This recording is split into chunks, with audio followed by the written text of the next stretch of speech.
No prepackaged foods and no surgery. Locations: Princeton, Cherry Hill, King of Prussia, and around the world with live online video consultations. Call 855-5NJ-DIET, 855-5NJ-DIET, or log on to njdiet.com to lose the weight for good. That's njdiet.com. The gym is full of people who believe it's never too early to get ready for next summer. Your local Train Comfort Specialist agrees. That's why they're offering special financing offers and rebates on a new high-efficiency heating and cooling system from Train, with a whole house air filtration system to keep the air you breathe clean and safe. The secret to staying cool next summer starts with a hot deal this fall. Visit Train.com to find an independent Train Comfort Specialist near you. It's hard to stop a Train, subject to credit approval. Another day, another unknown. It could bring your biggest order yet, or a new cyber threat. Whatever happens, Comcast Business will keep you ready with a network that can deliver gig speeds to the most businesses. Comcast Business, powering possibilities. Get started with a great offer from Comcast Business. And for a limited time, ask how to get a $650 prepaid card with a qualifying bundle when you buy online. Call 1-800-501-6000 or go to ComcastBusiness.com to learn more. Prepaid card offer ends 9/21/21. Call or go online for details. You heard that safe drivers get rewarded with Snapshot from Progressive, so you went online to check it out. But then you saw an ad for a vintage baseball cap, and now you find yourself checking the stats of that team's second baseman in 97, wondering why his stolen base total dropped after his rookie season. Wonder how much his rookie card is worth. Yes, they said it was easy to save money with Snapshot from Progressive, but they forgot about the rest of the internet. Progressive Casualty Insurance Company and Affiliates. Snapshot not available in California, North Carolina, or from all agents. Let's go. Game on. Pedal to the metal. Full throttle. Let's go big. Let's go live. All day, all night, all out. Let's go high stakes, topped with a lobster tail. Cocktails? What time? Anytime. Let's go for the win. Let's go for 2 or 3 or hit me. Let's go for it all. Game, set, match. Points on points on points. Let's go, Philly. Let's go live. Live Casino Hotel Philadelphia Luxury Hotel. Gaming bars and restaurants in South Philly. Game on. Gambling problem? Call 1-800-GAMBLER. The Labor Day savings inside the Home Depot means something different once you're back out there doing. For example, in here, it's a wide selection of top-rated appliances, but out there, it's your home running like a well-oiled machine. Order in-store, online, or in the Home Depot app and get free delivery and flexible installation, so you save money and time. Right now, you can save big on a new Samsung kitchen package at the Home Depot. How doers get more done. Valid through September 15th, 2021. U.S. only while supplies last. See store for details. Pro football season's here, and pro roofers save valuable time with Beacon Pro Plus. Beacon Pro Plus works 24/7 for material ordering, order history, and automated promotion tracking, so you can get your favorite GAF roofing products even when working remotely. And now, order on Beacon Pro Plus and get a $175 gift card and a chance for a VIP pro football getaway. Gear up and raise your game with Beacon Pro Plus today. Build, score, and win at BECN.com. Did you know the arrow in Amazon's logo represents A to Z? Maybe the My Computer Career logo should represent unemployed to employed. Ryan was out of work when he started classes in March. In September, he started his IT career, working for Amazon, making more money than he ever thought possible. Here's a prime opportunity. Go to mycomputercareer.edu and take the free career evaluation today. You could start your new life as an IT pro in as little as 4 months. It's not rocket science. It's mycomputercareer.edu. Amazon is offering sign-on bonuses up to $1,000. Plus, get up to $20 an hour for select roles. The best part? We're hiring near you. So start now to take home something greater. New, higher wages with a sign-on bonus, a range of real benefits, and career growth opportunities in a top-rated workplace. So earn more and see how great pay and sign-on bonuses can lead to a greater life for you. Go to Amazon.com/apply. Amazon is an equal opportunity employer. Right now at Wendy's, get a Dave's single plus another great item for just $1 more. It's Wendy's BOGO $1. Limited time only. Price and participation may vary at U.S. Wendy's. Valid for item of equal or lesser value. Cannot be used in a combo or with other offer.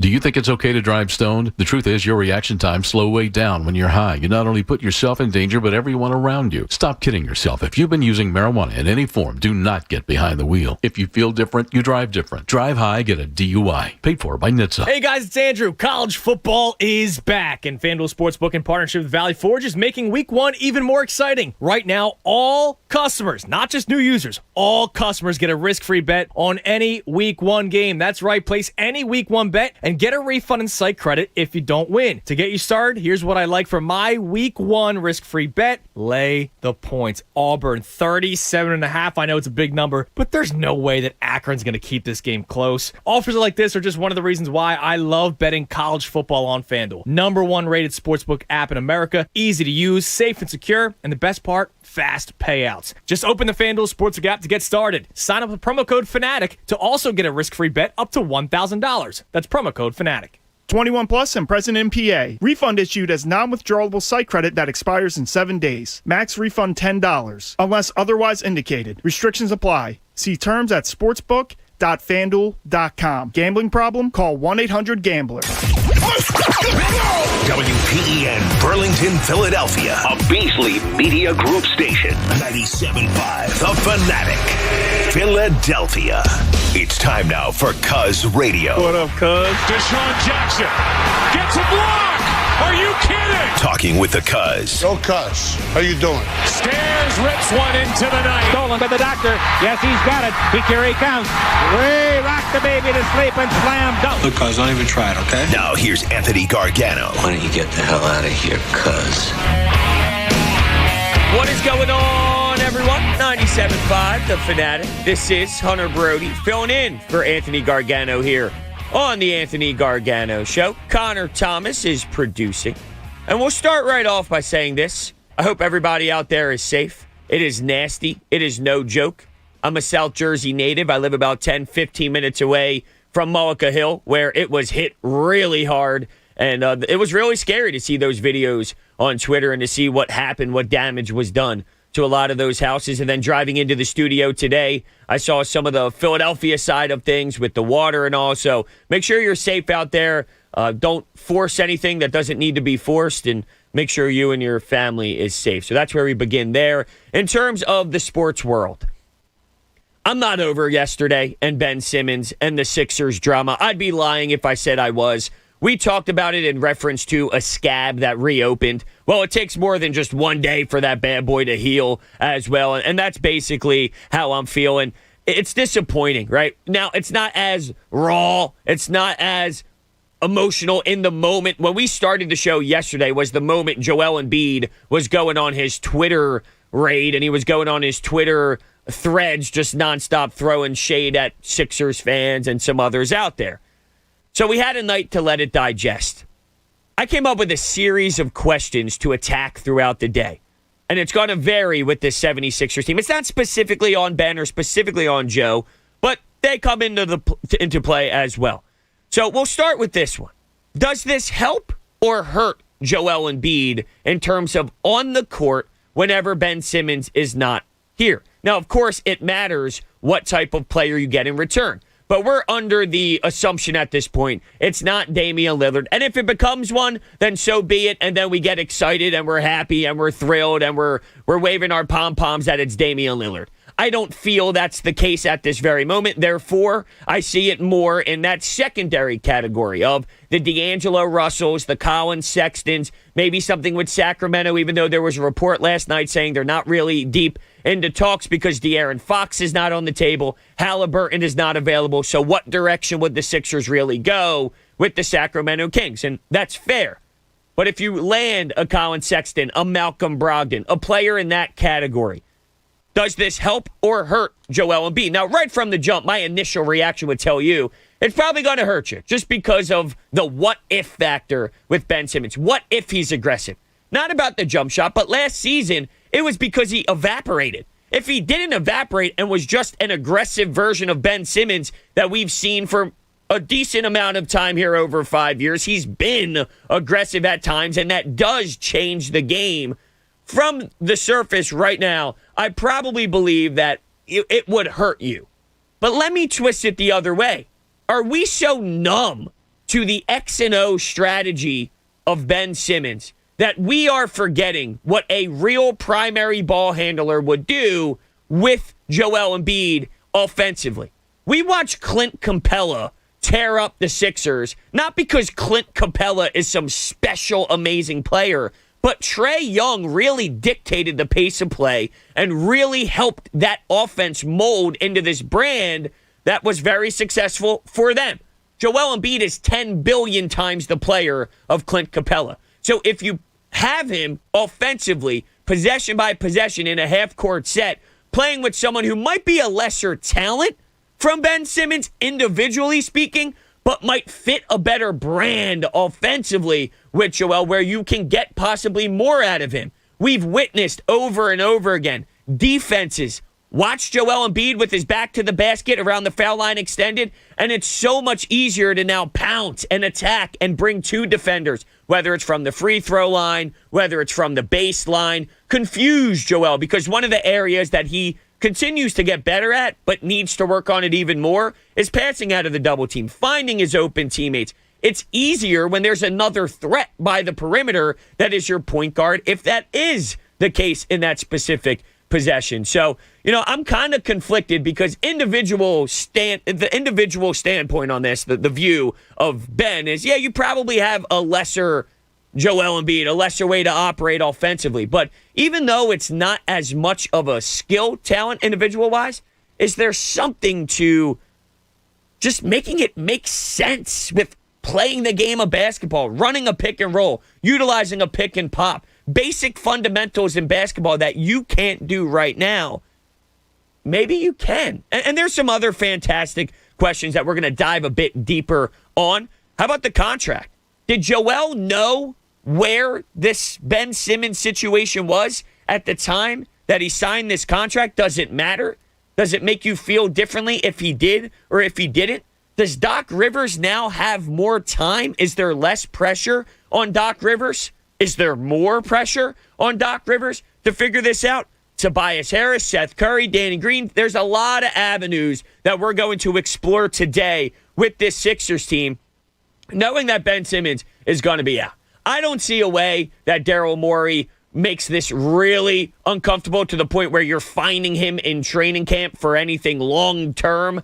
You want to enter the season. See, let's look at the Eagles. Last year was sloppy, it was ugly, and it was miserable. Nobody felt good about it at all. Now we're hearing Zach Ertz is having the most fun he's ever had showing up to work in the last X amount of years. There's something to be said about just chopping off the ugliness and heading in another direction. They did that with Nick Sirianni, Jonathan Gannon. So with Ben Simmons, I'm with that same mindset. I don't want it to linger. I don't want it to smell bad. Chop it off where it's at, and let's go grab your secondary type of player, and let's move forward, because you can see the difference in culture that it sets when you're entering an 82-game season here, just like the Eagles are now entering a 17-game season. There's a big shift in vibe. So, Connor, good morning, man. How are you, and how was last night for you? Everything okay? Morning, man. Yeah, everything's fine. I'm in South Philadelphia, so there wasn't a lot of issues there. It's part of the city that's pretty well built up, and luckily we don't have a lot of water around us that can actually get onto the roadways. So I was good, luckily. Thank goodness. Everything was all right by you, though, you said? Good to go? Yeah, everything was good by me. Weirdly, because normally I lose power when it rains on a normal Tuesday night, just a little bit of rain, my lights will flicker for about 5 minutes, and then it reboots. I didn't lose power. None of that happened during one of the biggest storms we've ever had. So it was a little bizarre for the fiance and I. We were watching a movie knowing eventually, that's right, I watched the movie because proud of you. There was no because you knew it was going to cut out. That's why you watched the movie. You're like, why. I know this is going to cut out about an hour in because of the power, so I'll pretend like I'm into it. That's not why. It's because there was no Phillies game on. It was a night where I thought, let's take advantage. Let's use my time wisely to sneak in a movie with the fiance. So we were watching while we were waiting for it to happen, and it never ended up actually blacking out. So we watched the movie. Good work. Well, that's a nice night that you guys had. You earned some brownie points, too. Yes, I did. But your thoughts on the Sixers and just if this would hurt or help Joel with moving on from Ben Simmons? Well, really, it stops and starts at the half-court line. Like, it's different on either side of that line when you're the Sixers, talking about whether they're playing on the offensive side of the ball or defensive. Now, offensively, I think you're absolutely spot on. Like, that double-team issue that Joel Embiid has would significantly be helped out by added spacing if you just put a point guard out there who's willing and able to shoot the basketball. I think you can find a guy who's not as great of a facilitator, obviously, as Ben, but who can handle the ball and can shoot the rock enough to space the floor to give Joel a new new lease on life, if you will, like a totally new perspective of how to play offense in the NBA. Like, you saw it in the Atlanta series, and you were wondering, how were the Sixers shooting this low percentage from three at points in that series? Well, what happens is the ball gets sent into Joel Embiid in the post, and he's posting up. The double comes, but before you can send it to the guy in the corner, the Danny Green, the Tobias Harris, a guy that's sitting there in the corner to knock down that corner three, Ben's man has already rotated down and covered that guy. So you don't get the open look from three, and you have a guy standing up at the top of the key in Ben Simmons who doesn't add anything to your offensive game. There's no way that bringing in a guy who can shoot the basketball doesn't add spacing and make that offense play a little bit smoother. But on the other end, you saw what happened with Joel Embiid, and specifically looking at that, where do you play Trae Young when he gets into the lane? They picked Joel Embiid apart to start that series because Trae Young would get to the foul line. Joel Embiid would step up, and they'd throw the lob down to Clint Capella. It's an easy dunk. And that was because Danny Green was covering Trae Young. When they switched Ben onto Trae, that was neutralized. But now you don't have Ben. And a lot of other teams are going to try and employ that strategy. Easier penetration because one of your better perimeter and point defenders is gone. And Joel Embiid is now going to have to play that make-a-choice defense. That makes him less of a rim protector, and it makes him worse defensively. So it's going to be tough on the defensive end for Joel Embiid this season. I agree with that. It definitely changes things. And you saw them try to utilize the drop coverage, which was heavily dissected by the Brett Brown haters that it wasn't very effective. It's a tough decision to make. It's not easy. You get stuck in that middle ground, and it's either a floater by this fast, shifty guard in Trae Young that can throw the floater over you, or Clint Capella is going to dunk it on your face. So it's a very tough decision from a strategic standpoint. But you're right, there is this element of when you lose that power defensively to defend by the perimeter. And by the way, he can do it against guards. He did it against forwards as well. He can even do it against centers to a degree. Also, you talk about Joel Embiid missing time early in the playoffs. Well, the fact that you have the ability to utilize a 6'10 point guard as your center can't just be thrown out the window either. We had callers even yesterday claim that, well, Joel Embiid's defense, Ben Simmons' defense is only good because of Joel Embiid. And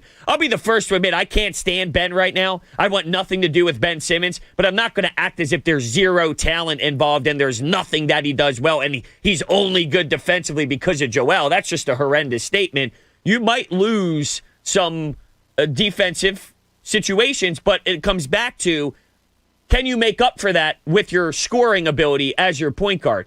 You will not have a facilitator as strong as Ben, especially in the open floor. Do you need someone who could facilitate as special as Ben Simmons if that individual is willing to actually score? And I would say no, because that goes back to the whole, he leads the league in three-point assists. Well, it's easy to do that when you're never shooting the ball. You're always passing. All these other point guards are actually shooting the rock, which would take away from those assists. So that doesn't mean those other point guards are any less of a facilitator or any less or worse in that area. They just also are willing to take open shots. So it comes down to when you're trying to counter one another, what you do lose on defense, I think, isn't as important as what you gain on offense. Gaining more on offense is needed because as special as defense is in the NBA, and it is important, you got to be able to score. Elite offense beats elite defense. Great offense beats great defense. You need to be able to break down a defender and get your shots and get the separation that you're looking for. That's way more important than a perimeter defender in playoff basketball. Yeah, in playoff basketball where you're running those set offenses and it's more of a half-court game, absolutely. But one of Ben's other great strengths is transition and being able to get out and run. And even if you go and you get another guy who can run a transition offense, one of the biggest parts of Ben's transition game was his ability at 6'10" to grab a rebound over even interior players, a 4 or a 5, and just straight out break. You're not going to find a guy that rebounds to Ben's capacity and can take the team on the break right from getting that rebound. There's an extra outlet pass in there, and it slows your pace a little bit. So that transition, like, you can get a guy who spreads the floor in the half-court offense, but you lose a huge element of that transition offense that has become a staple of what we've seen the Sixers play over the past couple seasons with Ben Simmons at the point. So, sure, offensively, in set offensive situations, you're going to be better, but that transition offense takes a hit. I don't know if you come out on the plus side there. Well, a transition offense throughout a regular season is absolutely way more significant than the postseason. And I was wondering, while the Sixers were rolling through the Eastern Conference in the regular season, they were winning a ton of games. Knowing that sports evolve and they transition and they move in a new direction as the decades move along, I wondered, would playoff basketball become more open? Would it be a super fast LA Fitness style of basketball where we're so used to, okay, here's your point guard. He's going to dribble. He's going to wait for a pick. He's going to set up a play. Like, that's what the traditional old point guard would do back in the 90s. He would look to get the best shot for your team.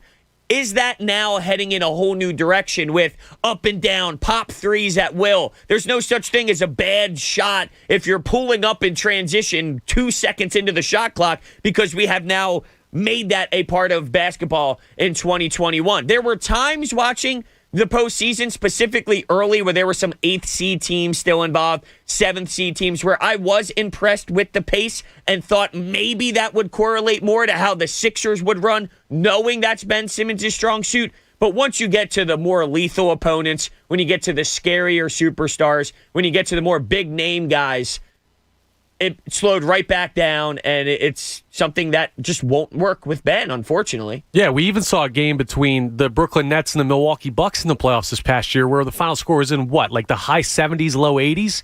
Because for the last Real quick, though, was that an ugly game because they just weren't making shots? Well, no, they were playing like isolation basketball down the stretch. Like, it was just clear out. I want this guy. We're not going to run any offensive set, and one guy's going to take on one guy, and that's all it was. So it's weird. It's almost like a case-by-case basis, but I think ultimately playoff basketball will always revert back to that half-court set. Even if some teams come in, like you see a Sacramento Kings, and they want to run pace like crazy and see if that'll work.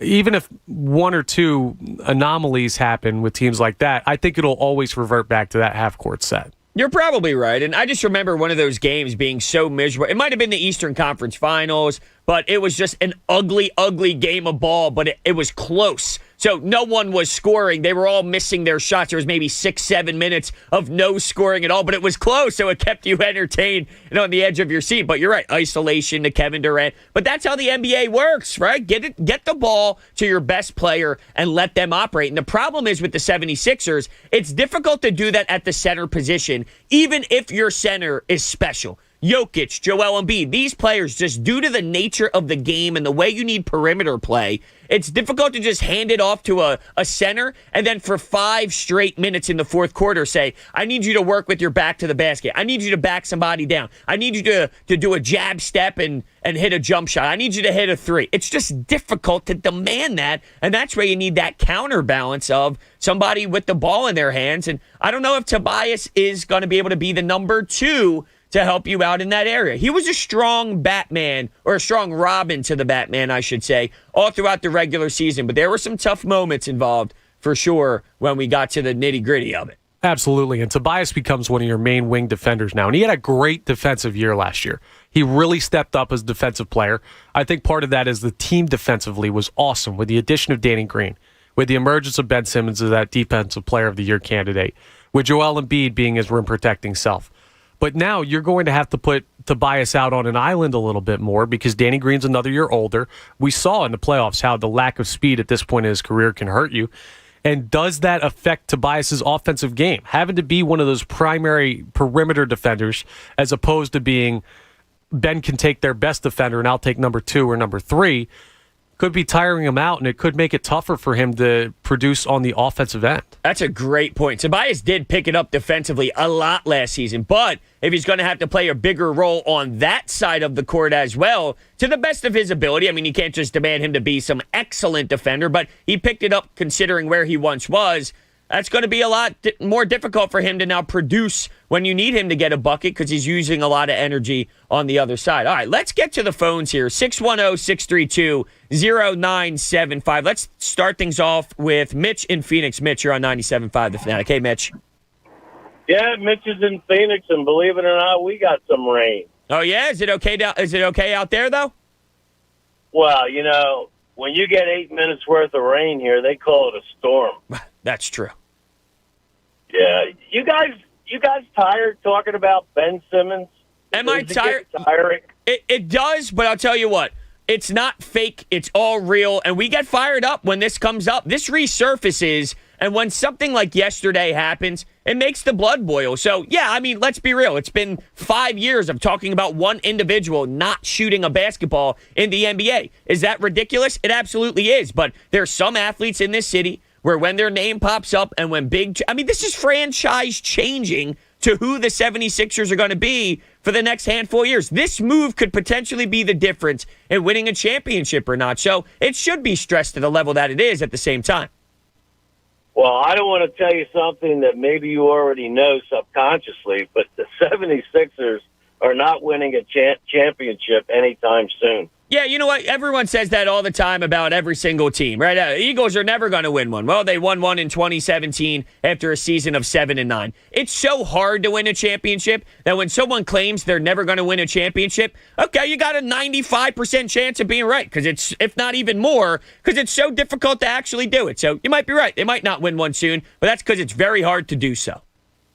You know, I live in a city that has 4 major sports, Phoenix, Arizona. They only celebrated one championship in the history of this city, and that's the baseball team. They don't care about contracts. They don't care about tweets. They don't care about who's going whatever. They go with their lives on a daily basis. I don't think we even have a sports radio station here in town. Well, what does that reference? How does that reference us here? Is that a good thing? Are you saying that's good that Phoenix doesn't care about their sports teams, and if Ben Simmons was in their town, they wouldn't talk about him? Well, you guys rehash the same thing over and over again. Well, I mean, Mitch, come on, man. With all due respect here, like, we're trading Ben Simmons. This is huge. This is major to what this city's all about. This is 76ers basketball. If Joel Embiid and Ben Simmons are going to be moved, that's going to be a hot topic. This guy's holding the franchise back to making that next push. We just talked about how difficult it is to win a title. And we have someone who is very skilled, very talented in 9 different areas of the game, isn't in the one standard part, which is shooting a basketball, and yet we're not supposed to talk about because Phoenix is just doing so well, going by the wayside, just doing whatever they want to do. They're having all this success. Maybe we should follow it. I mean, I don't even understand what the point of the call was. I don't know, to tell us that Phoenix got some rain and that they don't care about their sports team. Yeah, I mean, what? We're not supposed to talk about, we're not supposed to care about Ben Simmons? Yeah, maybe Mitch was trying to get us to move out there and start a station in Phoenix so he could listen to us more. I don't know what the point of that call was. He'd call into that station, too, and say, why are you yelling about the Diamondback? Because they're 44 games under 500, Mitch. Let's put this together. Why do you think there's not a station out there? Well, maybe it's because nobody cares like you just told us. It's not exactly the blueprint for a city. And let's be honest. Would you rather root for a team in Philadelphia or Phoenix? Come on. I can't believe that's the way the passion is beautiful here. It is. So you can keep your little bit of rain. We'll take the floods to have teams that people are passionate about. Absolutely. 610-632-0975. Now is a good time to get in. We will start with you, Devin, Tom, Chuck, and everybody else on the other side. I'm Hunter Brody, filling in for the Cuz here on the Anthony Gargano Show. Fanatic Sports Update. Pennant race resumes today. I'm Connor Thomas, and this update was brought to you by Wawa. Switch up your routine with Wawa's delicious and crunchy breakfast and lunch paninis. Choose your favorite like Southwest Turkey or Chipotle Bacon Egg Panini, available at Wawa. The Phillies were off last night due to the rough weather that rolled through the area, but they still picked up a half game on the Atlanta Braves. Braves fell to the Dodgers again last night. The Dodgers sweep of the Braves leaves the Phillies just 2 games back in the NL East, and the Phils are only 2.5 games out of the NL wild card race. The Phillies will wrap up their series with the Washington Nationals today at 1:05 p.m. Aaron Nola takes on Paulo Espino on the mound in that game. Tom Moore of the Courier-Times joins the Anthony Gargano Show coming up at noon to talk some Sixers with Hunter. And don't miss Charles Barkley in studio for the full Mike Missinelli Show, 2 to 6 today. He'll guest host and give you all of his thoughts on everything going on with the Sixers and Philly sports in general. Unfortunately, we were going to carry the Temple football at Rutgers game tonight, but that game has been postponed till Saturday. The time exactly is still to be announced. This update was also brought to you by NJM Insurance Group. A lot of insurance companies use jingles and mascots, but not NJM. When you're up front with your customers, you don't need gimmicks. NJM, just great insurance. Get a quote today at njm.com. Keep it locked right here for all your latest news and information. I'm Connor Thomas for 97.5 The Fanatic. Anthony Gargano, weekdays 10 to 2 on 97.5 The Fanatic. Fanatic Fan Fest 2021 is on Saturday, September 18th at Xfinity Live. Presented by FanDuel Sportsbook and Live Casino and Hotel Philadelphia. Go to 975thefanatic.com for more details. Brought to you by Dry Tech Waterproofing Solutions, the leader in basement waterproofing and foundation repair. Hey, it's Anthony Gargano here for Service First Heating and Air Conditioning. You know, while it's hot this week, guess what? Pretty soon, the cold weather will come down the clean Canadian air, and all of a sudden, you're going to need some heat. Well, whether it's keeping your house cool in the summer or nice and cozy in the winter, you got to know my man, Brian, Service First Heating and Air Conditioning. Look, when my old system bottomed out, I called Brian, the owner of Service First Heating and Air Conditioning. And of course, I have a guy for everything. You can have Brian, too. He's going to come out, give you a good estimate, better estimate, best estimate, so you can pick the price that works best for your budget, including 0% financing for 72 months on qualifying heating and cooling systems. I mean, that's gold. Service First is a trained comfort specialist, Mitsubishi Diamond preferred dealer. They know their stuff. Got a system needs repair? Count on Service First for a fast, friendly service across the line to Philadelphia, especially in Bucks and Montgomery counties. Visit ServiceFirstHVAC.com. That's ServiceFirstHVAC.com, and tell Brian Cuz sent you. Adam Schefter, every Wednesday morning at 8:10 a.m. Brought to you by DraftKings Sportsbook. Maybe it's more notable. It's a move that's not made. Zach Ertz not traded, right? He's still on the roster, still sitting there. And for all the talk that we've had about Zach Ertz, we did say that it was going to be a challenging trade to work out. Adam Schefter, every Wednesday morning at 8:10 a.m. Brought to you by DraftKings Sportsbook, America's top-rated sportsbook app. And on 97.5 The Fanatic, Philadelphia. DraftKings Sportsbook is giving all customers a chance to lower the over-under on this weekend's most anticipated college football game. For every 2,500 customers who bet the over on Georgia versus Clemson, the line will drop by half a point. Download the top-rated DraftKings Sportsbook app now and use code FANATIC for a limited time only at DraftKings Sportsbook. Must be 21 or older, Pennsylvania only. Restrictions apply. Max $25 wager, one per customer. Offer ends 9/4/21 in partnership with Meadows Racetrack and Casino. See DraftKings.com/sportsbook for details. Gambling problem? Call 1-800-GAMBLER. My story is a New Jersey story, and it all started in working-class Raritan Borough, where my grandparents immigrated 100 years ago, and my parents owned a restaurant and bar and raised our family. Boy, did they work hard. I'm Jack Chittarelli. Jersey's where I earned my MBA CPA and built 2 Main Street businesses. It's where my wife Melinda and I raised our 4 kids. This is my home, and yours. But New Jersey is broken. You know it, and I know it. We're dead last in economic growth. People and businesses are fleeing the state. Higher taxes are chasing people out. And Phil Murphy's telling us if taxes are your issue, then New Jersey's probably not your state. You're kidding me, right? Who says that? Hey, Phil, you know what New Jerseyans want? Fix the damn state.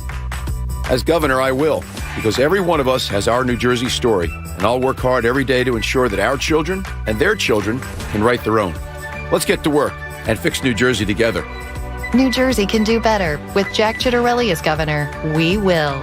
Paid for by Chittarelli for Governor, Inc., P.O. Box 427, Somerville, New Jersey. We all hear the radio ads about the IRS. They tell you to be afraid, to be scared, and they try to frighten you into calling.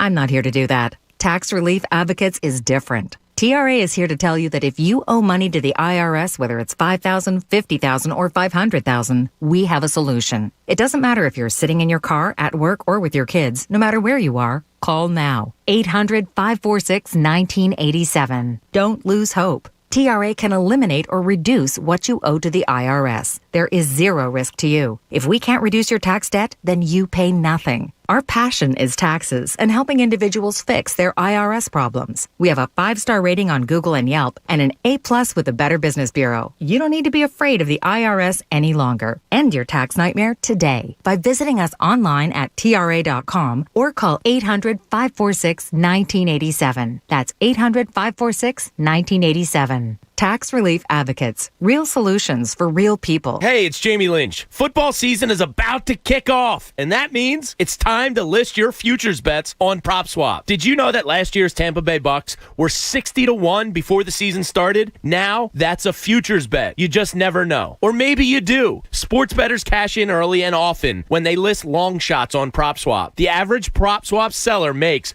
$500 a month just listing and selling tickets. Join us. Go to PropSwap.com or download the free app. PropSwap is where America buys and sells sports bets. Hey, it's John Kincaid, and I'm reminding you, go to PhillySportsTrips.com right now and book your trip to Vegas with us. We're all going for a 4-night trip, including a charter flight, a welcome party at Planet Hollywood Resort, a private magic show by John Dornbos, an awesome tailgate by Cavs Caterers, poolside in Vegas, and then the game. Don't miss it. It's going to be epic. Go to PhillySportsTrips.com, put a deposit down now. And if you're already going to Vegas on your own dime, you can still join us for the parties and the magic show and just get in individually. PhillySportsTrips.com. Book it now.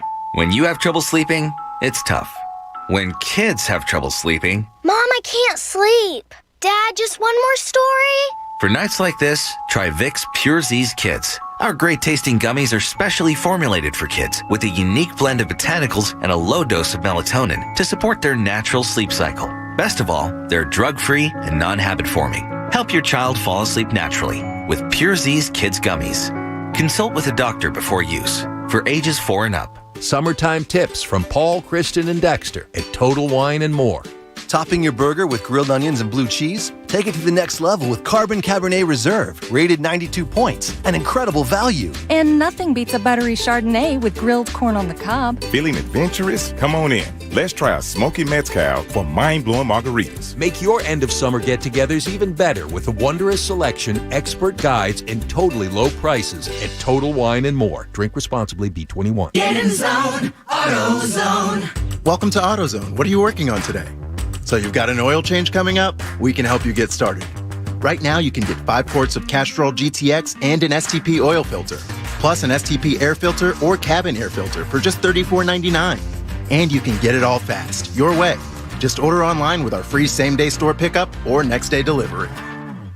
Get in zone, AutoZone. Start your job today at AutoZone.com. Restrictions apply. What's up, guys? It's Andrew. FanDuel Sportsbook in partnership with Valley Forges, hooking new users up with enhanced 30-1 odds for the first big college football game of the season. Pick either Georgia or Clemson to win, and you could turn a $5 bet into a $150 payday. Listen, Clemson just pumps out quarterbacks left and right. I know they got a new one this year. I think you still ride with Clemson. Sign up and make your first deposit to kick off the college football season on America's #1 sportsbook. There's no better place to bet college football than FanDuel Sportsbook. Great promotions, easy to use, fast payouts. Make the most out of the college football this week with enhanced 30-1 odds on either Georgia or Clemson. Download the FanDuel Sportsbook app and sign up using promo code Fanatic so they know that I sent you. That's promo code Fanatic. 21 plus and present in PA. New users only. Must wager in designated offer market. $10 first deposit required. $150 max bonus. See full terms at sportsbook.fanduel.com. Gambling problem? Call 1-800-GAMBLER. More of the Anthony Gargano Show now. On 97.5 The Fanatic.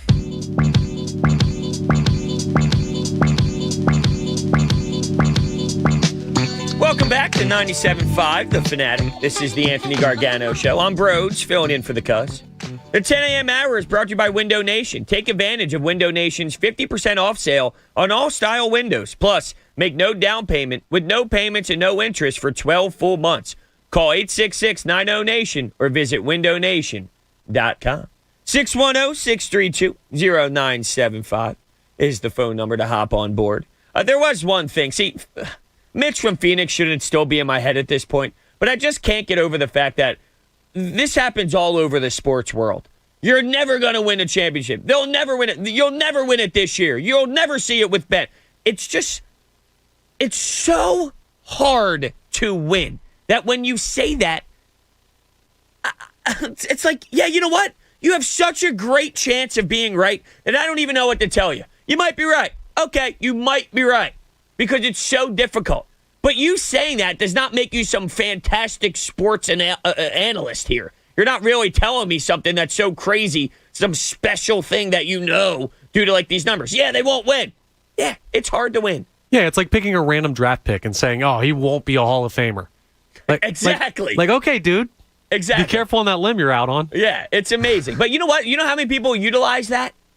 All the time. Why? What type of debate is that? You know, I'm a culprit of doing that too. It's something you get caught up on. Like, oh, they'll never win one. I don't know. It's such an obsessive goal, the championship.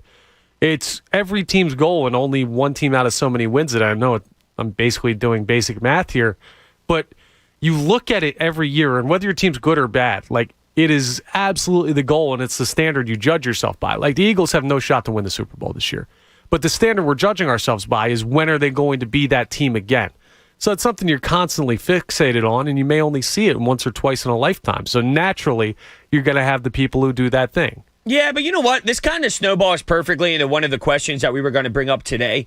Can you be excited for a Sixer season if you no longer believe that they can't win a championship? So if next year you know you'll have some version of success with Joel, the team will make sense on the court, just like last year. Heading into last year, I didn't anticipate them being a number 1 overall seed, but I thought it would make a lot more sense than Al Horford being forced at the 4, kind of getting a fix with some spacing with shooters. So it would naturally be a more entertaining brand of basketball, even though I never thought they would be first seed in the Eastern Conference. So if you're heading into a season and you don't believe the Sixers can win a title, do you lose all excitement for those 82 games of the regular season? It's tough. The NBA is so chalk. Like, when you get into the NBA playoffs, it's normally the top seeds that make it through. It's one of the top, 1, 2, or 3 seeds that have a shot at the title. It's normally the better of those two teams that comes out when they do play the NBA Finals. So, in other sports, if it was hockey, if it was baseball, I'd be especially if it was the NFL, where you only play one game and not a series. You can look at it and say they just got to get in to get a chance. But I don't know how you can look at this team and think that they're going to be a championship contender this year. Even if they get back something like one of those higher tier 2 packages that we were talking about yesterday, a Sacramento De'Aaron Fox Buddy Hield combo, and it sounds like some of those guys are not available right now in talks. Even if you get those guys, you still don't become that championship team in my mind. So, yeah, it does have to kill the excitement a little bit. For the Sixers, I would agree with you, because there's something to be said if you're not a 1, 2, or 3 seed, and let's say you're a playoff team that's 6th. That's why you went through this process to begin with. Now, who knows? Maybe Daryl Morey can move on from Ben Simmons, acquire talent in return, whether it's Malcolm Brogdon or somebody else, and then the following offseason, after he assesses what he has, can now start tinkering and adding the pieces that make the most sense. And from there, it's more of a 2-year out thing when you have to trade Ben Simmons instead of just the 1-year trade, the trade that happens in that same year. You're ready to kick it into full gear. Unfortunately, it's not going to be that simple of a fix. So in basketball, I would tend to agree with you. In hockey, I've seen 8 seeds win the Stanley Cup. We've seen the Flyers go on their 2010 run by winning a shootout the last game of the season against the New York Rangers, and then they fly into the playoffs and make a nice run. So hockey, football, definitely different. We've seen the New York Giants make some epic runs with Eli Manning with some circumstances that way. So, yeah, basketball, it does hit different. 610-632-0975. Let's go to Devin in Woodbury Heights. Devin, you're on 97.5 The Fanatic. Devin. Hey, what's going on, guys? Hope everybody's safe after last night. Absolutely. You too, man. Yeah. So, I honestly think you brought up Malcolm Brogdon. He is a very underrated two-way player, and people don't understand that he was a 50-40-90 guy in his rookie year.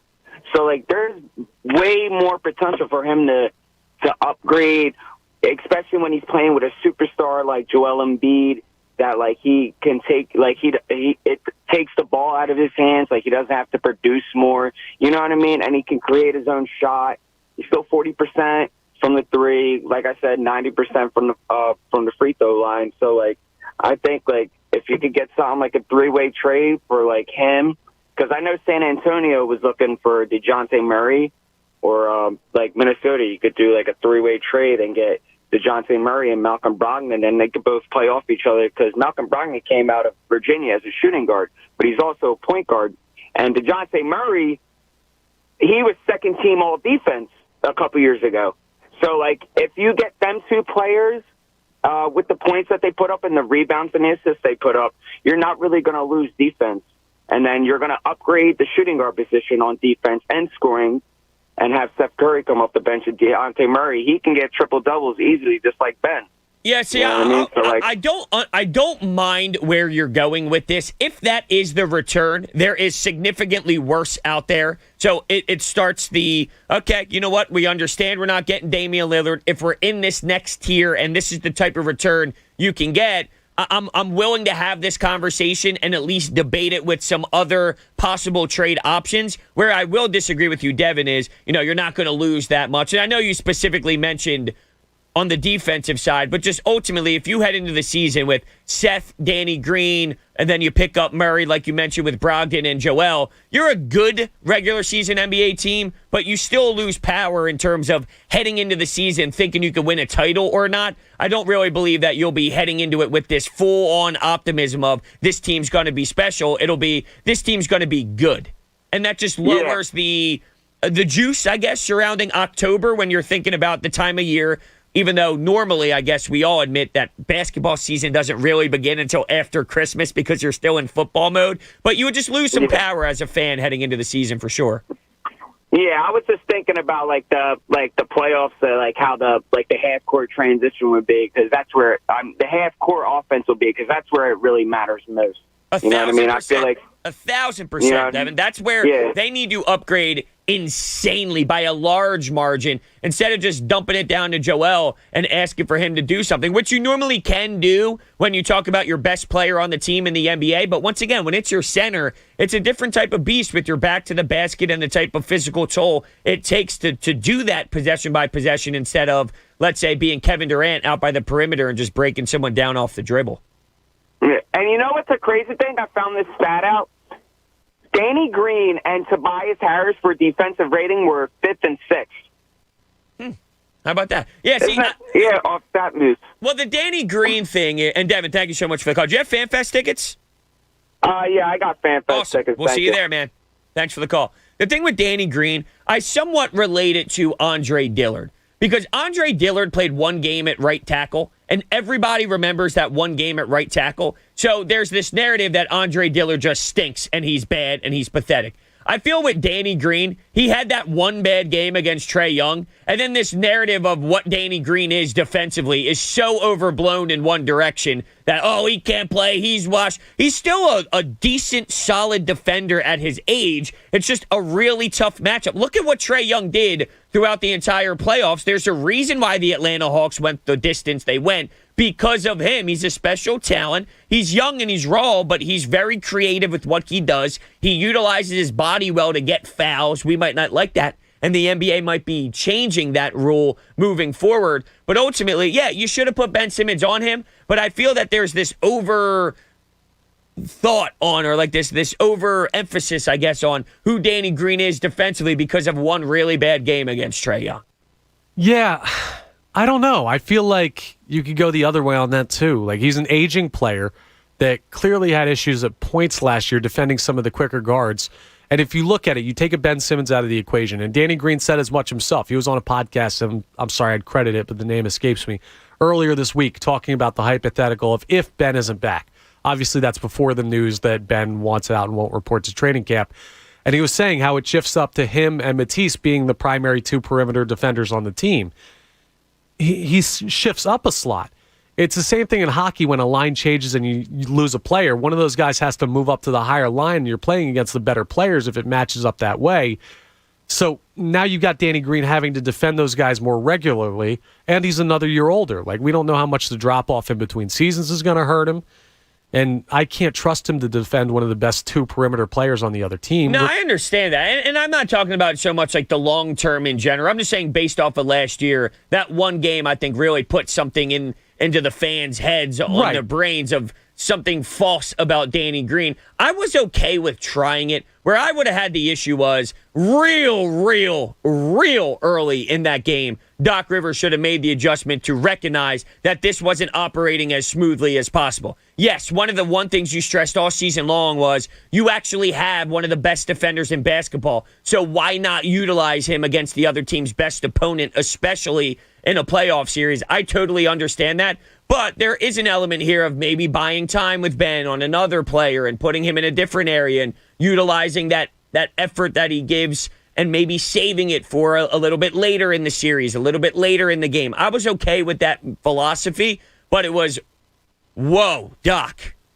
Danny's getting exposed and annihilated and destroyed. There's a time where you need to have your plan B to your plan A. Hey, this isn't working like we planned. Ben, go on Trae Young right now. You could try it. I'm okay with trying it. I am, and I feel I'm in the outlier saying that. I was okay with the attempt. It's when you recognize the attempt and not making that secondary move is what really ate me alive from Doc Rivers' perspective. Yeah, can't agree more. Like, you waited till you come out of halftime of game one until you switch Ben and actually give him some run against Trey. Like, by that point, you're already in trouble and you're losing a game that you should not lose that ends up being part of that series. Every game you lost played a part in costing you that series because it went the full 7. So the adjustments are a whole nother thing, and we'll get into Doc more here. But, yeah, you're right. Is he underrated as a defender because of how that showed up in the playoffs? Probably, by the Philadelphia fan base. But at the same time, he's not Ben Simmons. He's not going to be that guy for you.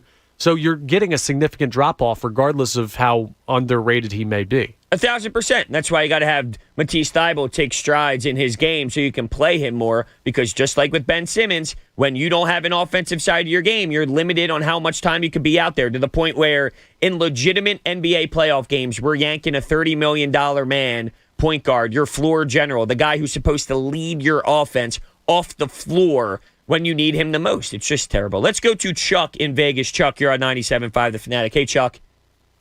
Hey, what's up, Hunter and Connor? How you guys doing? We're doing well, man. How are you doing? Yeah, doing great. I mean, Ben has me frustrated. I'm incredulous that, just the arrogance on this guy. Where does he get off demanding a trade, from an organization that has left no stone unturned trying to help this guy, multiple coaches? The arrogance on this guy is unprecedented, man. I agree with you, and I was starting to wonder about this on my drive home yesterday, and not that this is groundbreaking. I think as society we recognize this, but just where we are as society with the way that it's shifted compared to years past, right? And just athletes, the way they're treated, social media, this and that, everything has really intensified, and it's a softer generation. I don't think that's really that crazy to say.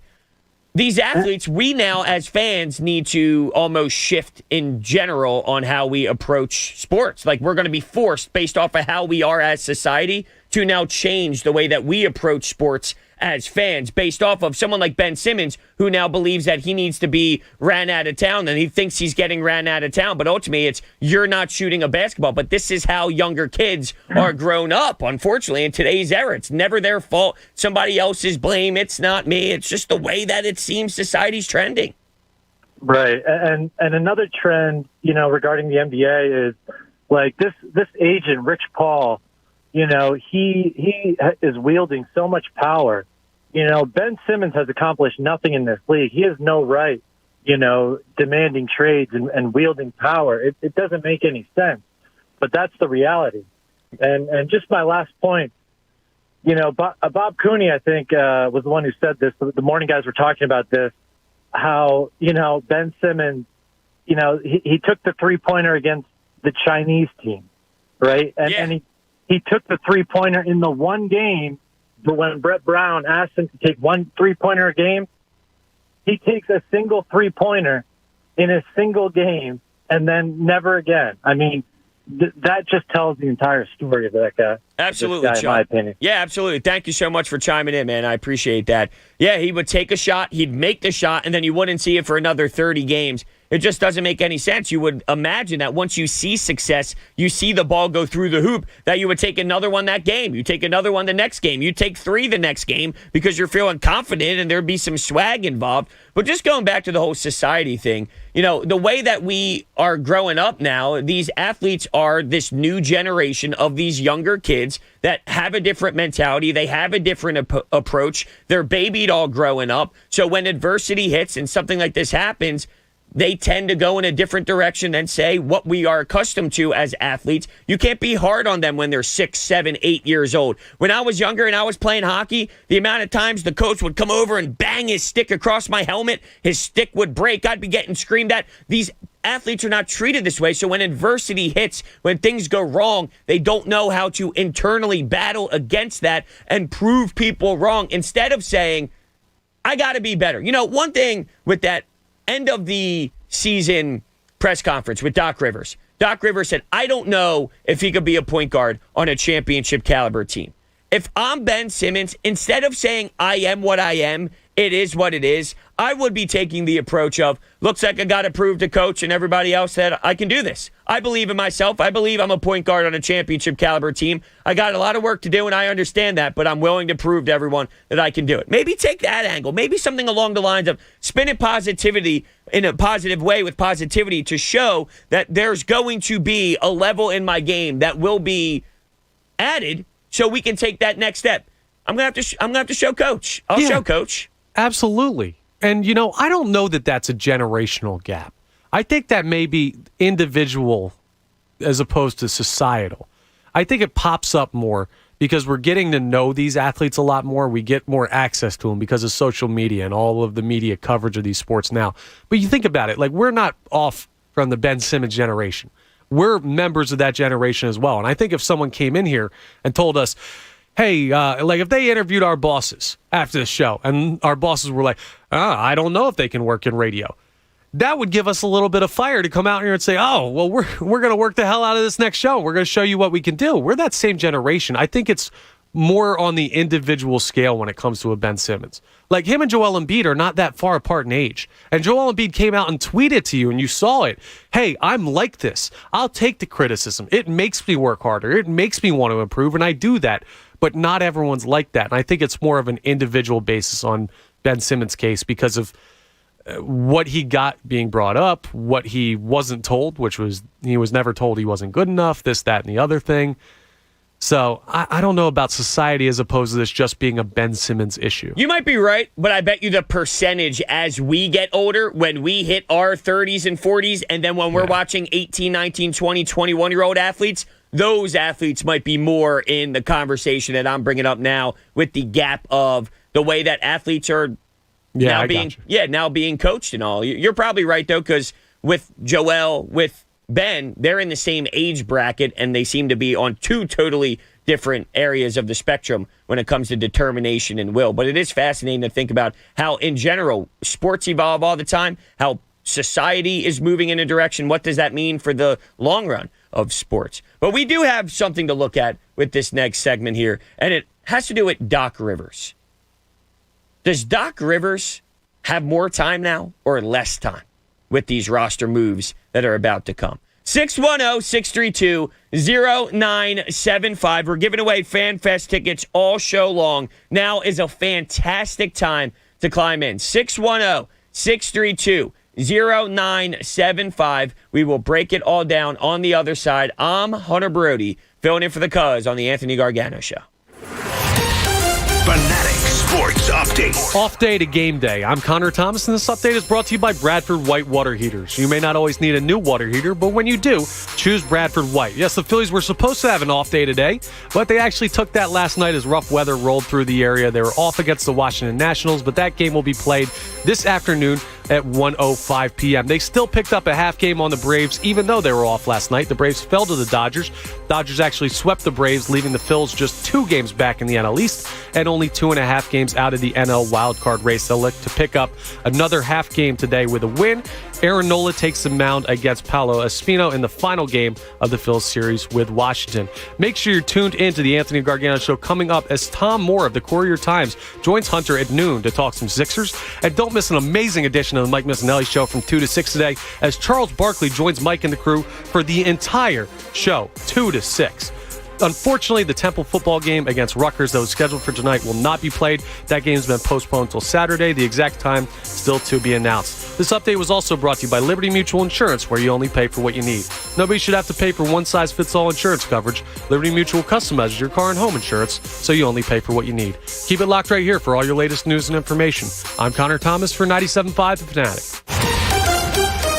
It's the Anthony Gargano Show on 97.5 The Fanatic. College football is back, and it's time to hammer the over and score some cash. DraftKings Sportsbook is giving all customers a chance to lower the over-under on this weekend's most anticipated college football game, Georgia versus Clemson. For every 2,500 customers who bet the over on Georgia versus Clemson, the line will drop by half a point. The best part is that even as the line lowers, the odds remain at even money. That's right, you can double your your money by hammering the over. Download the top-rated DraftKings Sportsbook app now and use promo code FANATIC when you sign up to hammer the over. This is your chance to improve the odds of the over hitting. Hammer the over and improve your odds of doubling your money. That's code FANATIC for a limited time only at DraftKings Sportsbook. Must be 21 or older, Pennsylvania only. Restrictions apply. Max $25 wager, one per customer. Offer ends 9/4/21 in partnership with Meadows Racetrack and Casino. See DraftKings.com/sportsbook for details.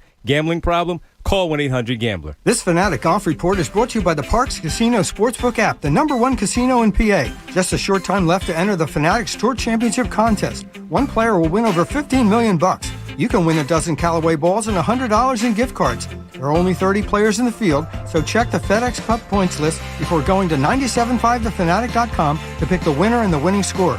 Major winners like Rahm, Morikawa, and Koepka, plus dark horses like Cameron Smith and Victor Hovland. Entries close at noon on Thursday. Good luck. For the Fanatic, I'm Mike Rose. Golf season is in full swing, and the Parks Casino Sportsbook app has you covered. Betting on golf is fun. Bet on outright winners. Bet on match winners. Bet on individual golfers' daily performance. Live hole-by-hole betting. The Parks Sportsbook app has a great offer to bet on golf for new customers. Download the app and make your first bet on golf risk-free up to $500. Click parkscasino.com/PA and promo code GREEN. Your risk-free bet refunded in site credit. Website has all terms and conditions. Must be 21 in Pennsylvania. Gambling problem? Call 1-800-GAMBLER. Did you know that most adults with autism are unemployed, and a major hurdle is the lack of job opportunities? Well, that's about to change thanks to a new initiative from Autism Speaks, Lee Container, the J. Donald and Laurel Lee Family Foundation Fund, and Delivering Jobs that seeks to create a more inclusive workforce in the U.S. Lee Container is a family-owned business that has found success by staying true to the golden rule: treat others as you would want to be treated. There are hundreds of thousands of people with autism and people with intellectual or developmental differences who are ready and willing to work in our communities. Our coalition is committed to hiring an inclusive workforce, providing training for hiring professionals, and providing guidelines for all employees. Together, we can create a workforce where people of all abilities can contribute and thrive. Will you join us? We are inviting other businesses, institutions, and community leaders to join in. To learn more, please visit autismspeaks.org/employment. Hey, it's Jamie Lynch. Football season is about to kick off, and that means it's time to list your futures bets on PropSwap. Did you know that last year's Tampa Bay Bucks were 60-1 before the season started? Now, that's a futures bet. You just never know. Or maybe you do. Sports bettors cash in early and often when they list long shots on PropSwap. The average PropSwap seller makes $500 a month just listing and selling tickets. Join us. Go to PropSwap.com or download the free app. PropSwap is where America buys and sells sports bets. Spicy chicken nugs. We didn't say Wendy's, but you probably thought Wendy's, and you thought right. With a unique blend of spices, these are the spicy nugs that other spicy nugs wish they were. And with Wendy's new Ghost Pepper Ranch sauce, you'll reach new levels of spicy. So you're probably thinking, where's the closest Wendy's? Get the only 6-piece spicy nuggets worthy of their name for free with purchase in the Wendy's app. Limited time only. Participating U.S. Wendy's. Offer must be redeemed via the Wendy's app. App download and account registration required. Not valid with other offers. See offer and app for additional terms. This is Bob Cooney from the John Kincaid Show on 97.5 The Fanatic. And let me tell you about our friends at American Express Business. American Express Business offers a line of cards packed with features and benefits, like membership rewards points, flexible payment options, employee cards, and much, much more to help you take your business further. Because with needs like yours, you need a card designed for business. Built for business by American Express. Don't do business without it. Terms apply. Learn more at americanexpress.com/business cards. Philadelphia's hometown sportsbook is ready to make this football season one to remember. All season long, you can score at Bet Rivers Sportsbook with free bets, odds boosts, and more. With player props, thousands of game lines, and live in-game betting, Bet Rivers Sportsbook delivers a best-in-class sports betting experience and has an experienced customer service team to back it up. Visit Bet Rivers Sportsbook today and bet this football season with a local trusted team that puts you first. Go to BetRivers.com and be a winner. Presented by Rivers Casino Pittsburgh. Must be 21 or over to play. Gambling problem? Call 1-800-GAMBLER. Summertime tips from Paul, Kristen, and Dexter at Total Wine and More. Topping your burger with grilled onions and blue cheese? Take it to the next level with Carbon Cabernet Reserve, rated 92 points, an incredible value. And nothing beats a buttery Chardonnay with grilled corn on the cob. Feeling adventurous? Come on in. Let's try a smoky mezcal for mind-blowing margaritas. Make your end of summer get-togethers even better with a wondrous selection, expert guides, and totally low prices at Total Wine and More. Drink responsibly, B21. Let's be real. Mopping is a hassle. You have to fill the bucket, pushing a wet, heavy mop around, then cleaning the mop when you're done so it doesn't grow bacteria. A hassle on top of a hassle. Try Swiffer Wet Jet. With Swiffer Wet Jet, you start with a fresh pad and cleaning solution every time. And when you're done, you just toss the pad. Swiffer Wet Jet. The faster, easier, cleaner way to clean your floors. Is it my favorite song? I don't know. Oh, it definitely is. Well, it's at the top of my playlist. 1-800-SAVE-AUTO. It's my morning alarm. Every morning. I like this jingle. I mean, in just 3 minutes, you can get a low down payment on state minimum coverage, so you can get back on the road. What's not to love? Sorry, hold on. Hello? It's even her ringtone. Call 1-800-SAVE-AUTO for your quote today. I'm so excited that college football is back. Hey, it's Jen Scorda with the Mike Missinelli Show. FanDuel Sportsbook, in partnership with Valley Forge, is making Week 1 even more exciting. Right now, all customers get a risk-free bet on any Week 1 game. You heard me. That's what I said. Place any Week 1 bet and get a refund in site credit if you don't win. To get you started, here's what I like for my Week 1 risk-free bet. I'm going Wisconsin, Georgia, and LSU. You can do the same. Go ahead and bet it. Offers like this are just one of the reasons why I love betting college football on FanDuel. #1 rated sportsbook app in America. It's so easy to use, safe and secure, and super fast payouts. Just open the FanDuel Sportsbook app and get started. Sign up with promo code WPEN to also get a risk-free bet up to $1,000. That's promo code WPEN. 21 plus and present in PA. Refund issued as non-withdrawable site credit that expires in 7 days. Max refund $10 unless otherwise indicated. Restrictions apply. See terms at sportsbook.fanduel.com. Gambling problem? Call 1-800-GAMBLER. WPEN Burlington, Philadelphia. A Beasley Media Group station. 97.5 The Fanatic. Philadelphia.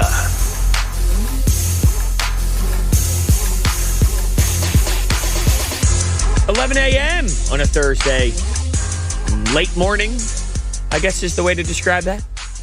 I'm Hunter Brody, filling in for Anthony Gargano on the Anthony Gargano Show. 610-632-0975. Now, we have to bring this up, Connor, because during the break, I made a run to the vending machine. I'm normally not a big vending machine guy here, but this morning was so out of whack. My commute is about 45 minutes. It took about 2.5 hours to get in. So I left around... Jesus, that long? Oh, yeah. There was a point where I didn't move for about 45 minutes on the Schuylkill, so I was thinking about texting Coach, just giving him the heads up, but I thought that there was enough time for me still to get in at a reasonable time. I didn't want him to have to worry just yet, and ironically enough, the moment I put my car in park here at the studio, he texted me and go, hey, is everything all right? You going to be here in time? It's like, wow, that's weird. I just parked. But normally, I stop at the same Starbucks. I have a routine. Just like in sports, you have I put on my left skate first and then my right skate second. I dress my left side first before my right side. Normally in hockey, when I put on my shin pads, put on my pants, I have this routine. Well, when I do a show here, I have a routine. I stop at the same Starbucks. I get my venti iced coffee black. I go through my motions. And sometimes if I didn't make breakfast at home, I would pick up a sandwich, whether it's a bacon, egg, and cheese, something along those lines. Well, this morning, I wasn't even going to play around with that. I had a job to do. That's smart move. Yeah, get to the station. So, no, and me, I'm a coffee addict. Everybody knows that. So I haven't had anything in my body right now. So here's my combination, thanks to the vending machine. I have a Pepsi, which is now taking over the caffeine needed from my coffee. And we have some Pop-Tarts here. Chocolate chip Pop-Tarts. So I'm going Pepsi, chocolate chip Pop-Tarts. How does that sound to you on a scale of 1 to 10, 10 being delicious? And by the way, 2 days ago, John Kincaid and I were hanging out in the middle of the office, and there were like 7-day-old donuts that you were about to dive into. So you better be honest with me here. Yeah, I was thinking about the 7-day-old donuts. When something's good, it stays good. When something's bad, it stays bad. The Pop-Tarts and Pepsi combination, Like, that's bad. That's terrible. I don't know how you eat that. Like, So you wouldn't have even. I'm embarrassed. You wouldn't even eat it at all. No, I would not eat. I'd eat a Pop-Tart, but I wouldn't drink the Pepsi with the Pop-Tart. Like the soda with the. That doesn't make any sense to me. You're right. It's not good, and I'm not enjoying this. But when times are desperate, you need to pull a desperate move. I mean, we have a beautiful vending machine out here with a lot of options. You're not enjoying it. Why'd you pick it? Well, because one, I got to get the most bang for my buck, right? So I need something that has some substance to it. A bag of Doritos at 11 a.m. when I'm a little bit hungry, I feel I get more power out of the Pop-Tart that would maybe give me a little bit more life until maybe some things happen when Charles Barkley comes in. Oh, okay, whatever you say. It's just a very weird combination for breakfast. I wouldn't do that. And I'm a weird combinations guy. I can't go that far, though, with the caffeine and the soda, with the Pop-Tart. I'm always anti the individuals out there that drink soda as their coffee. I know people that they wake up at 8, instead of making a cup of coffee, they grab a Pepsi or a Mountain Dew or a Coke. I'm going, that's nuts. Now that is... Yeah. We had a kid on our baseball team in college that would literally daily go out and get a 12-pack of Mountain Dew every single day. Like, he'd go after practice. It was his thing. It was his routine before bed. We'd get done practice. We'd go to the locker room, shower, clean up. And he'd go, I'm going to the convenience store. I'm going to go pick up my 12-pack of Mountain Dew. And then he'll drink it the next day. Wait. Crazy. He drinks all 12? All 12. That's sick. He was not a big guy either. You can't physically absorb all of that every day. Listen, so he ended up transferring out after his freshman year. So I don't know what turned into him. No, he played. He played. Yeah, but he ended up transferring out, and I don't know what happened to him, but I hope he's healthy because, God, that was an insane amount of soda to be putting into your body. No way he can do that long term. I mean, there's just no way. He's going to have to make a serious life change. That makes Pop-Tarts and Pepsi for one day nowhere even close to as bad. Well, yeah, you're not as crazy as a guy drinking a whole 12-pack of soda every day. It's still a nuts combination. No, that's where we set the bar. No, it's not. No, that's where we set the bar. Joel Embiid told us yesterday we have to be better. So let's work on that. Let's start with our breakfast choices. Okay, 610-632-0975. Let's go to Theodore in West Oak Lane. Theodore, you're on 97.5 The Fanatic. Hey, how y'all doing? We're doing well, man. How are you doing today? Yo, I'm doing great. My spirit's joyful, and y'all should be a comedy team. Real rap. Now, listen, I got routines, too, but I'm going to tell you, I got Arizona green tea with the honey bun, Little Debbie. Now, if I don't do my routine, then I'm just not going to eat anything till night. I love that. That's awesome. Maybe that's the trend we go with today. What is your morning routine, I guess? Your habits that you have to have in the morning or else your day is totally out of whack. I'm going to do my exercising. Okay? I have to exercise 40 minutes a day. I don't care. In the morning, I have to do that. Have my green tea, my honey bun, and then do whatever in the mix. I love it. I do. You love that? I exactly. Love it. Yeah. Now, let's get to Ben Simmons. I ain't going to hold you. Let me tell you about these millennium babies. They whiners. Now, I'm going to tell you how you heard them. You heard them with their pocketbook. I ain't going to hold you. It should be fine. Nike should not mess with them. You know what I mean? Just don't mess with them. How you going to make 5 points in a playoff game? That's it. I don't care. If you gave me $100, I'm going to Bill Lambert elbow you and try to make something happen just because I'm happy to be on the Sixers team. Does that make sense? No, it does. So I just want to play. I don't believe this. I do believe this theory, but I want to throw something your way. Right. Would it be better for the Sixers, similar with the Eagles, where it was very, very bad after the Doug Peterson thing went down, the Carson Wentz drama happened? There was so much turmoil that the best thing for the Eagles organization was to just snip it and move on and head in another direction. Yeah, listen, I agree with you. You know why? Go everything Eagles. Go everything Philly, right? But this is the first time that the 76ers gave me a heart attack like the Eagles. Because you already know the Eagles going to give you a heart attack at least once every 3 games. We already know that, right? As fans, we know we're going to get a heart attack sometimes with our team. We love them. But the 76ers to have that meltdown and to do that, that's unbelievable. That's historic. I never had a heart attack with the Sixers, and that was, I can't even sleep. That's just unbelievable that he can't go in the gym and just work on a little Tim Duncan shot.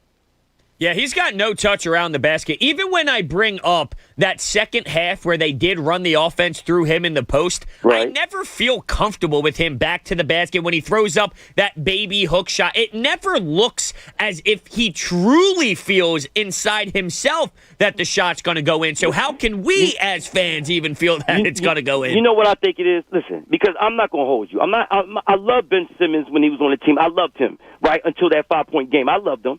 And I love this talent. talent. And I said, I said to myself, he's going to get better. But this is the thing. Even when he was hanging on the rim like Magic Johnson and doing all his passing and doing all them miraculous things, he made a three-point shot in the game. He's done certain things that you know that he can do it. It's called lack of confidence in self. That's it. It's a mental breakdown in yourself. It's like you're in your head too much because he has the talent, and we've seen him show us a glimmer of something.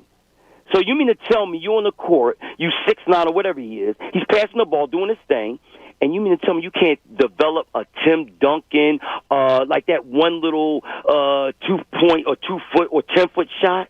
I know. Are you kidding me? I know. Even middle schoolers develop something. You know what happens? This is what a coach does. They sit you on the bench and make you feel salty, and then when you're on the bench, then you get up and do better the next practice.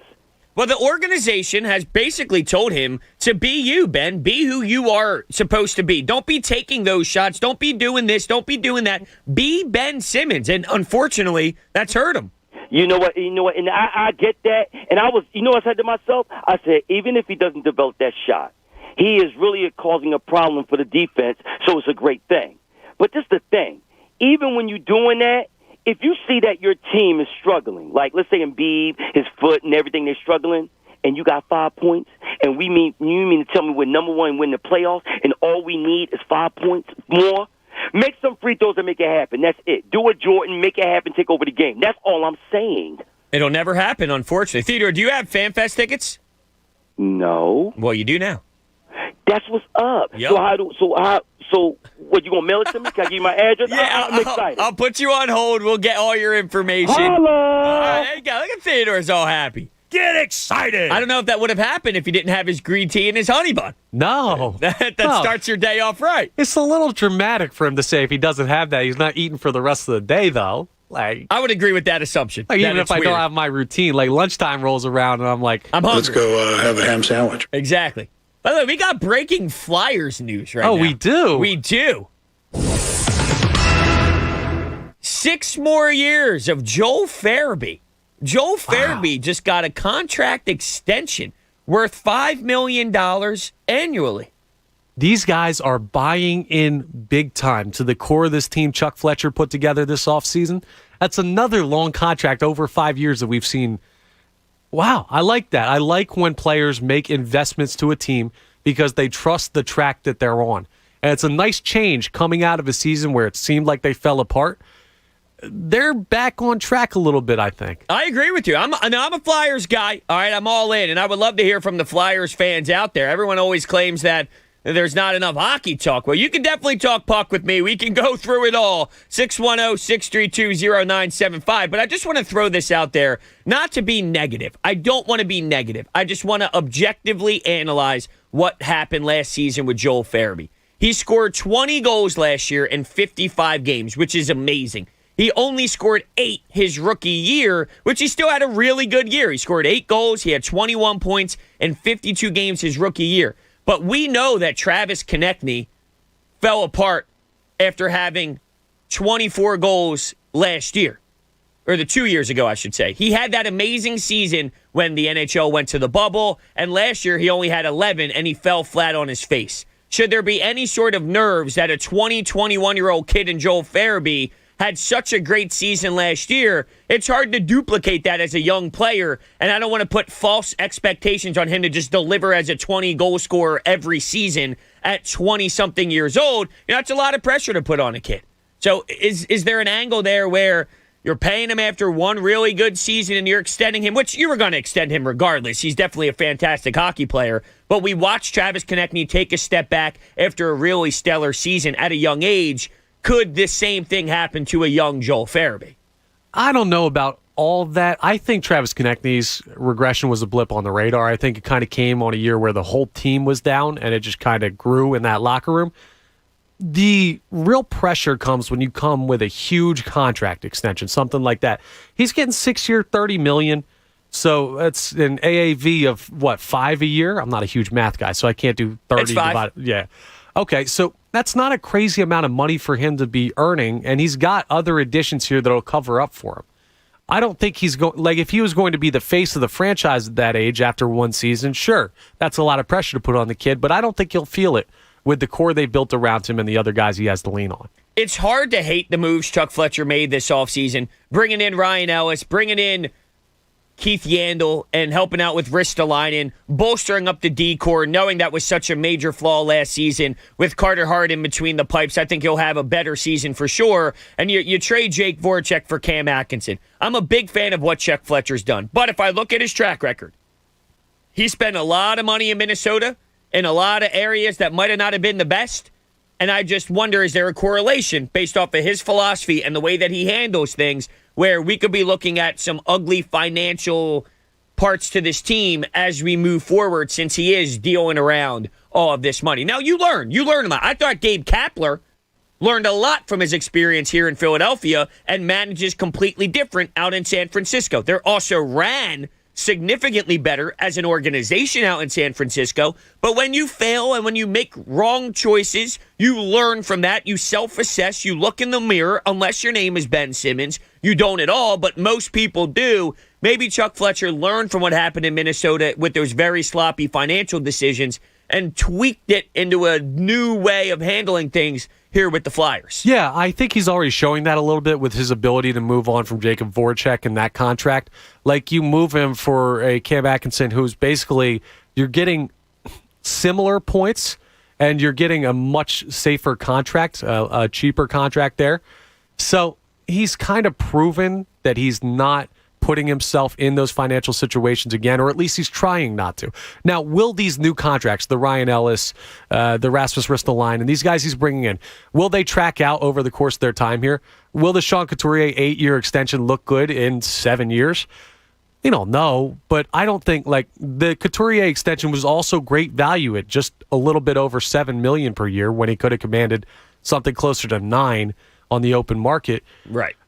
Yeah, you don't let him walk. Right. We won't be able to tell if he's learned until these extensions actually play out, but it seems like he's being very very manageable with the amount of money he's dishing out to these guys. Yeah. And we're talking about the lack of excitement heading into a Sixer season if you don't believe they could contend as much as they have been over the last handful of years. Even though they lost in the second round, there was this vibe surrounding each season that they can be an extremely competitive team and maybe battle it out for the first, second, or third in the Eastern Conference. With this Flyer squad, I'm all ready. Like, I'm ready for puck drop. We haven't even hit the Eagles season yet. I can't wait to see Carter Hart because I know he's going to bounce back. I feel confident in his game because it works as one. You're one team. The offensive line's banged up. The quarterback's playing bad. The head coach wasn't designing good plays. The wide receivers were picked up off the street. The list goes on, which forms into a 4-win football team that looks like a disaster. Last year, the goalie played bad, but it started in front of them. The forwards were not in the defensive zone. They were flooding the defensive zone to try and get breakaways, trying to move forward through the neutral zone. It was one big snowball effect. I thought AV had a down year with some of his decisions made with the lineup each night, shifting the lines every single period so you can't really get adjusted to who you were playing with. So there were 5, 6, 7 different areas that they were really weak in, which played a role into where Carter Hart was. I actually think Carter Hart's going to have a really good bounce back year. He's too good and too talented to be what he was last season for a long period of time. God, I hope you're right, man, because they really need him this year. But outside of Carter Hart, we've been talking about with the Eagles and the Phillies and the fun and excitement of following these teams. Like, this is a season I can get excited for. And I'm not even, like, hockey for me is probably the fourth if you have to list out the big 4 sports here. I love them all. I'm passionate about them all. I follow them all religiously. But if I had to put a ranking on it, they'd probably be in 4th place. And yet they might be the most exciting season for me right now just because of what they've done this offseason. And I'm expecting them to be a great team that's improved, that's going to make a playoff run, and we'll see how that plays out. That's fun for me. Not breaking down Matt Moore starts or... Don't even bring up the Phillies. You're not even allowed to watch the Phillies. Whoa, I could talk about them. They're 2 games back. They are 2 games back. I stayed up late last night watching that game. I see Max Scherzer get pulled. I'm getting all pissed off. Here I am screaming at the manager. What are we doing here? Come on, Dave. What are we doing? But A.J. Pollock comes up big in the 8th. I'm screaming. I'm going nuts. My dog starts barking. He was sleeping 2 rooms over. I'm freaking out over a Dodgers win last night. Man, it was a big win. The Phils were off. They still got some help. They're really gaining ground here. I cannot flip-flop. I will not. I'm a man of principle, and I won't allow myself to. I got off the Chunas train. I said I was out. I said I was done. It's won me some enemies, both here in the station and from people who have been reaching out to me on Twitter and some callers. But at the same time, I got to stick to my guns. At this base level, the team still has to prove to me that they can consistently beat teams, and they didn't do it after an 8-game win streak. They didn't do it after a hot stretch before the All-Star break. I need to see them consistently do this over the next month, and I still don't really have the faith. But that's just me. I know a lot of people do out there. I respect that you're staying true to what you said, but I'm a big believer in sports where just because you said something 5 weeks ago, the beauty about sports is things change. Things happen in a season. Players get injured on one team. Your team gets healthier. The lineup starts clicking. Things change where you're allowed to now recognize that there's different things occurring right now where you are allowed to, like, that's the way I see it. Is I respect that you are sticking true to what I said about I don't really believe in this team. At the same time, if things change, you're allowed to change your opinion on it based off of the events that occur. Whether you believed that was going to happen or not, that's irrelevant. The matter of fact is it did happen. Therefore, you're allowed to then believe, oh, maybe there is something here that I didn't see 2 weeks ago. What's changed, though? Well, no, I agree. So the Braves got swept by the best team in baseball. Now, the Dodgers, after that win last night, now have the best record in Major League Baseball. The Phillies have gone on this 5-game win streak, but who have they done it against? The Arizona Diamondbacks and the Washington Nationals. Two teams that are absolute cellar dwellers who got rid of everybody at the trade deadline in one case and didn't have anybody to get rid of at the trade deadline in the case of the Arizona Diamondbacks. It's a nice 5-game run. Don't think I'm sitting at home on my couch like cursing the Phillies when they win games. I want them to make the playoffs. I'm not willing to say they will. I don't believe it's going to happen. I don't either. I don't believe in this team. The way that I claim I watch them is with this fake, silly, goofy excitement. Like I just did with the whole Dave Roberts thing. Right here I am screaming at it. I am, though, but in a joking manner. It's almost sarcastic. Because when you look at the lineup they consistently throw out there, the Phillies, that is, it's a disaster. It's a disaster. It makes no sense that they are winning baseball games. And there's no way over a long period of time that that's something that can hold up. But I'm having fun with that. I'm just going to scream, I'm out. So you should have just tweaked your approach. That's all. No tweaking.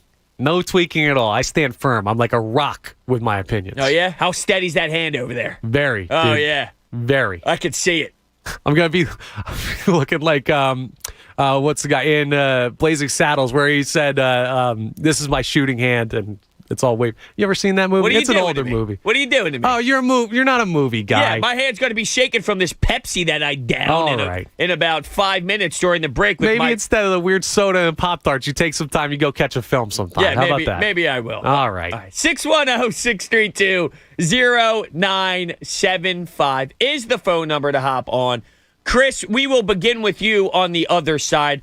We never got to Doc Rivers. There's a fascinating question we have with Doc Rivers with time. How much time does Doc Rivers have now with this move of Ben Simmons? Does he have more? Does he have less? 610-632-0975. I'm Broads, filling in for the Cuz here on 97.5 The Fanatic. Fanatic Sports Update. Little help from L.A. I'm Connor Thomas, and this update was brought to you by Martin Law, the law firm for injured workers. Visit PAWorkInjury.com. The Phils got some help from the Los Angeles Dodgers last night as they knocked off the Atlanta Braves. The Dodgers actually swept the Braves, leaving the Phillies just 2 games back in the NL East, and the Phils sit 2.5 games out in the National League wildcard race as well.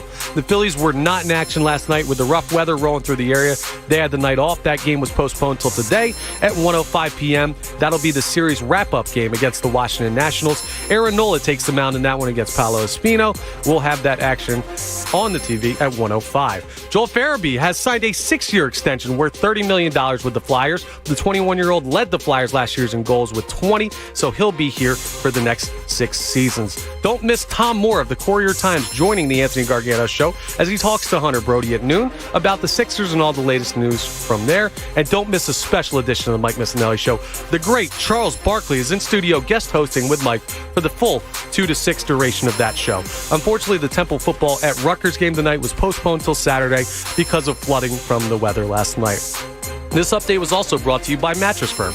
Get a king bed for a queen price at Mattress Firm and save up to $500 on top-rated brands like Sealy and Sleepy's. Keep it locked right here for all your latest news and information. I'm Connor Thomas for 97.5 The Fanatic. It's the Cuz, Anthony Gargano. Weekdays 10 to 2 on 97.5 The Fanatic. Fanatic Fan Fest 2021 is on Saturday, September 18th at Xfinity Live. Presented by FanDuel Sportsbook and Live Casino and Hotel Philadelphia. Go to 975thefanatic.com for more details. Brought to you by KSL Skin Study Center. Get paid to test cosmetic products in Newtown Square. Hey guys, it's Andrew. Now that the world's opening back up, so many new thrills are on the horizon. And whether you've been in a relationship for years, you're just getting started, or you're excited to get back out there and meet new people, when the moment comes, you'll want to be ready. Roman ready. Go to GetRoman.com/Andrew now to talk to U.S. licensed healthcare professionals. With Roman, you can get a free online evaluation and ongoing care for erectile dysfunction, all from the comfort and privacy of your own home. Roman ready equals confidence. The confidence that you know you can rise to the occasion in the moment. We're looking at the Summer of Love 2021, and Roman wants to make sure you can participate in your way, whether that be as a single person or a couple who would still rather stay in with each other. A U.S. licensed healthcare professional will work with you to find the best treatment plan. If medication is appropriate, it ships to you with free 2-day shipping. The whole process is straightforward, it's convenient, and it's discreet. Getting started is simple. Just go to GetRoman.com/Andrew and complete an online visit. Take care of your ED without leaving your own home. Complete an online visit today to connect with a U.S. licensed healthcare professional and take care of it. Go to GetRoman.com/Andrew today, and if you're prescribed, get 50% off your first month of ED treatment. Make sure you're ready to have confidence and control this summer. Roman ready. Check out Inside the Birds with Jeff Mosher and Adam Kaplan. Listen every Monday from 6 to 8 p.m. Get an insider's view of the locker room and what's going on each week down at the NovaCare Complex. What are the players thinking after each game? What are the coaches saying? Get it all on Inside the Birds. Brought to you by DraftKings Sportsbook, America's top-rated sportsbook app. Inside the Birds on 97.5 The Fanatic, Philadelphia. DraftKings Sportsbook is giving all customers a chance to lower the over-under on this weekend's most anticipated college football game. For every 2,500 customers who bet the over on Georgia versus Clemson, the line will drop by half a point. Download the top-rated DraftKings Sportsbook app now and use code FANATIC for a limited time only at DraftKings Sportsbook. Must be 21 or older, Pennsylvania only. Restrictions apply. Max $25 wager, one per customer. Offer ends 9/4/21 in partnership with Meadows Racetrack and Casino. See DraftKings.com/sportsbook for details. Gambling problem? Call 1-800-GAMBLER. Get in the zone, AutoZone. Welcome to AutoZone. What are you working on today? You're probably looking for some fuel treatment.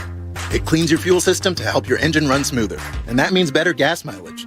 Right now, you can get 2 bottles of Lucas Complete Fuel Treatment for just $8, plus a $1 bonus reward if you're an AutoZone Rewards member. Not a member? Don't worry. We can sign you up fast right here or on AutoZone.com. Getting the job done just got easier. Get in the zone, AutoZone. Restrictions apply. Wake up to Wendy's and get a bacon or sausage, egg, and Swiss breakfast croissant for just $1.99. Made with fresh cracked eggs and served on a hot buttery croissant that's fluffy enough to sleep on. It's time to wakey. Hit the Wendy's drive-thru and get your bacon or sausage, egg, and Swiss breakfast croissant for just $1.99. That's a better breakfast for just $1.99. Only at Wendy's. We got you. Limited time only. U.S. price and participation may vary. Third-party delivery prices may vary. Not valid in a combo. Amazon is offering sign-on bonuses up to $1,000. Plus, get up to $20 an hour for select roles. The best part? We're hiring near you. So start now to take home something greater. New, higher wages with a sign-on bonus, a range of real benefits, and career growth opportunities in a top-rated workplace. So earn more and see how great pay and sign-on bonuses can lead to a greater life for you. Go to Amazon.com/apply. Amazon is an equal opportunity employer. Philadelphia's hometown sportsbook is ready to make this football season one to remember. All season long, you can score at Bet Rivers Sportsbook with free bets, odds boosts, and more. With player props, thousands of game lines, and live in-game betting, Bet Rivers Sportsbook delivers a best-in-class sports betting experience and has an experienced customer service team to back it up. Visit Bet Rivers Sportsbook today and bet this football season with a local trusted team that puts you first. Go to BetRivers.com and be a winner. Presented by Rivers Casino Pittsburgh. Must be 21 or over to play. Gambling problem? Call 1-800-GAMBLER. My friend kept complaining about car insurance. I need affordable insurance to get back on the road. I gotta get to work. So I played her this song. 1-800-SAFE-AUTO. Pick up the phone. The call is free. And she was like, play that again. 1-800-SAFE-AUTO. Safe Auto believes everyone deserves affordable coverage. In just 3 minutes, you can save big with low down payment on state minimum coverage. This is my jam. Play it safe, Safe Auto. Call 1-800-SAFE-AUTO for your quote today. This is Bob Cooney from the John Kincaid Show on 97.5 The Fanatic. And let me tell you about our friends at American Express Business. American Express Business offers a line of cards packed with features and benefits, like membership rewards points, flexible payment options, employee cards, and much, much more to help you take your business further. Because with needs like yours, you need a card designed for business. Built for business by American Express. Don't do business without it. Terms apply. Learn more at americanexpress.com/business cards. It's Macy's Labor Day sale with amazing specials. Get that perfect touch of glam with 70% off 10-carat and 14-carat gold earrings. Find comfy 4-piece sheet sets from Camden, just $29.99. And sleek Ninja kitchen appliances starting at $79.99. Plus, Macy's Star Rewards members can earn even faster during Macy's Star Money bonus days. Going on now. Details at Macys.com/Star Money. Savings off sale and clearance prices. Exclusions apply. When you have trouble sleeping, it's tough. When kids have trouble sleeping, Mom, I can't sleep. Dad, just one more story? for nights like this, try Vicks Pure Z's Kids. Our great tasting gummies are specially formulated for kids with a unique blend of botanicals and a low dose of melatonin to support their natural sleep cycle. Best of all, they're drug-free and non-habit forming. Help your child fall asleep naturally with Pure Z's Kids Gummies. Consult with a doctor before use. For ages 4 and up. Hey, it's Jamie Lynch. Football season is about to kick off, and that means it's time to list your futures bets on PropSwap. Did you know that last year's Tampa Bay Bucks were 60-1 before the season started? Now, that's a futures bet. You just never know. Or maybe you do. Sports bettors cash in early and often when they list long shots on PropSwap. The average PropSwap seller makes $500 a month just listing and selling tickets. Join us. Go to PropSwap.com or download the free app. PropSwap is where America buys and sells sports bets. We all hear the radio ads about the IRS. They tell you to be afraid, to be scared, and they try to frighten you into calling. I'm not here to do that. Tax Relief Advocates is different. TRA is here to tell you that if you owe money to the IRS, whether it's $5,000, $50,000, or $500,000, we have a solution. It doesn't matter if you're sitting in your car, at work, or with your kids. No matter where you are, call now. 800-546-1987. Don't lose hope. TRA can eliminate or reduce what you owe to the IRS. There is zero risk to you. If we can't reduce your tax debt, then you pay nothing. Our passion is taxes and helping individuals fix their IRS problems. We have a 5-star rating on Google and Yelp and an A+ with the Better Business Bureau. You don't need to be afraid of the IRS any longer. End your tax nightmare today by visiting us online at TRA.com or call 800-546-1987. That's 800-546-1987. Tax Relief Advocates. Real solutions for real people. Listen to 97.5 The Fanatic everywhere. On Alexa at 975thefanatic.com, The Fanatic app, and now on Odyssey. More of the Anthony Gargano Show now on 97.5 The Fanatic. Welcome back to 97.5 The Fanatic. This is the Anthony Gargano Show. I'm Hunter Brody, filling in. The 11 a.m. hour is brought to you by Golden Nugget Jewelers, where Philly gets engaged. So, this Farabee contract, though, if he ends up being that 20-goal scorer and he can give you the 20 to 30 goals per year, and who knows, maybe becomes even more of a sniper as his years continue on, to get him at $5 million AAV is pretty damn solid. So I'm excited for it. I just looked at it in the beginning with the perspective of, you know, it's hard for these young kids to just duplicate that season year in and year out. Some can, some can't. Joel Farabee is fast. He's very smart. He's got a lot of hockey IQ out there. He plays the game very well. He does the little things right. And when he plays with some of the top dogs with the top line, he produces. He absolutely does. So I'm looking forward to seeing him kind of build off of that 20-goal season last year. So 610-632-0975. So we teased this Doc Rivers question, and we're just analyzing here, Connor and I, with Doc Rivers.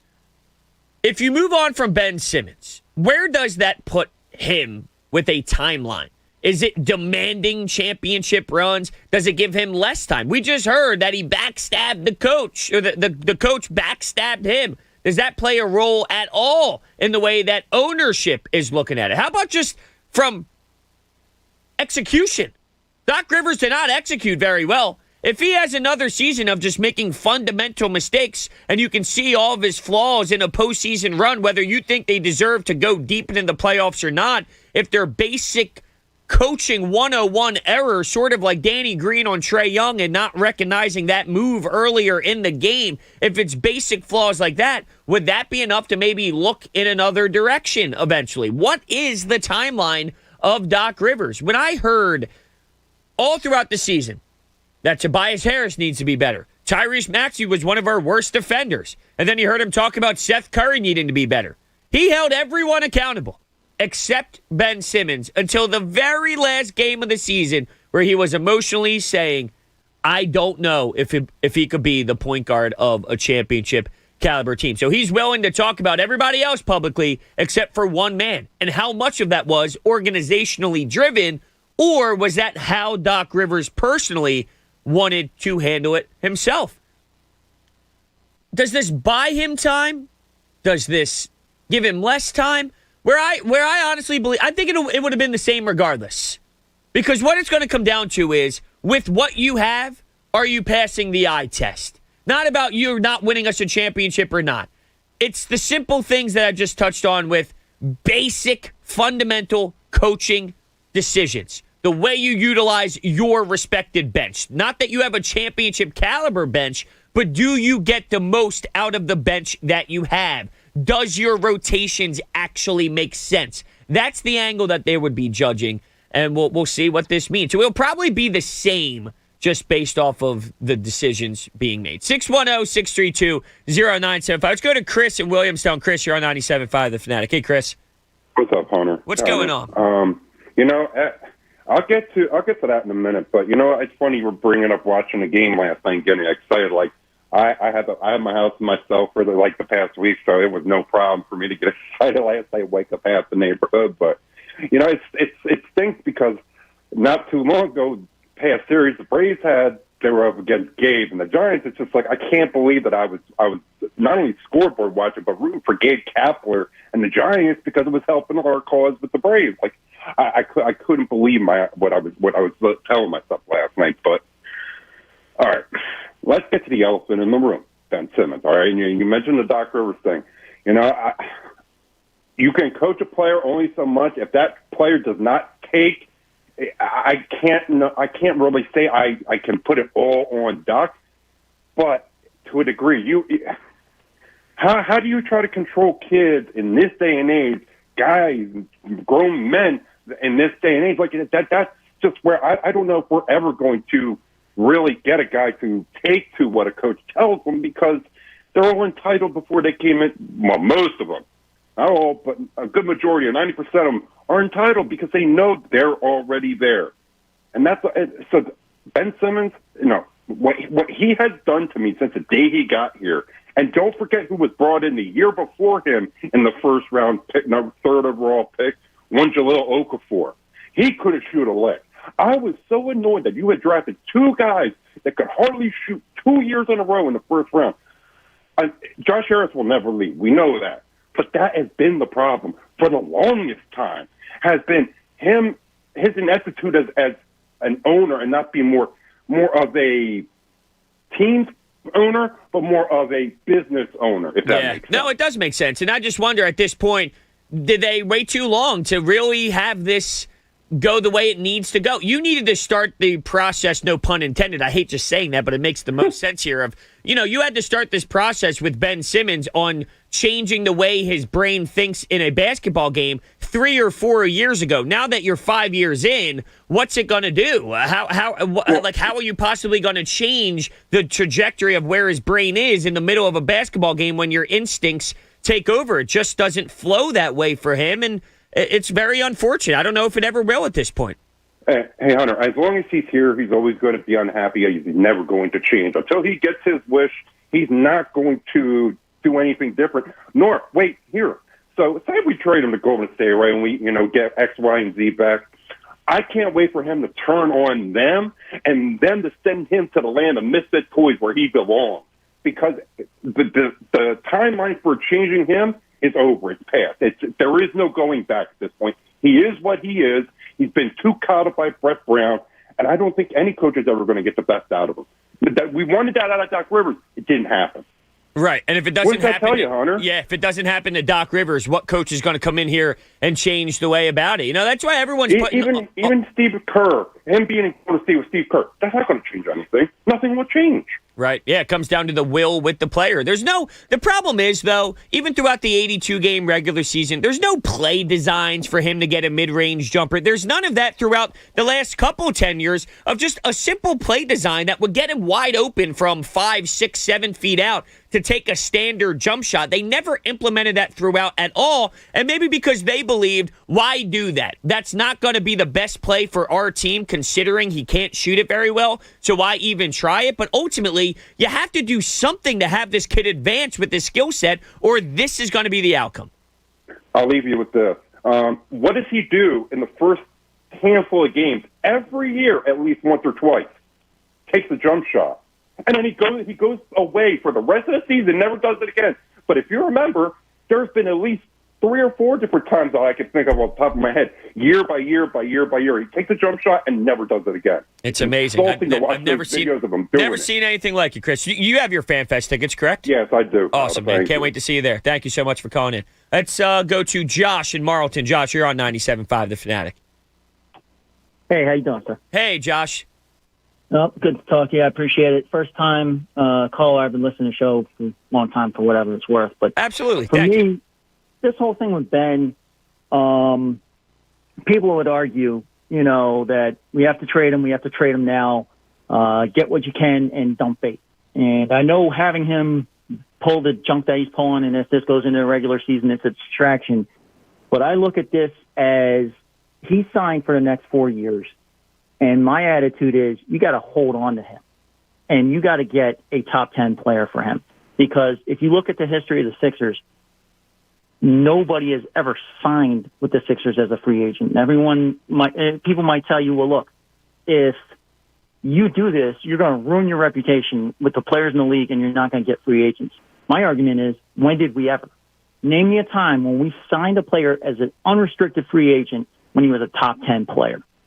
Well, I guess the hope would be with Joel Embiid signing here and knowing that you have a championship caliber window. It's difficult if you're going to use, which is fair to do, but I'm just saying, let's use the process years as an example. Well, there would be a 0% chance of even attempting to sign anybody throughout a lot of these years in general. Let's look at when you actually had pieces that made sense to acquire a big UFA. What was the statistics showing then, kind of thing, if that makes sense? I understand, but if you look at it, all right, let's say the last 4 years. We've made the playoffs the last 4 years.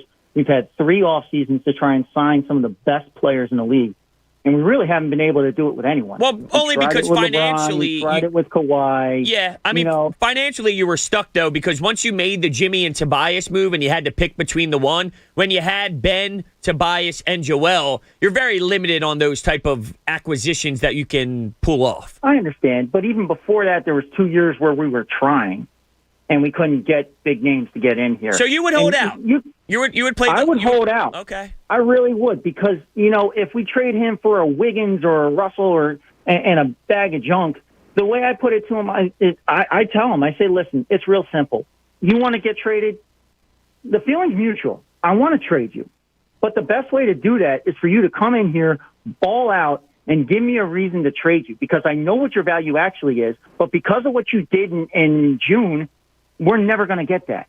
I want to trade you because you don't want to be here, and I don't want people who don't want to be here. At the same time, I owe it to the rest of your teammates in this franchise to make sure that I don't give you up for nothing. That kills everything we've been trying to build. No doubt. I understand, Josh, where you're coming from. Just knowing how this league works and when things get sticky and ugly this way, what happened with Zach Ertz is very rare, that now there's been a full 180, and now it's let's head in this new direction of fun, and we're excited to be playing football every day with Nick Sirianni, where I think it's easy to say that's the way to handle it. I just don't know if it ever really gets executed with that level of respect for one another, where they sit down and go, you're right, let me just play for you because I want to get moved, and we'll do this in this happy-go-lucky way. It's just going to get ugly, and unfortunately, I think what's best is let's just chop it off where it's at, just so you can move in a fresh direction. I don't want next season to start where we're still having this discussion 3 months into the season because you're fining him every day for not showing up to camp and what's Ben going to do, what's happening here. I want to head into this with a proper mindset. Well, my only issue with that is just the fact that, for me, it's not about, at this point, I don't care how we start the season. I care how we end the season. And, if you trade him away for nothing, I mean, you're going to end the season the same way you've been doing it. Well, what changes that? If anything, the way, and thank you, Josh, I'll put you on hold if you don't have your FanFest tickets. The thing that changes then is you're playing 5-on-5 basketball now, which gives you a better opportunity maybe than playing 4-on-5 basketball. If you're ending in the same spot anyway, which is a second-round exit team, then it's not that important to hold on to Ben, and you're overvaluing, I guess, what you could possibly get for Ben if you think they're the same team anyway. Would you agree with that? Yeah, I mean, I don't think you're off there at all. Like, it's not in the fight against him is not worth it, and that drama over the first handful of however many weeks of training camp is not worth it. If by the end you're saying you're going to be the same team anyway. It would be different if that fight was long and then you get Damian Lillard, which would put you over the hump. But to be the same team, I'm not going through weeks and months of painful, more Ben Simmons drama to basically be in the same area you were. That's not worth it for me. Right. I think the point that people are missing is how much some people want it to affect Ben, and it's going to affect the team and the other guys around him as much as it affects him. You can't just hold him out of spite and make him not report and fine him and do all of that just to, try and get back at him for wanting out when you were already planning on trading him anyway. The better option for both sides is to cut bait and move on when you can, get a good deal done. Not before you get a good deal done. You want to take your full time and do your due diligence, but it's not worth it to hold him here and make him hold out. Yeah, it's easy to say sitting here, that's what you do. Just fine them, make them pay, sit them, bench them. We've been hearing that for years. Why don't you just bench Ben Simmons every day? Because a $30 million contract player who is working with Rich Paul and Clutch Sports, and that's not how the NBA works. These players and these agents, they run the asylum, they have the power, and they do what they basically want to do at the end of it. You don't bench $30 million players that way unless it's because it's the fourth quarter and you need to actually run an offense and you need someone out there that's a threat with the basketball in his hands. But I'm talking more long-term over 82 games. It's easy to sit here and scream, yeah, just fine them. Well, it doesn't work that way. No. And what it does is it creates drama in the locker room because you have guys sitting there. Like, I do believe there are some guys in the locker room that liked playing with Ben, liked hanging out with Ben, and these guys got tight. He's been here for a half decade. You don't want to put it in a position where it seems like the organization fully fighting with Ben over the course of a season when you're focused on winning basketball games. By the way, do we have some news here for the program? We do have a little bit of news. So actually, you just heard some news about Joel Farabee's extension with the Flyers. Well, actually, Mr. Farabee will join us himself coming up at noon to talk about that extension. So Absolutely. A fun little addition. Yeah, I'm excited for that. I can't wait to hear his thoughts about, last season, even though it was a little bit of a tough season for the team. He had a good one individually, scoring 20 times, and he's definitely an up-and-comer with this franchise, and I can't wait to hear his thoughts on what Chuck Fletcher did over the offseason as well. So we'll push Tom Moore back to 12:30, so we'll have him on to talk about the Sixers, and we'll slot Joel Farabee in at noon, so I'm really looking forward to that. Show just got busy. Yeah, how about that? Love that. I'm excited for that 12 o'clock hour to hear from both Tom and Joel Farabee. But I never got your thoughts because you were running around doing some things behind the scenes, as you do so perfectly. On the Doc Rivers question, on does this buy him time? Does he lose time? Is it almost maybe the same timeline just based off of his personal coaching decisions? How do you see the Doc Rivers thing playing out? I think Doc was already in a little bit of hot water. He did not coach well against Atlanta. And I don't know that his reputation from a title so long ago with the Celtics still carries to this day when you collapse like he did. His reputation's become a lot more of playoff collapse than it has been of that one championship he has to his name.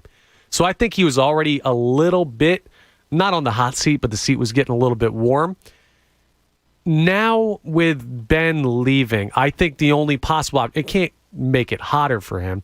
He's dealing with a team now that's not expected to win, and it's of no fault of his. The whole reports that, Doc backstabbed Ben, and Ben's camp feels like Doc threw him under the bus. I think it's erroneous. I think it's ridiculous because this ultimately comes down to Ben Simmons' deficiencies, inabilities, and what he will and won't do on the court.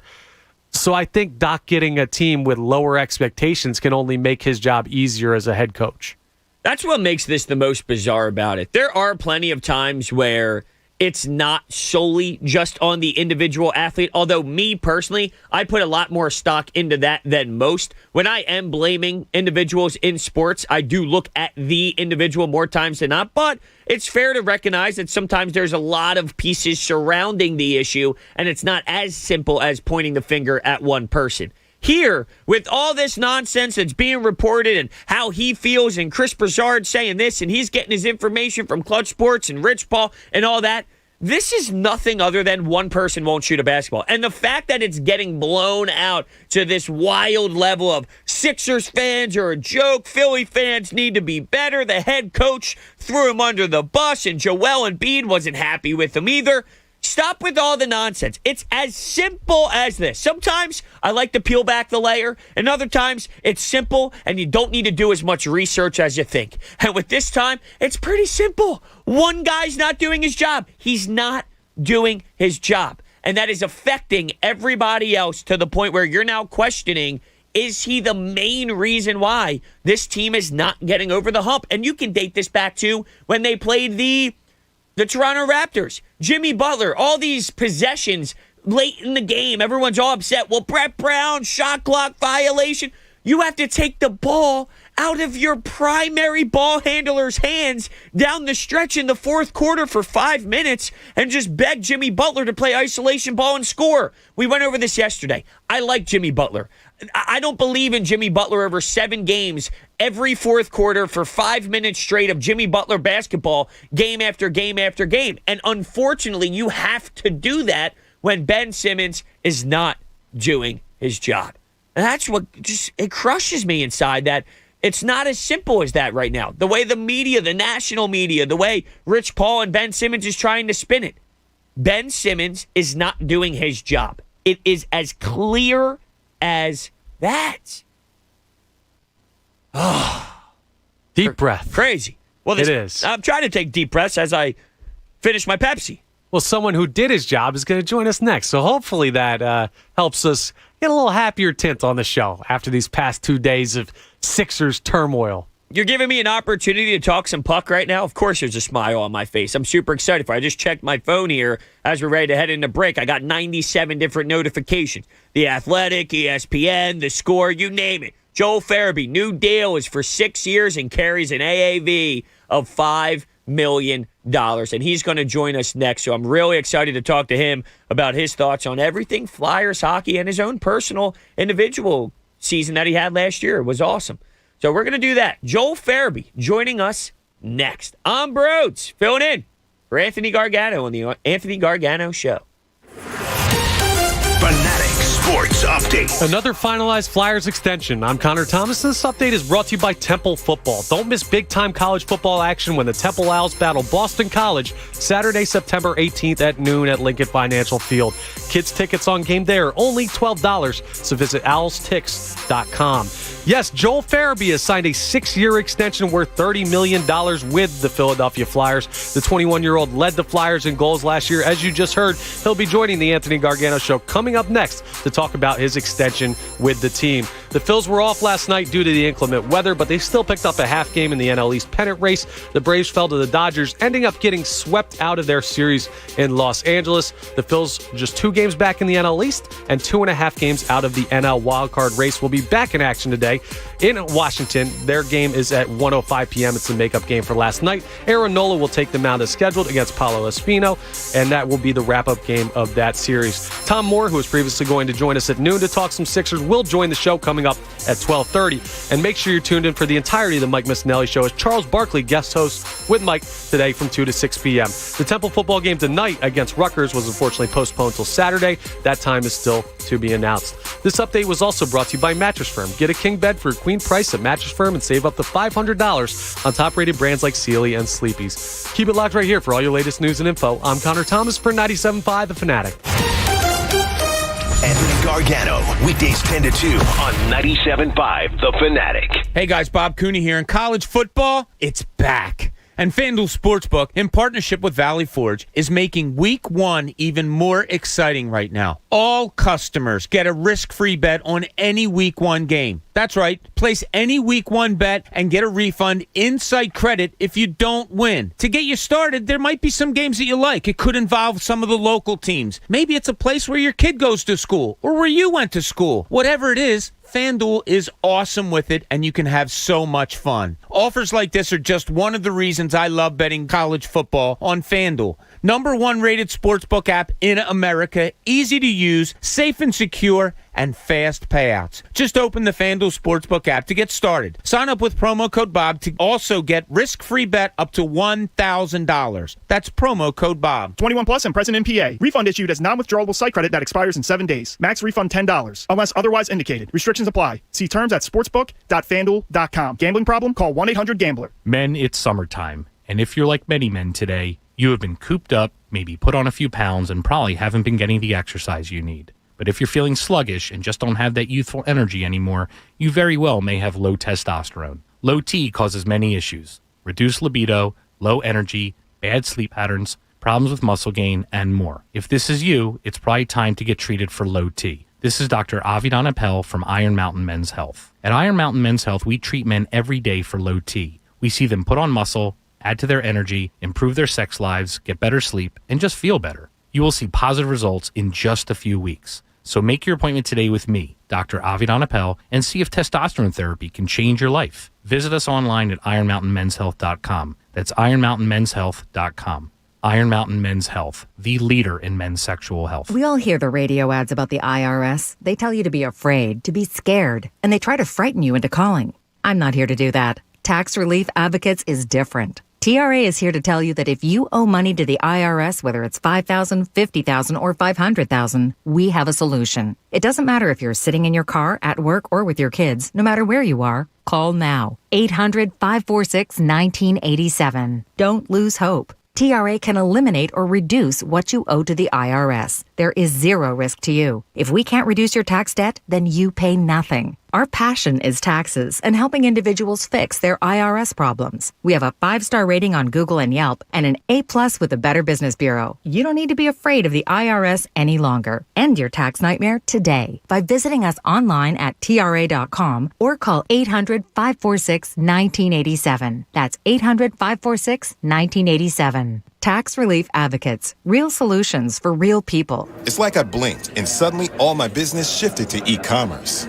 Now, my business hours are whenever my customers need me. My customers want everything now and faster than ever. It's a whole different world. Your business is changing. The United States Postal Service is changing with it. We're bringing you fast, reliable shipping nationwide, and we're bringing it right when your customers need it. Let's discover new routes. Visit USPS.com/new routes. The United States Postal Service. Priority, you.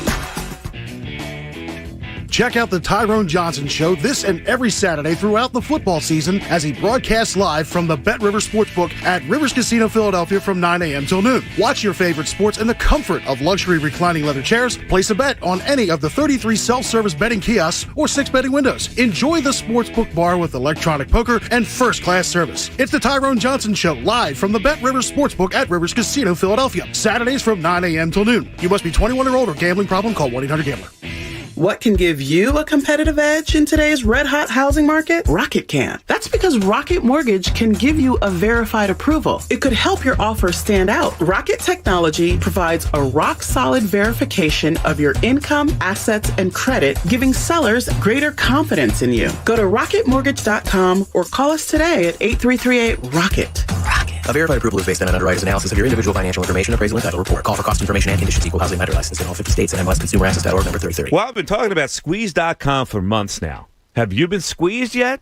Squeeze.com is a juice cleanse that helps you look and feel your best so you can squeeze the most out of life. Now, after a few days of drinking cold-pressed fruit and vegetable juices, you'll have more energy. You'll feel less bloated. You'll sleep better. And it'll kickstart you to a healthier lifestyle. Now, if you've never done a juice cleanse before, just go online to Squeeze.com and they'll tell you everything you need to know to get started. That's Squeeze.com. Spicy chicken nugs.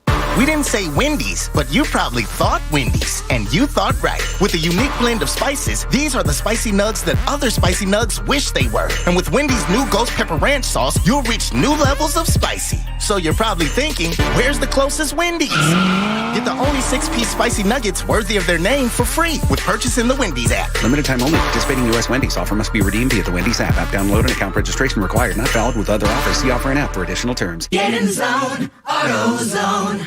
Welcome to AutoZone. What are you working on today? So you've got an oil change coming up? We can help you get started.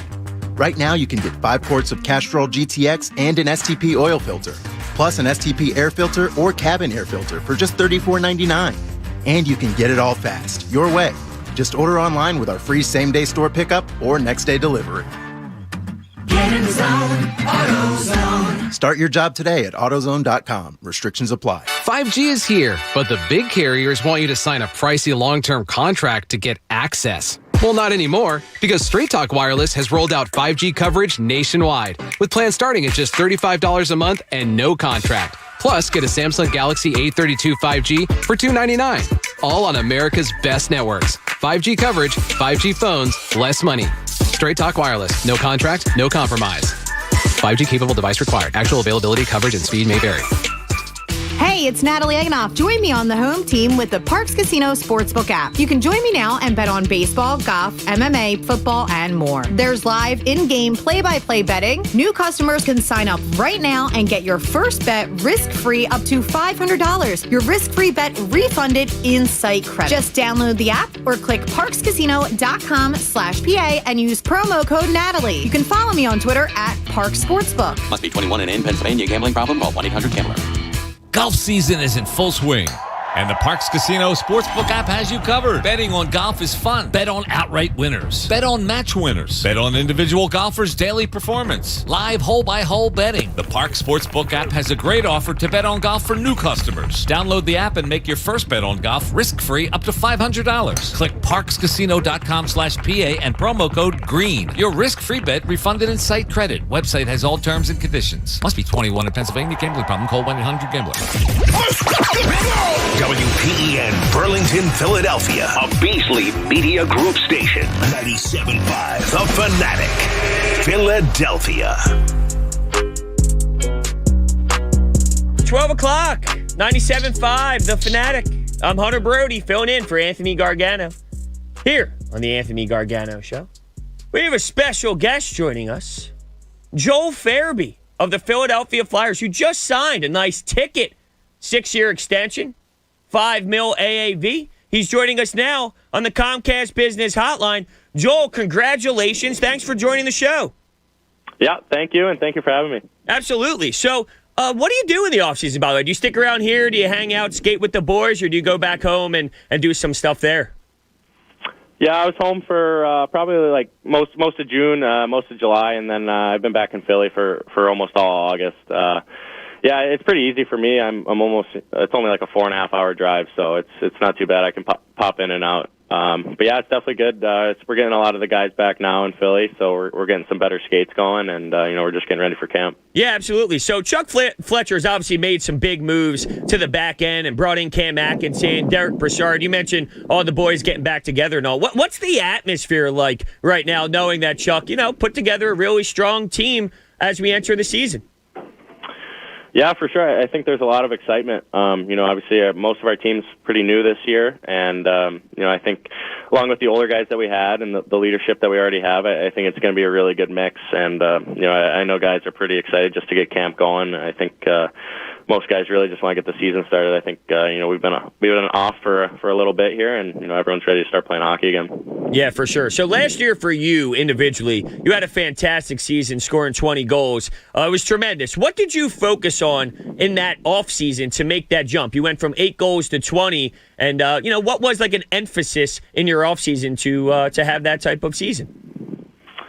Yeah, for sure. I mean, I think last year, just trying to build a lot of strength in areas, and trying to work on my puck protecting and things like that. And then I think the biggest thing for me was just playing with that confidence. When I'm playing loose and playing with confidence, that's when I play my best hockey. So I think right from the jump last year, I started feeling my game a lot better, and just kind of took off from there. So hopefully I can keep that going, as we head into this next season. Yeah, and I'm curious because you played at NCAA, you played at Boston University, you played a couple games in the AHL, but what was that jump like? Because you talk about that confidence, and I'm sure as a younger player, you go up against the guys that you watched and all, and now you're involved in it. What is that jump like going from the college game to really the NHL level pretty quickly? Yeah, for sure. I think for me it was just a lot of little things, little things you can do to, keep the puck for an extra second, or, ways to, get open. I think in college, kind of my skill and things like that kind of took over, so I didn't have to worry about it too much. But when you're playing in the NHL or pro hockey in general, the guys are bigger, they're stronger, so you got to be a little bit smarter in how you go about the game. So I think just finding those little soft areas, finding ways to get the puck a little bit more on my stick was something I definitely emphasized in my summer training. Yeah, absolutely. So Sean Couturier also signed a nice ticket recently.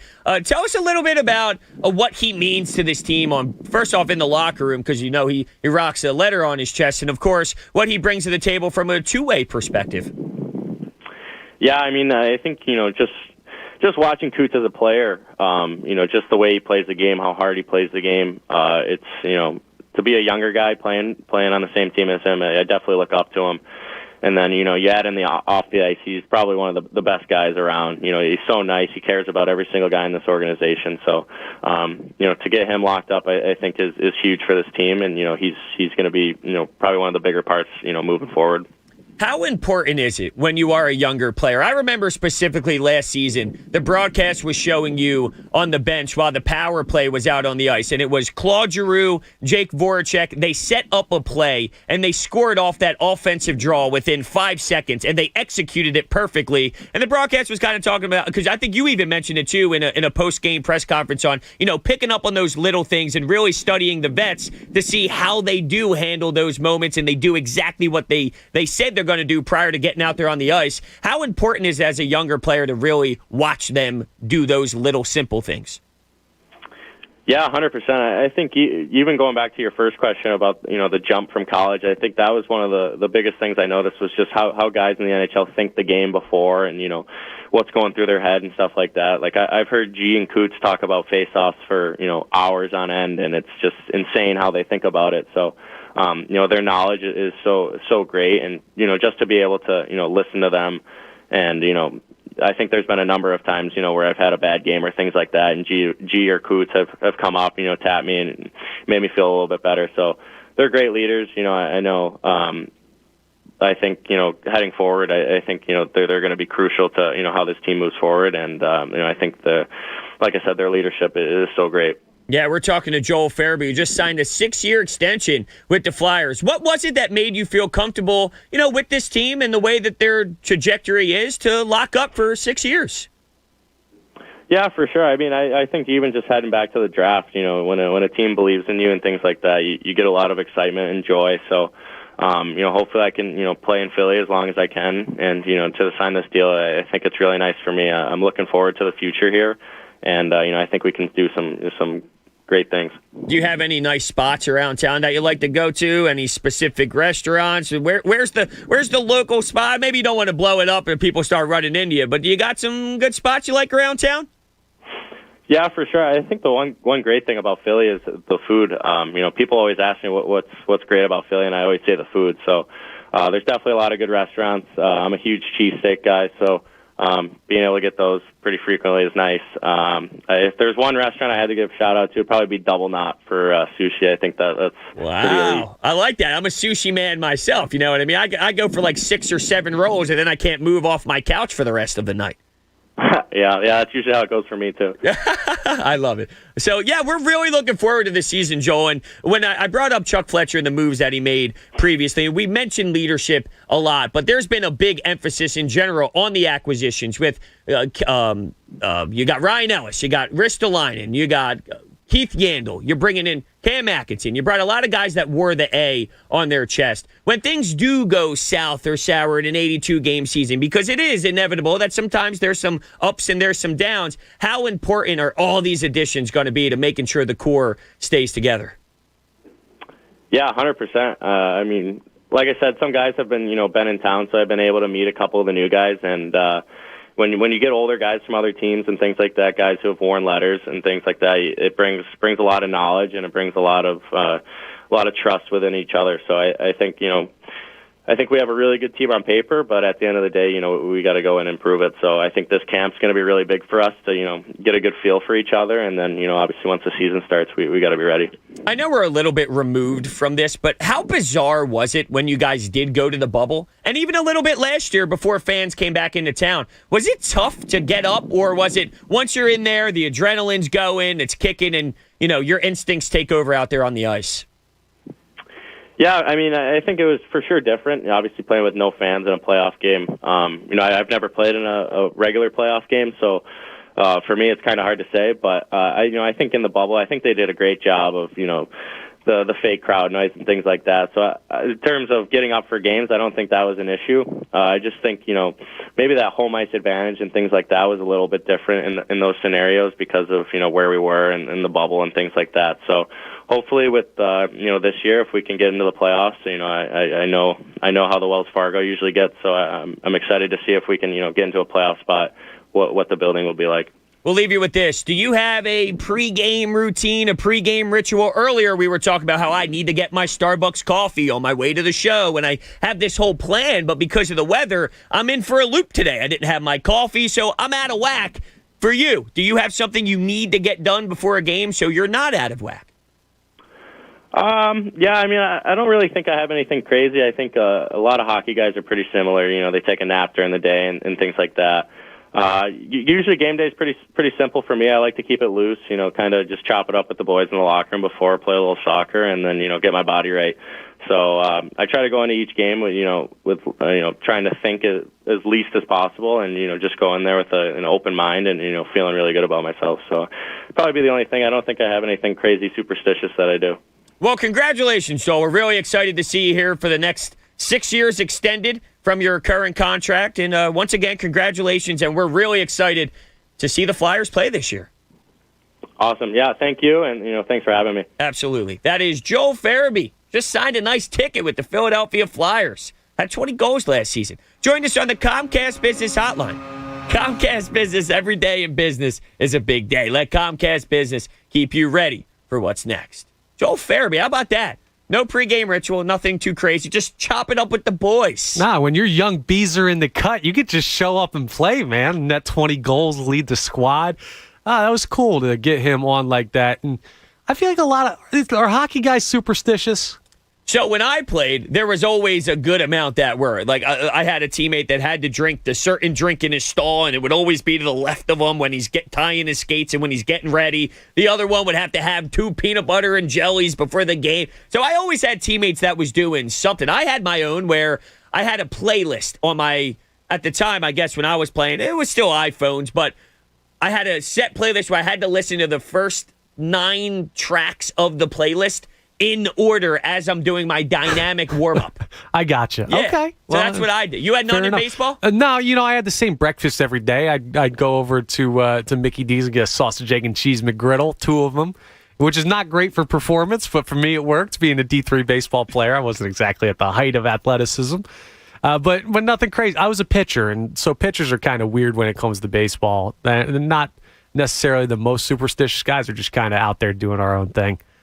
Yeah, but nothing crazy. Yeah, I mean, look, CC Sabathia had a hell of a career. If you can handle it that way, you can handle it that way. No, I'm not built like that. What are you trying to say? Well, I put on a couple pounds here. I but- didn't say I was referencing you. I'm just saying in general, there's pitchers out there that maybe look different than other pitchers. That's all I'm saying. All right, let's bring this back to the real athlete, though. It's cool that he's locked up for such a long time. Him and Couturier, it really seems like they're buying into what Chuck Fletcher did this offseason, the acquisitions he made.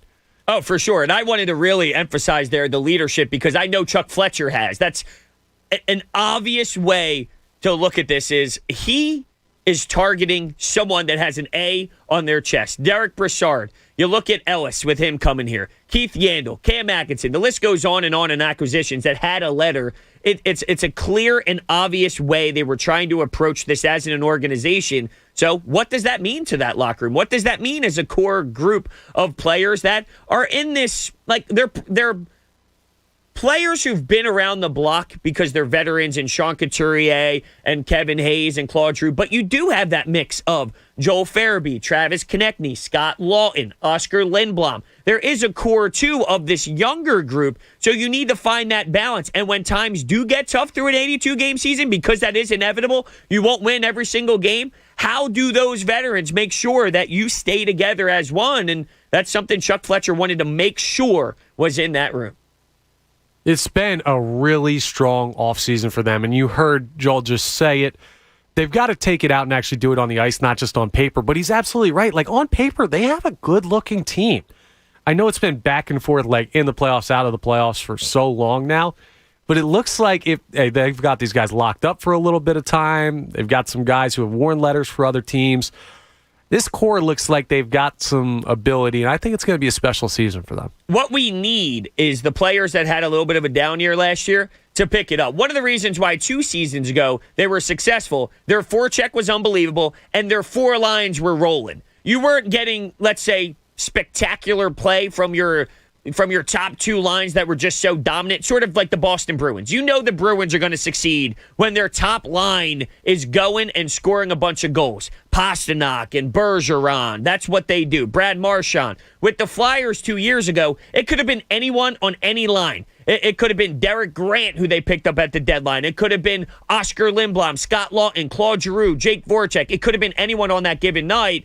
Last year, Kevin Hayes was battling a lot of injuries, and you saw that after the season. Travis Konechny had a down year. Scott Lawton didn't play the best version Scott Lawton can play. So there were a lot of issues with some of these players that we saw play better the year before. That's what we need to see happen. And if that does, you'll probably have that good mix that we're looking for and see some successful hockey. I think you're absolutely right on. They need those guys to step up, and they need the consistency more. I think it'll help not missing like a week and change of the season like they did. I also think AV is going to be much better. Alain Vigneault did not have his best season as the bench boss. I think that's clear, and he'll be one to tell you that as well because he's a very introspective guy who holds everybody accountable, including himself. But he hasn't been that kind of coach that's completely fallen apart. At points, he's been successful throughout his career, and even though he doesn't have the big one, he's been to Stanley Cup Finals a couple times, and I think this is a really, really good chance for him to not, I don't want to say get back there. That's a lot to heap on a team that hasn't played their first hockey game yet, but this is a team that he can make a playoff run with. He stressed a lot last season. The lack of practices really hurt the way the team was going because of the COVID protocols and all the issues. And that's something that he really likes to utilize to make sure those tiny details are in place. And because they lost so much practice time, they were never able to get on the right foot. And from there, it somewhat snowballed into a bit of a disaster. So it all starts in the defensive zone, not just from the defenseman, though, from the goaltender out. You need your forwards being structured in the D zone. They got to be covering their points. The center has to be in the high slot, making sure that there's nobody wide open back door. I mean, there's a lot that went wrong. So as a core, as a 5-man unit out there, really a 6-man unit with the netminder, you're going to have to really bolster that up. And I anticipate that they do based off of the moves that Chuck Fletcher made. So that was Joel Farabee. That was really awesome to hear from him. Double knot. He's a sushi guy. I got a great double knot story that I got to tell you. So back in a past life when I was working in sales, I actually had a nice dinner. I got lucky to go out with one of the executives there. There was a team of us that worked on a project. And we went out, and the guy had set up the dinner for us and everything. We go to Double Knot. It's a nice restaurant in Center City. And we go and we sit down. And they keep bringing out roll after roll and appetizer after appetizer. We turn to the guy, and we're like, man, what did you order? He's like, well, I was on the phone with him, and I had something else to do, so I just said we'll take one of everything. So come on, I got to try everything they had to offer, and they've got amazing stuff over there. How stuffed were you afterwards? Oh, so full. That and the sake and everything. It was a nice night. You left that part out. There's a little bit. I enjoy my beverages here and there, but that is a great pick for a restaurant. I like his taste. Absolutely. No, I agree. I went recently with my fiance. It was a great time. Absolutely. All right, let's go. Let's go to Matt in Cherry Hill. Thank you so much for holding on, Matt. You're on 97.5 The Fanatic. Yeah, no problem. Hey, Hunter, it's great to hear from you, man. First time calling. It was awesome to hear from a young guy like Joel Farabee and the Flyers, man. I'm really looking forward to this season. Before I get to my Sixers Ben Simmons point, but I got a good mix of young guys, veteran guys coming in this year. You just locked up a couple of players. Hey, man, if they can get the goals against down this year, they're going to score a lot of goals, and I'm looking forward to the season. So I couldn't agree more, Matt. Like, I don't think it's going to be as brutal defensively as it was last year. It goes back to with the Phillies. Their bullpen was so brutal. There's no way that it duplicates that again, and we're seeing that it's not. With the defense last year, I'm not going to say it was to the level of the Phillies bullpen, but it was such a disaster. You would find it hard to believe that it really does duplicate again. Yeah, and Carter Hart, man, he's going to be way better this year, too, right? I agree. I think so. Absolutely. Yeah. All right, let me say this about Ben Simmons, too, man. It's a guy you can't trust, right? This seems like a guy that, this is the kind of guy, you lose your money, and he's the guy that kind of helps you look for it. And it turns out he's the one that actually ended up stealing it, right? So he leaves your house later, and then he tells you you're not friends. Like, what happened there? That doesn't make any sense. Yeah, I got nothing for you with this whole Ben Simmons thing. It's like I'm almost lost for words at this point because he's trying to point the finger in every other direction except for just admitting that he's the problem and he needs to do a better job. It's everything surrounding him that's the issue except for him himself, which is just absolutely absurd. Exactly. So, last thing, I just want to hear from you, man. Like, what do you think about the Phillies, man? Is this sustainable? They're using a bunch of utility guys I'm watching in there, and do you think any of these players will come back from injury? Will they be able to keep it up? What do you think for these last 30 games of the season? Is it sustainable to score all these runs with this type of lineup? Probably not. But at the same time, you're consistently playing teams like the Nationals, so maybe you do. I keep going back with this. This team is not good, and this team is not a playoff team, but the circumstances surrounding them is going to keep us involved in this fake, goofy concept of, hey, maybe there's a chance. This is kind of interesting, but we know deep down, if you understand the sport of baseball, everyone knows that this is like, fool's gold, kind of. Right, exactly. I mean, it's kind of fun, though, that they're kind of in it. I'm with you. If you approach it the right way with silliness, I think that's the best way to kind of do it and just embrace it for the fun little couple weeks we got left of it. And from there, we'll move on to the Eagles pretty quickly once you recognize that maybe the Braves are just going to take this thing. Yeah, agreed. Agreed. All right, Matt, do you have FanFest tickets? No, I don't. Can I get some? Absolutely, man. Absolutely. Put you on hold. That's how I'm approaching the Phillies background. It's fun and it's goofy. It's fun and goofy. They're not real. Come on. Yeah. Well, I don't think they're real. Fun and goofy. Does anyone, get behind even that? If you believe they can make the playoffs, there's no way you believe they're real. Because you're not saying they're making the playoffs because they're actually good. You're saying they're making the playoffs because the NL East is a disaster. The Mets fell apart. There's more drama happening with their front office people, which is just, they can't even get a break to breathe for half a second. It's not because you truly think this Phillies product is amazing. It's the surrounding pieces are just absolutely awful as well. Right. They're not a playoff team. They just have a playoff opportunity right now, and it's tricking a lot of people into thinking that really they're a better lineup than they are at the current time. I think it ends up breaking a couple hearts, but hey, hopefully I'm wrong. It's every year, and it happens 6 or 7 times a year, yet we keep consistently getting sucked in as if it's going to be different this time around. How many times have we had 4-game, 5-game win streak, 6-game? And then they lose 3 in a row to the Diamondbacks. But then they lose 5 out of 6 to teams that they should annihilate. It's what they do. It's who they are. It's the identity of the Philadelphia Phillies, unfortunately. We'll find out about the identity of the Philadelphia 76ers, though, on the other side, according to Tom Moore, who covers the Sixers for the Bucks County Courier-Times. He will be joining us. We'll get his thoughts on Ben Simmons, on, the Tyrese Maxey news that seemed to somewhat not be as relevant anymore. Rich, Paul, how the Sixers should handle it. Was it their fault? Was it Ben's fault? And all of that on the other side. I'm Hunter Brody, filling in for the Cuz, the Anthony Gargano Show. Fanatic Sports Update. Weather can't stop the Phils. I'm Connor Thomas, and this update was brought to you by Bet Rivers, Philly's hometown sportsbook. Head out to Bet Rivers Sportsbook at Rivers Casino, Philadelphia this Saturday. Enjoy Tyrone Johnson as he broadcasts live this and every Saturday throughout the football season from 9 a.m. to noon. Yeah, the Phils were off last night due to the weather, but that didn't stop them from picking up another half game on the Braves. The Braves fell to the Dodgers in Los Angeles. The Dodgers actually swept the Braves, leaving the Phillies just 2 games back in the NL East, and the Phils are only 2.5 games out of the NL wild card race. The Phils will make up that weather-postponed game today at 1:05 p.m. in Washington against the Nationals. Aaron Nola will take the mound for the Phillies in the series ender in that one. You just heard Joel Farabee of the Philadelphia Flyers join the show to talk about his new 6-year extension worth $30 million.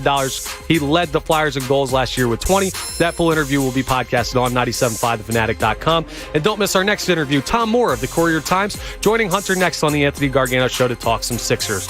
A huge Mike Missinelli show today. Charles Barkley is guest hosting. He'll be in for the full show with Mike from 2 to 6, so don't miss it. Unfortunately, Temple football against Rutgers tonight was postponed till Saturday, also because of the weather. This update was also brought to you by Liberty Mutual Insurance, where you only pay for what you need. Nobody should have to pay for one-size-fits-all insurance coverage. Liberty Mutual customizes your car and home insurance, so you only pay for what you need. Keep it locked right here for all your latest news and information. I'm Connor Thomas for 97.5 The Fanatic. It's the Anthony Gargano Show on 97.5 The Fanatic. This is Brent Musburger's Action Update for 97.5 The Fanatic. Simple Green is perfect for making your auto, RV, cycling, boating, and other sporting equipment look like new. SimpleGreen.com. Phillies have won 5 consecutive games, a pull within 2 of first place Atlanta in the National League East race.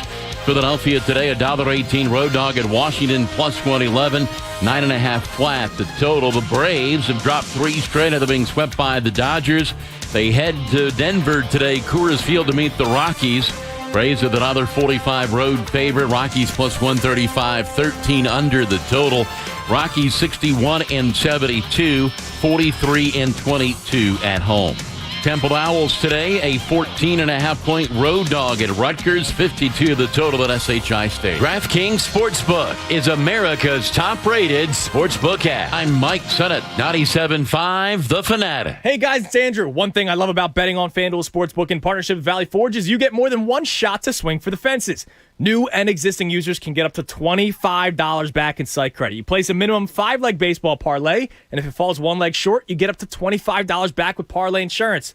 Let's face it, you don't want to really be betting on our squad anymore. So look for some of the hottest teams in baseball. Check out the pitcher. Go for the strikeouts for them, the hottest hitters. You think they can get 2 hits, also a home run. You put those all together, boom, big payout. The app is so simple to use. They've got great odds, and when you win, FanDuel will pay you in as little as 24 hours. In addition to parlay insurance, new users can place their first bet risk-free. New users get up to $1,000 back in site credit if your first bet doesn't win. Download the FanDuel Sportsbook app and sign up with promo code FANATIC to get in on all the action. That's FanDuel Sportsbook, promo code FANATIC. 21 plus and present in PA. First online real money wager only for risk-free bet. Refund issued as non-withdrawable site credit that expires in 7 days. Max refund $25 per game. Restrictions apply. See sportsbook.fanduel.com for details. Gambling problem? Call 1-800-GAMBLER. My story is a New Jersey story, and it all started in working-class Raritan Borough, where my grandparents immigrated 100 years ago, and my parents owned a restaurant and bar and raised our family. Boy, did they work hard. I'm Jack Chittarelli. Jersey's where I earned my MBA CPA and built 2 Main Street businesses. It's where my wife Melinda and I raised our 4 kids. This is my home, and yours. But New Jersey is broken. You know it, and I know it. We're dead last in economic growth. People and businesses are fleeing the state. Higher taxes are chasing people out. And Phil Murphy's telling us if taxes are your issue, then New Jersey's probably not your state. You're kidding me, right? Who says that? Hey, Phil, you know what New Jerseyans want? Fix the damn state. As governor, I will, because every one of us has our New Jersey story, and I'll work hard every day to ensure that our children and their children can write their own. Let's get to work and fix New Jersey together. New Jersey can do better. With Jack Ciattarelli as governor, we will. Paid for by Ciattarelli for Governor, Inc., P.O. Box 427, Somerville, New Jersey. We all hear the radio ads about the IRS. They tell you to be afraid, to be scared, and they try to frighten you into calling. I'm not here to do that. Tax Relief Advocates is different. TRA is here to tell you that if you owe money to the IRS, whether it's $5,000, $50,000, or $500,000, we have a solution. It doesn't matter if you're sitting in your car, at work, or with your kids. No matter where you are, call now. 800-546-1987. Don't lose hope. TRA can eliminate or reduce what you owe to the IRS. There is zero risk to you. If we can't reduce your tax debt, then you pay nothing. Our passion is taxes and helping individuals fix their IRS problems. We have a 5-star rating on Google and Yelp and an A+ with the Better Business Bureau. You don't need to be afraid of the IRS any longer. End your tax nightmare today by visiting us online at TRA.com or call 800-546-1987. That's 800-546-1987. Tax Relief Advocates. Real solutions for real people. Next up is Brandon singing Safe Auto. I don't have music for that. I prefer a cappella anyway. 1-800-SAFE-AUTO. Catchy. In just 3 minutes, Safe Auto can get you a low down payment on state minimum coverage so you can get back on the road. Duet? Let's do it. 1-800-SAFE-AUTO. Pick up the phone, the call is free. Need insurance now? Get instant proof of coverage at Safe Auto. Play it safe, Safe Auto. Call 1-800-SAFE-AUTO. Einstein Orthopedics offers more than joint replacements. We provide total joint care with minimally invasive same-day procedures like anterior hip replacement and knee replacement surgery. Einstein's board-certified surgeons and our dedicated team will give you personalized care every step of the way. From your first appointment to surgery to post-procedure follow-up care, Einstein Orthopedics offers everything you need to get moving again. Visit einstein.edu/totaljoint to learn more. Well, I've been talking about Squeeze.com for months now. Have you been squeezed yet? Squeeze.com is a juice cleanse that helps you look and feel your best so you can squeeze the most out of life. After a few days of drinking cold-pressed fruit and vegetable juices, you'll have more energy. You'll feel less bloated. You'll sleep better. And it'll kickstart you to a healthier lifestyle. Now, if you've never done a juice cleanse before, just go online to Squeeze.com and they'll tell you everything you need to know to get started. That's Squeeze.com. Wake up to Wendy's and get a bacon or sausage, egg, and Swiss breakfast croissant for just $1.99. Made with fresh cracked eggs and served on a hot buttery croissant that's fluffy enough to sleep on. It's time to wakey. Hit the Wendy's drive-thru and get your bacon or sausage, egg, and Swiss breakfast croissant for just $1.99. That's a better breakfast for just $1.99. Only at Wendy's. We got you. Limited time only. U.S. price and participation may vary. Third-party delivery prices may vary. Not valid in a combo. Sunday! It's the savings event of the season. Progressive's Home and Auto Bundle Extravafesta Save-a-thon. Your chance to save big by bundling your home and auto insurance. But only this Sunday. Unless you're busy, in which case you can bundle Tuesday. Or if you already have dinner plans, then try Friday. But if the week gets away from you, you can just wait till next Sunday. Because Progressive's Home and Auto Bundle Extravafesta Save-a-thon isn't going anywhere. Progressive Casualty Insurance Company and affiliates. Discounts not available in all states or situations. What makes a home comfortable? It might be something you never thought about because you never had to. At PECO, we're always prioritizing your comfort and safety. That's why we invest over $250 million annually in natural gas systems and technologies to ensure safe, reliable natural gas. Because nothing is more soothing than safety. Visit pico.com/naturalgas. Meineke is committed to keeping you and your vehicle safe and on the road. Right now, receive 50% off brake pads and shoes. Check engine light on? Don't delay. Ask about Meineke's Fix It Now and Pay Over Time with their available financing options. Meineke, doing car care right. Citadel Credit Union has a checking account that's built for you. For a limited time, get $300 when you open a new checking account at citadelbanking.com/radio. Citadel Credit Union, building strength together. Federally insured by NCUA.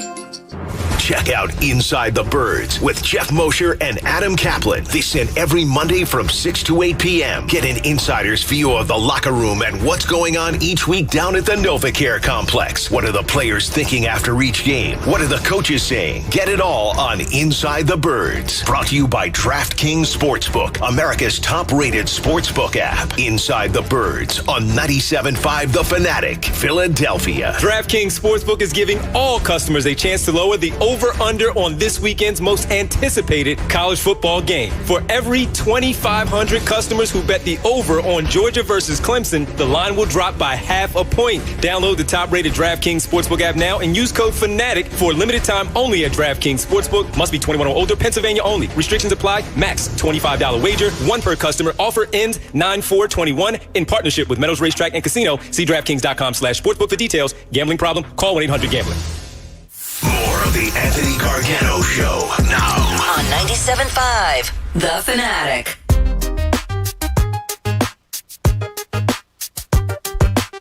Welcome back to 97.5 The Fanatic. I'm Hunter Brody, filling in for the Cuz, the Anthony Gargano Show. The 12 o'clock hour is brought to you by Service First Heating and Air Conditioning. Get 0% financing for 72 months and a $500 rebate when you purchase a complete heating and cooling system from Service First. Learn more at servicefirsthvac.com.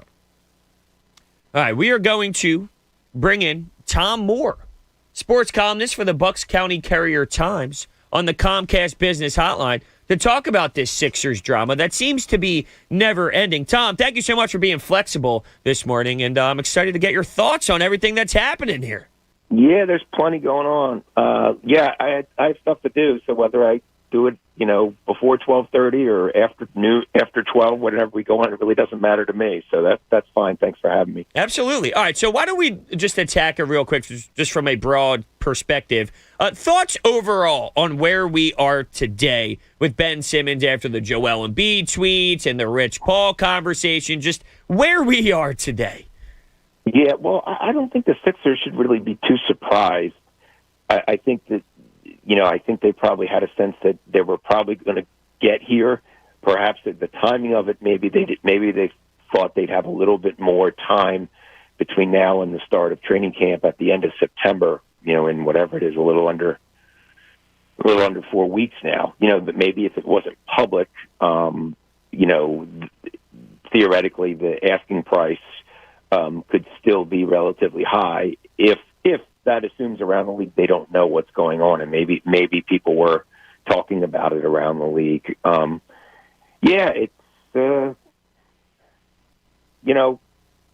wrote a column yesterday it was online, that there's a lot of blame to go around, and certainly Ben Simmons and his camp deserve a lot of for the way that they handled this, and rather than getting better and making free throws and hitting 12-foot jumpers and being aggressive on offense, he regressed. When if he shot 50% from the foul line, they win that series easily. 50%. I'm not talking about 80%. And from the Sixers, they've enabled him. And I know stars kind of get whatever they want, but they really have enabled him, the whole time. Whether it was Brett Brown saying, I want him taking a three-pointer every game, and then 20 games later, he's taking a total of 1 3-pointer, and nothing changes. There's no repercussions. You don't get benched. You don't get fined, anything like that. And then Doc Rivers, I point to in the playoffs, when, Ben Simmons said after one of the games against Atlanta, I got to be more aggressive looking for my shot. And then when Doc Rivers was asked by the media, he said that's not the case. He was, which his player admitted was true. So they bent over backwards so much to not criticize him, to not, to try to avoid potentially something like this. And here we are anyway. Yeah, it's pretty wild. So let's go back to then when Doc Rivers said after Game 7 that he doesn't know if Ben Simmons could be a point guard on a championship caliber team based off of everything you just mentioned, where all season long it was the complete opposite. Did Doc Rivers play his hand the wrong way? Is it okay for him to be honest in assessing that moment? How do you see the way that Doc handled that last question at the end of the season? I think he was kind of like almost in shock. That they had lost 3 of the last 4 games, including games 5 and 7 at home, and had defended. I mean, the last games 5, 6, and 7, Simmons didn't play the entire fourth quarter. Game 7, he sat out the last, I want to say, 40 seconds or so. I mean, because offensively, it was almost like playing 4 on 5. He would bring the ball up, and it would be like a hot potato, and he would give it to somebody, and then either run to the dunker spot or in the corner. So you were essentially playing 4 on 5, which means automatically Embiid's double teamed because they didn't have to, worry about Simmons. So I think I think he was kind of stunned and had, gone back, bent over backwards to support Simmons publicly. And I think when he was asked, he just was so surprised. I think he thought, and most people thought, a more experienced, probably more talented, certainly, team with home court advantage somehow at home after having the best home record in the conference during the regular season. I think he was asked a question by David Murphy of the Inquirer, and I think he just answered truthfully that I really don't know, because you have to surround him with shooters. You couldn't play him with Dwight Howard. You could never play him with Dwight Howard and Matisse Thybulle because you have 3 limited half-court offensive players. So you really had to be careful with your rotations, who you play with who. The one positive with trading him, obviously defensively they won't be nearly as good when they trade him, but you could play a more traditional lineup where you don't necessarily have to have 4 shooters with Ben Simmons, whether you want to call him a point guard, point forward, whatever you want to call him. But yeah, I guess that's part of the problem. And just like Embiid saying, the turning point was, when we didn't dunk the ball and we only got 1 free throw when Simmons passed up that open dunk with Trae Young at 6'1" stepping toward him, and he's literally right under the basket where he just has to jump a foot off the ground, and he's got a dunk that would have tied the game up with 3.5 minutes to go. And I think the combination of that, when you don't get any criticism publicly, I think that certainly didn't help matters. Yeah, it's pretty crazy to think about it. If I was Ben Simmons and I heard my coach say that, I would like to think internally, I'd say, all right, I want to prove to my coach and I want to prove to everybody else that I can be that point guard instead of pointing the fingers and saying you backstab me. How about take a little initiative yourself? But how about from a Daryl Morey angle here? Do you believe that he played this wrong with how much he was asking for compensation-wise? Or is that just part of the beast? Like when you think about a used car salesman, right? You go in there, you go in with the low point, they go in with the high point, and then you meet somewhere in the middle. Did he play it the right way and this unfortunately just unfolded this way? Or did he attack it wrong right from the jump? Well, I think initially, asking for the sun, the moon, and the stars is fine because there isn't a sense of urgency. But when Keith, Pompey broke that story, all of a sudden, now if there's any doubt, the other 29 teams in the league see what you could refer to as a distressed asset and think they can get them, at a discount, which will probably be the case. This happened before with Charles Barkley when he wanted out of town in 92. He wasn't happy. He thought ownership was more committed to making money than winning a championship. He had offered to give money back, and wasn't taken up, on the offer. And it happened with Markelle Fultz, although I don't think he necessarily asked for a trade. It was just more that it was the best thing for everybody for him to have a new start. A few years ago, another number 1 overall pick. But I guess, we can't really answer that question, Hunter, until we find out what Morey can get in return. Can he get, if you're trading a star and you don't get a star in return, typically you're not going to win that trade. Like when you trade Charles Barkley and you get Jeff Hornacek, Andrew Lang, and Tim Perry, that's not a win when the next year Barkley takes the Suns to the NBA Finals and is the MVP of the league. Now the Sixers didn't have a choice because he pretty much demanded that he go somewhere else. He had played 8 years in Philly. So it's a similar situation. And I think, perhaps you can expect a similar return where it is not, unless something happens with Damian Lillard in the next couple weeks and he decides I want out in Portland, I don't see another elite kind of high-level player that you're going to get. It's going to be like a very good player or a B plus level player and another player and maybe a draft pick and potentially a pick swap or something like that in return, if that. So it remains to be seen, but I don't know. I wonder if he would have played it differently if he would have known this was going to come out when it did. But at this point, it doesn't really matter. Yeah, no, it's a great point. You're right. He probably would maybe think about tinkering his approach if he knows that this is going to play out this way. Do you think it would be, now that we're thinking about the Daryl Morey angle, more beneficial to hold him hostage, basically, and say, look, we'll play chicken with you. We'll fine you. You don't want to show up to training camp, that's fine. Or I sort of look at it with the Eagles' approach. Things got ugly with Carson Wentz. Things got super ugly with Doug Peterson. And I'm not saying I love the way that it all played out, but they just snipped it. They went in a new direction, and now you're entering a season with positivity in Zach Ertz, and there's a good vibe surrounding the culture compared to the alternative, which would be another offseason of who Carson Wentz is. Would it be beneficial to play chicken or beneficial to maybe just cut ties, take what you can get, and move in a direction where things are at least comfortable inside the locker room? Well, I guess it's more, are you willing, to have this be potentially a distraction into training camp, the preseason, and potentially October 20th, starting the regular season in New Orleans? Are you willing to wait and to go that far when Doc Rivers is going to be asked about it, the players are going to be asked about it? I mean, ideally, the answer would be have it taken care of and move on, and it's not a problem. But if the best offer you're going to get is I don't know, let's say Malcolm or Brogdon. Whatever it is. What if it's Malcolm Brogdon? I mean, I like Malcolm Brogdon, but I don't think that that's a fair trade. Right. Before.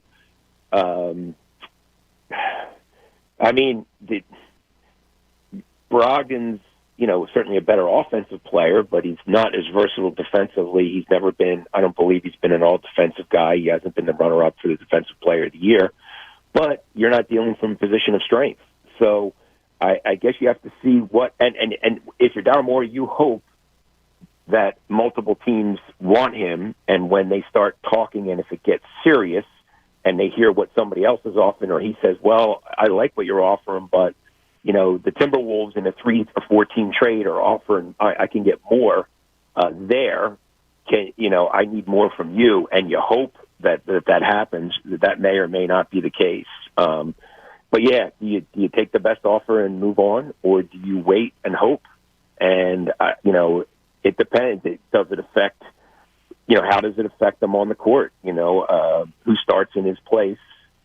If he's still here, do you fine him? Which isn't going to help anything. Everybody already knows the situation. You can fine him, but it's not going to change anything if that would be the case. My guess is they will take the best offer close to, maybe not media day. They don't have to do it then, but, like during the preseason or, sometime early enough that you can bring somebody in here, give him a chance to get ready. So by the end of October, beginning of November, he or they, if it's multiple guys, can acclimate themselves to, playing here and be comfortable with, with their new teammates. Yeah, hopefully that's the case they go with, because that's what I would love for them to do. Tom Moore, sports columnist for the Bucks County Courier-Times. Thank you so much for joining us today. I really appreciate it. All right, Hunter. Take care. You too. That was Tom Moore. Join us on the Comcast Business Hotline. Comcast Business, every day in business is a big day. Let Comcast Business keep you ready for what's next. For me, it's a no-brainer. I want to cut ties before the season begins. I don't want to hold on. I don't want to wait and play this fine game. I want to enter the season without the drama, without this bizarre nonsense and things of that nature. That's what I want to do. 610-632-0975. It's basically open lines the rest of the way. If you want to join in, here we go. 610-632-0975. We're going to continue the reaction. Let's go to Dean in Toms River. Dean, you're on 97.5 The Fanatic. Hey, Dean. Hey, bro. How are you? I'm doing well. How are you doing? Good. I wanted to talk about the Phillies. Okay. They've been doing pretty solid recently. I remember talking to you right before that Padres series, saying that if they managed to win that series, I'd be back and I'd be all in. And I am. I'm all in. I'm on the Tunis train. I'm ready to see what happens. I think we can make the playoffs. probably through the division, but the wild card is still in play. So I really hope that Wheeler can get his stuff back together. Harper can keep it going. And I think that this team has the potential to make the playoffs if they continue this run. So you say you're all in after that Padres series, and that's, kind of the mode you're at. Is that because you legitimately feel that this team is playoff worthy, or is it just because of the surrounding pieces? Because I feel when you're analyzing this baseball team, that's two totally different vibes. Do you believe in this team, or do you just not believe in what's surrounding the Phillies? I believe in the Phillies' schedule. And I believe that the Braves won't be able to hold on. If we were in a division like the NL West, there's no way we keep up and there's no way we make the playoffs. But due to our division and our schedule, I think it's a possibility. Yeah, I mean, that's fair. That's definitely something we've been discussing for so long. The problem is there always seems to be a hiccup with this baseball team against teams they should beat. So they went on that 8-game win streak, and it was amazing, and they should have won those games. They should have beaten the New York Mets, and they handled their business. But then they fall apart against the Arizona Diamondbacks. So right now they're handling business against the Washington Nationals. But what team, when you analyze this schedule, is it going to be that punches them in the mouth where they fall on their face? Because you just know over 162, it's going to happen again because it's happened so many times. Yeah, I'm waiting for us to get swept by Miami or something like that because they've always had our number. Oh, you can't be doing that. No, don't be throwing that on us, Dean. Dean, you have tickets to FanFest? I do, yes. Awesome. We'll see you there. Thank you so much for calling in. Don't do that. Don't throw me Miami Marlins sweep on me. Let's go to Mike in Delran. Mike, you're on 97.5 The Fanatic. What's up, man? How's it going, Mike? It's almost the end of the week. Listen, I'm 40 years old. I've been a sports fan in Philadelphia my whole life. I've been to a lot of games. I've seen a lot of crazy stuff. There's only one person I've ever stood for and clapped for a missed free throw, and that's Ben Simmons.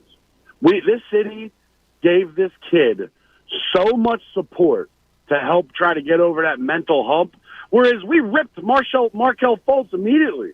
We ripped people immediately around here. And this kid has the audacity to say he doesn't want to come back.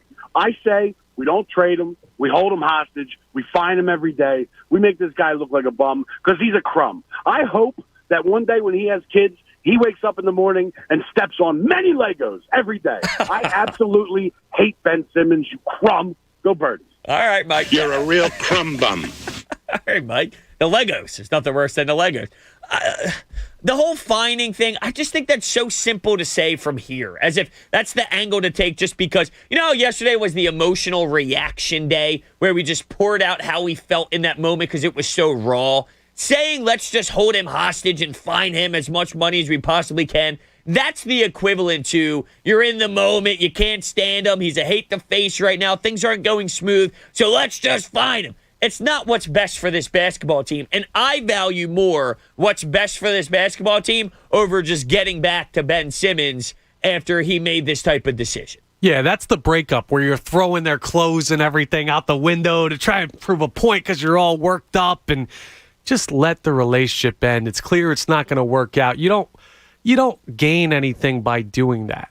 Like, we as fans, if you're worked up and pissed off because Ben Simmons wants to leave your city and doesn't want to play for your basketball team anymore, even though you did everything you could to support him while he was here, I get that. But it doesn't make sense for the organization to just hold him and fine him. It helps nobody. And to spite him and do that, the other thing you're doing, he's a Rich Paul client. Do you really want to do that with a guy like Rich Paul and potentially get on his bad side, whether you're there or not already? I was going to say, you might be already in that boat. Right, but you don't want to do anything else to feed that fire. It's going to be a breakup. Get the best possible deal. Get him out of here. Continue with your season. That's the way I see it. Absolutely. 610-632-0975. This is a great time to call in. We're giving away FanFest tickets as we roll into the 1 o'clock hour. And 97.5 The Fanatic's FanFest is Saturday, September 18th at Xfinity Live. FanFest 2021 is a free event, but you will need tickets to attend. It's presented by FanDuel Sportsbook and Live Casino and Hotel Philadelphia, the official hotel partner and after party of 97.5 The Fanatic's FanFest 2021. There will be an after party at Live Casino and Hotel Philadelphia. Live entertainment, food, and drink specials at Sports and Social. Sports and Social has a 52-foot LED display, 24 TVs, a FanDuel Sportsbook and Lounge, and more. Plus, you can enter to win one of 25 Samsung 75-inch HD TVs. Sign up now for live rewards and get your choice of free play, food credits, or merch. Play all night and stay the night at Live Hotel. Over 200 luxury rooms with 5-star accommodations. Charlie Manuel will be a VIP special guest this year, courtesy of our friends at Landis Block. Hooters Bikini Beach will be back, a dunk tank, and so much more. Plus, there's going to be a few more guests announced very, very soon. You are not going to want to miss out on this opportunity. 610-632-0975. Call in, add to the show. You'll be put on hold to get your tickets. We'll continue all the conversation in the 1 o'clock hour. I'm Hunter Brody, filling in for Anthony Gargano. Fanatic Sports Update. NOLA takes on the Nats. I'm Connor Thomas, and this update is brought to you by Insperity. Do you feel boxed in by the pressures of running your business? With 30-plus years of HR experience, Insperity can take the pressure off. Expand your possibilities at Insperity.com. The Phils were off last night due to the weather that ripped through the area, but Aaron Nola will take on the Washington Nationals today at 1:05 p.m., looking for a series sweep. The Phillies got a sweep they needed without even playing last night as the Dodgers finished off a 3-game sweep against the Atlanta Braves. Now the Phils are just 2 games back of the Braves in the NL East and 2.5 games out of the NL wildcard race. Joel Farabee has signed a 6-year extension worth $30 million with the Philadelphia Flyers. 21-year-old led the Flyers in goals last year with 20. Don't miss Charles Barkley coming up with the Mike Missinelli Show from 2 to 6. He's on for the entire show to tell you everything he feels about the Philadelphia sports scene currently. Unfortunately, the Temple football game at Rutgers tonight was postponed due to some flooding. That game will be played on Saturday instead. This update was also brought to you by the NJM Insurance Group. A lot of insurance companies use jingles and mascots, but not NJM. When you're upfront with your customers, you don't need gimmicks. NJM, just great insurance. Get a quote today at NJM.com. Keep it locked right here for all your latest news and information. I'm Connor Thomas for 97.5 The Fanatic. It's the Cuz, Anthony Gargano. Weekdays 10 to 2 on 97.5 The Fanatic. We all hear the radio ads about the IRS. They tell you to be afraid, to be scared, and they try to frighten you into calling. I'm not here to do that. Tax Relief Advocates is different. TRA is here to tell you that if you owe money to the IRS, whether it's $5,000, $50,000, or $500,000, we have a solution. It doesn't matter if you're sitting in your car, at work, or with your kids. No matter where you are, call now. 800-546-1987. Don't lose hope. TRA can eliminate or reduce what you owe to the IRS. There is zero risk to you. If we can't reduce your tax debt, then you pay nothing. Our passion is taxes and helping individuals fix their IRS problems. We have a 5-star rating on Google and Yelp and an A+ with the Better Business Bureau. You don't need to be afraid of the IRS any longer. End your tax nightmare today by visiting us online at TRA.com or call 800-546-1987. That's 800-546-1987. Tax Relief Advocates. Real solutions for real people. Hey guys, Bob Cooney here. In college football, it's back. And FanDuel Sportsbook, in partnership with Valley Forge, is making Week 1 even more exciting right now. All customers get a risk-free bet on any Week 1 game. That's right. Place any Week 1 bet and get a refund in-site credit if you don't win. To get you started, there might be some games that you like. It could involve some of the local teams. Maybe it's a place where your kid goes to school or where you went to school. Whatever it is, FanDuel is awesome with it, and you can have so much fun. Offers like this are just one of the reasons I love betting college football on FanDuel. #1 rated sportsbook app in America, easy to use, safe and secure, and fast payouts. Just open the FanDuel Sportsbook app to get started. Sign up with promo code BOB to also get risk-free bet up to $1,000. That's promo code BOB. 21 plus and present in PA. Refund issued as non-withdrawable site credit that expires in 7 days. Max refund $10 unless otherwise indicated. Restrictions apply. See terms at sportsbook.fanduel.com. Gambling problem? Call 1-800-GAMBLER. My story is a New Jersey story, and it all started in working-class Raritan Borough, where my grandparents immigrated 100 years ago, and my parents owned a restaurant and bar and raised our family. Boy, did they work hard. I'm Jack Chittarelli. Jersey's where I earned my MBA CPA and built 2 Main Street businesses. It's where my wife Melinda and I raised our 4 kids. This is my home, and yours. But New Jersey is broken. You know it, and I know it. We're dead last in economic growth. People and businesses are fleeing the state. Higher taxes are chasing people out. And Phil Murphy's telling us if taxes are your issue, then New Jersey's probably not your state. You're kidding me, right? Who says that? Hey, Phil, you know what New Jerseyans want? Fix the damn state. As governor, I will, because every one of us has our New Jersey story, and I'll work hard every day to ensure that our children and their children can write their own. Let's get to work and fix New Jersey together. New Jersey can do better. With Jack Chitterelli as governor, we will. Paid for by Chitterelli for Governor, Inc., P.O. Box 427, Somerville, New Jersey. I'm Serena Williams. You watch me live on TV. So why am I in a British drama you watch on demand? Fancy a dance, milady? Sure. It's because DirecTV Stream brings the best of live TV and on demand together. Oh, you're quite the dancer. Mr. Jeffries, you're making me blush. Oh. Introducing DirecTV Stream, the best of live TV and on demand with no annual contract. Get your TV together at directv.com. Requires high-speed internet and compatible device. Content varies by package and location. Restrictions apply.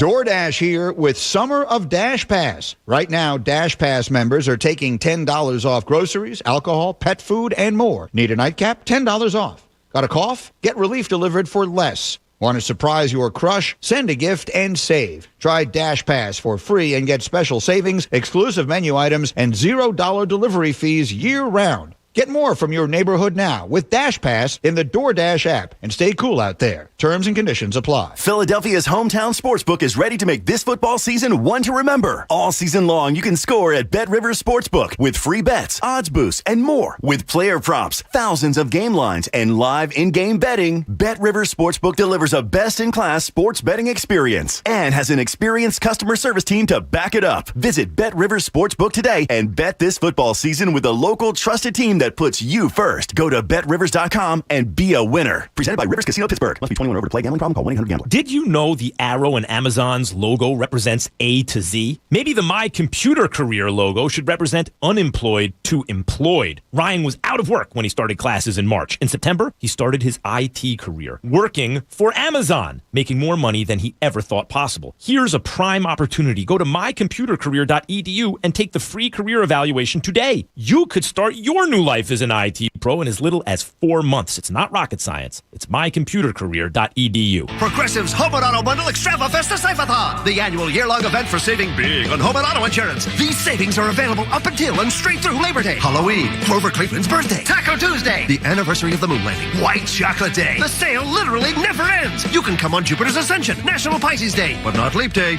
Just kidding. We're doing Leap Day because every day is perfect for saving money with a Home and Auto Bundle only at Progressive. But for real, we're not doing White Chocolate Day because white chocolate is gross. Progressive Casualty Insurance Company and affiliates. Discounts not available in all states or situations.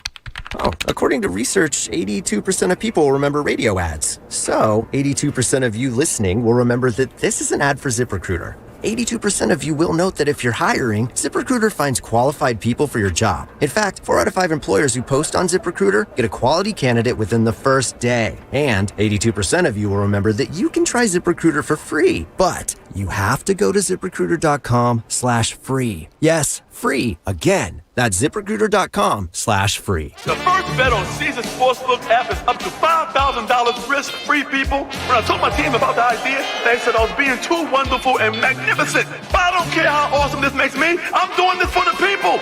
So just download the app, and that first bet is up to $5,000 risk-free. Caesar made an app for the people.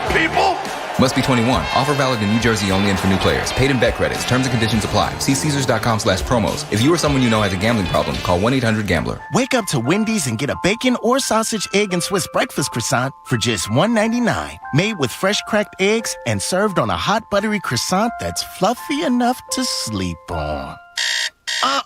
It's time to wakey. Hit the Wendy's drive-thru and get your bacon or sausage, egg, and Swiss breakfast croissant for just $1.99. That's a better breakfast for just $1.99. Only at Wendy's. We got you. Limited time only. U.S. price and participation may vary. Third-party delivery prices may vary. Not following a combo. The Labor Day savings inside the Home Depot means something different once you're back out there doing. In here, it's 3 bags of Miracle Grow garden soil for $10. Out there, it's a backyard that looks like $1 million.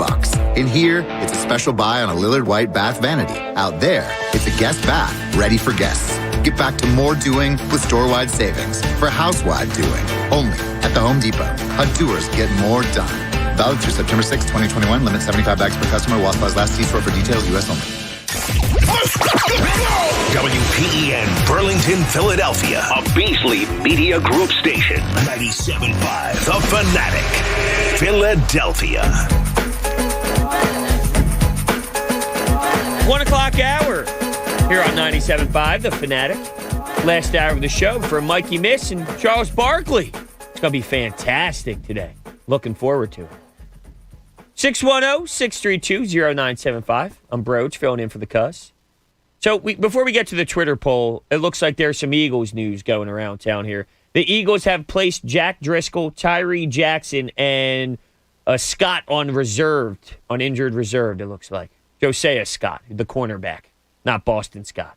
So Jack Driscoll, looks like there's a pec injury. Not good. We talk about the offensive line depth. Not that this means anything insane for throughout the season, but just in general, to see some sort of pec injury this early is never a good sign. Yeah, that explains why they kept so many, assuming it was an injury that was existing before the cut deadline. That explains why they kept the extra offensive lineman. Knowing Jack Driscoll's going on the reserve, you have the backup still. Yeah, and he's a big piece. I mean, in terms of he's probably getting his number called pretty damn early if someone wants to go down. So, and if you remember last year, was it Hargrave that started the season off with some sort of pec injury that he was battling through, which took him a bit of time to get going once the season began? So, two different positions, but something to totally keep your eye out on. Yeah, absolutely. That injury news at the beginning, it's always important because while it does free up a roster spot, it changes your backup outlook. And this team is thin in depth. They need all the help they can get. Yeah, no doubt. And over the years, we've seen injuries happen and happen and happen and happen, unfortunately. All right, we will get to that Twitter poll right now. It's brought to you by Marvin E. Cans Heating and Air Conditioning. Marvin E. Cans Heating and Air Conditioning is open and able to assist you with any emergency service and replacement needs, including installation of air scrubbers and other air quality products. Visit marvinecans.com. Thanks, bro. So our Twitter poll takes us back to where we started today. We started with a conversation about Joel Embiid and how this Ben Simmons absence will affect him. Will Joel Embiid be better or worse off on the court without Ben Simmons? Over 1,200 votes on this one. Better off is leading with 79% of the vote. Worse off, just 21%. So a lot of people thinking Ben Simmons leaving helps out Joel. Yeah, I mean, I guess that makes sense, right? I mean, we talked about the defensive end because naturally, I believe everyone's brain probably thinks about the offensive side, the double teams that happen, and how it's so much more difficult for Joel Embiid to operate where he wants to operate on the floor because of Ben Simmons and his deficiency. He can't shoot a basketball. What about the defensive side, though? Does this make it that much more difficult? Earlier in the show, I thought you brought up an excellent point about Tobias Harris. Is there going to be such an emphasis on the defensive end? There already is for him, but he improved last year a lot. Now that there might not be Ben Simmons on the court, how much more energy does Tobias Harris have to use defensively that would impact his offensive game? Can the same be said about Joel Embiid with now, I mean, he's still hanging around the same area on the floor, but it is a lot different without Ben there. And I like to say, in theory, Matisse Thybulle can help out defensively, but it's not going to be the same. You are going to lose power in that area. How much of the energy usage of Joel Embiid defensively now picks up, which will impact some offensive possessions as well. Yeah, it depends who you're playing and the DNA of the opposing team. Like if you have a Trae Young, Clint Capella, where you got a guy that can get into the lane, hit a floater, or also throw that lob, that's going to hurt Joel defensively because that's going to, you've got to expound effort to either go out and get that floater, stay back and trying to defend the alley-oop. But the other option, without a Ben Simmons there, is you're playing a team that has a bunch of shooters.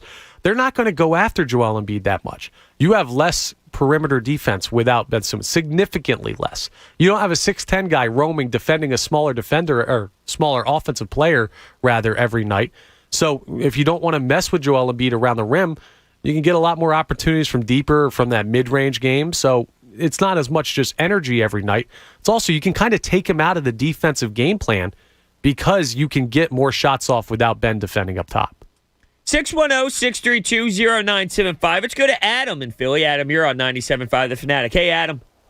Hey, man. How's it going? First time, long time. Just want to give a shout-out to all the first responders and EMS that showed up last night, for all the people in distress. That Absolutely. Was a huge lift to everybody that needed the help. So, on to my Eagles point, I've been arguing for, I want to say, 3, 4, 5 weeks now that the Eagles are not going to be good. And you played sports, right? So practice is very important. You don't just go into a game without having practice, right? The fact that Jalen Hurts has only had 10 snaps, there's no continuity. They basically put a bubble wrap on the guy as well as the offensive line. Now, the offensive line, you can count on those guys, Jason Kelce, Lane Johnson, Mailata to a certain extent because he has had playing experience. Those guys should be okay. But with the wide receivers, they are so young. I just don't see them translating into success earlier on in the season because if you look at the schedule, I mean, we're not facing easy opponents for the first 6 games into the season. So I'm just having a hard time, and I'm not trying to be a negative Nancy, but I try to see things from a realistic perspective. Yeah, you're objectively the Eagles being a good team.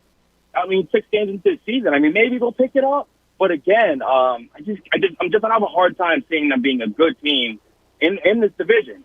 And you know what? You're probably right with your assessment, and it's fair to look at it from an objective view. My personal take on it is there's multiple different ways to win, right? The Kansas City Chiefs and Pat Mahomes are not going to win a Super Bowl because Pat Mahomes threw the ball 9 times in the last preseason game. They're good. They're just a good team. Flat out, they're nasty. This Eagles team, with or without 30 preseason snaps, are probably still going to be in that 5-6 win category with or without those snaps. And for me personally, to that point, yeah, go ahead. To that point, you see guys like Tom Brady, like Mahomes, you said. You got guys like Jameis Winston getting snaps. Now, Jameis Winston is not Tom Brady or Mahomes by any stretch of the means, but you see starters getting reps.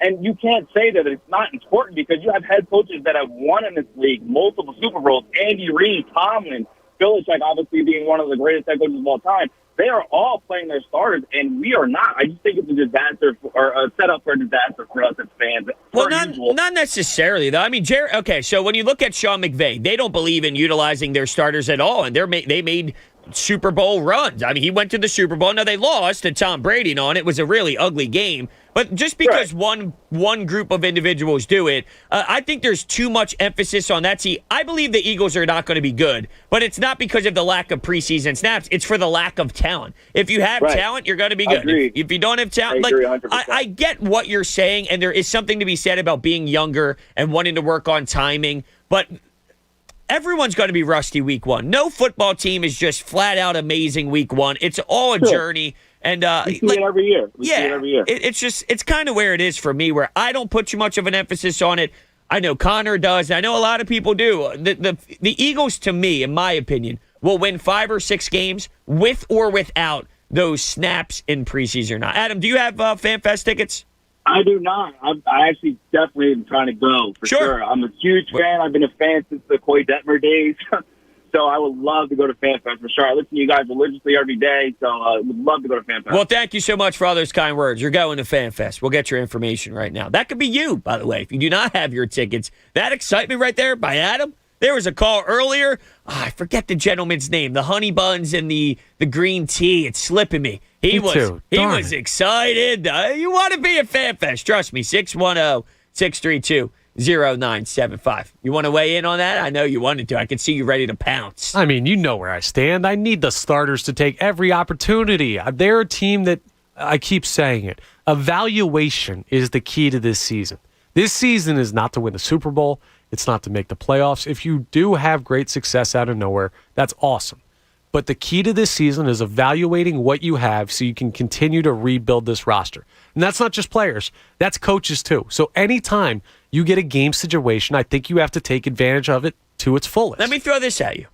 We know that Nick Sirianni, Jonathan Gannon, they are as vanilla can get. They're not going for it on 4th downs. Maybe that's part of their philosophy. Maybe not. Maybe that's part of just wanting to get Jake Elliott some kicks. Who knows why they didn't go for it on 4th earlier in the preseason. But knowing that they're not even calling a game that they would in the regular season, we can't take anything out. We don't know what this even means. That could just be going through the flow, half-assing it, not putting any real emphasis on what they would do in real games. So what are we evaluating if that's the case? I don't care about the scheme. If they're not going to show the scheme, that's fine. They want to save it for the regular season. But that mindset is the same as how I approach these players. Is you can't really take anything out of it because it's not really what they believe in. With these players, it's the same thing. You can't take anything out of it. It's a different thing. No, the scheme is not the most, the scheme would help learning that, but they do that in practice every day.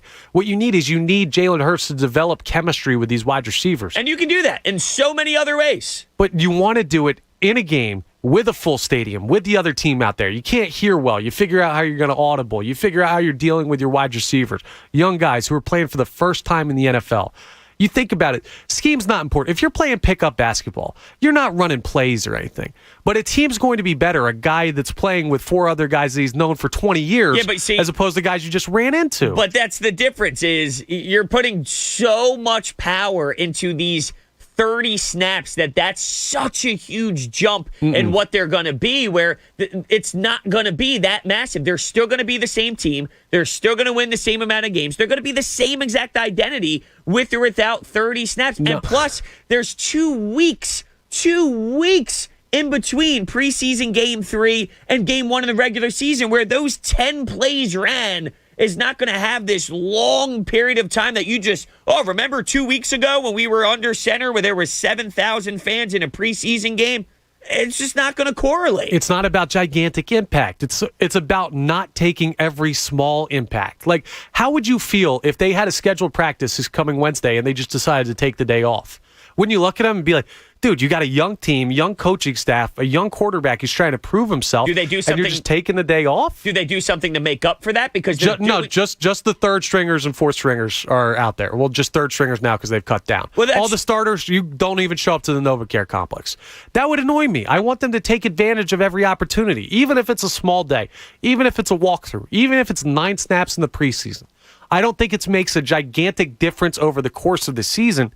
I think it's missing a small opportunity, and it shows me that they're not taking full advantage of every chance they have. You labeled it perfectly, a small opportunity. It's too small for me to worry about. If they did take the day off today and didn't practice, guess what? They're still winning 5 or 6 football games this season. So how much is the impact really having if they were to take off? And the difference is they're making up for not playing in preseason in other ways. In your scenario you just laid out, they're just hanging out, kicking back, and taking the day off and maybe eating sushi with Joel Fairby down at the Double Knot. And it's not the same exact thing where they would make up for the practice that they missed in another way. I'm saying if they didn't make up for the practice, and like, what did they make up for the preseason game they sat? That third preseason game is a night off for them. Well, during practices, they do things outside of practice. Exactly. These are all helpful. Like that preseason game, those 9 snaps, 10 snaps, whatever it may be, would be helpful. How helpful would they be?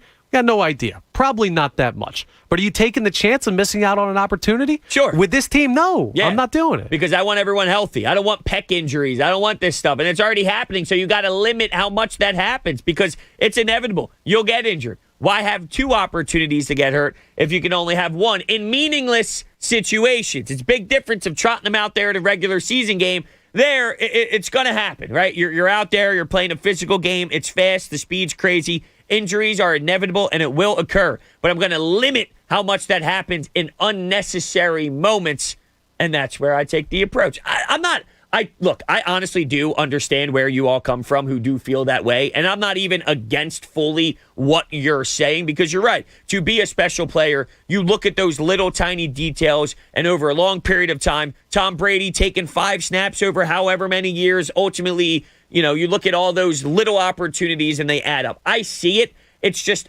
overanalyzed.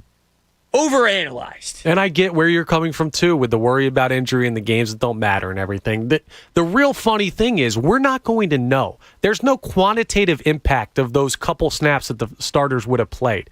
It's more about like the principle behind it and what it says about how they're going to manage this team. And I do trust what Nick Sirianni's done in his first preseason and training camp and everything. It seems like he's really worked these guys hard, worked them well, and found out what he wants to do, and it seems like the players are responding.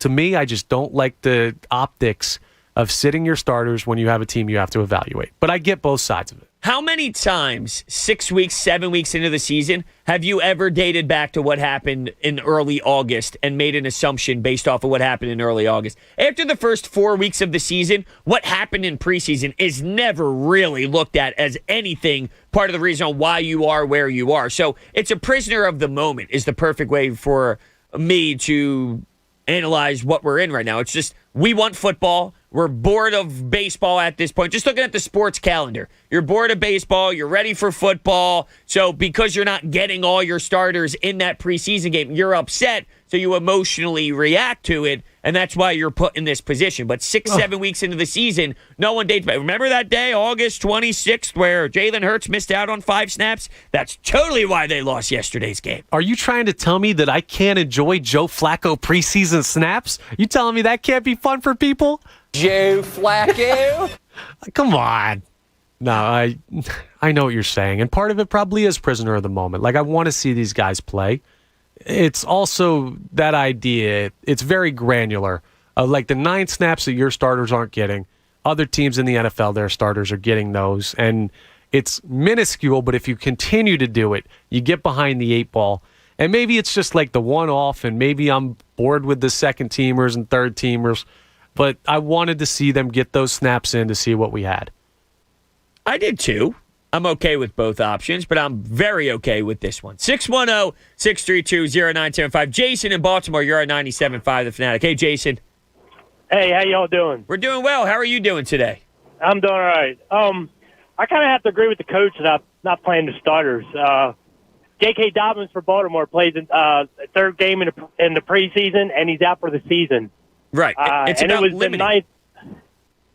I would say it's about limiting your limiting the chances in meaningless games to get injured. Injuries will happen regardless, but why take 2 attempts when you can only take 1 attempt to get injured in a useless game? Well, yeah, I know, and that's why I agree. I kind of understand why he didn't play all starters, because he didn't want any of them getting hurt. You know. Yeah. And I say here, listen to Joe Flacco. If you put him behind a decent offensive line, he will pick you apart.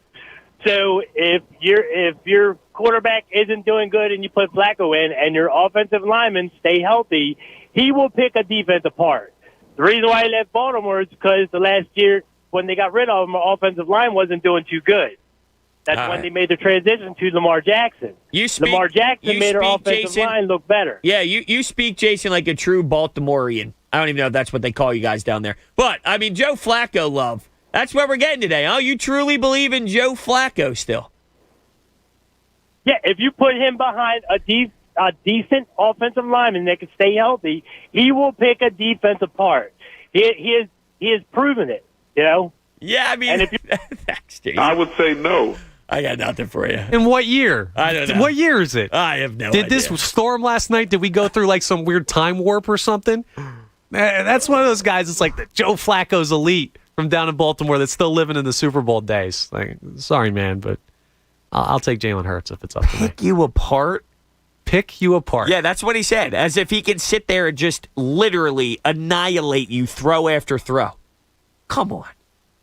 I don't even know if he's going to play over Gardner Minshew at some point.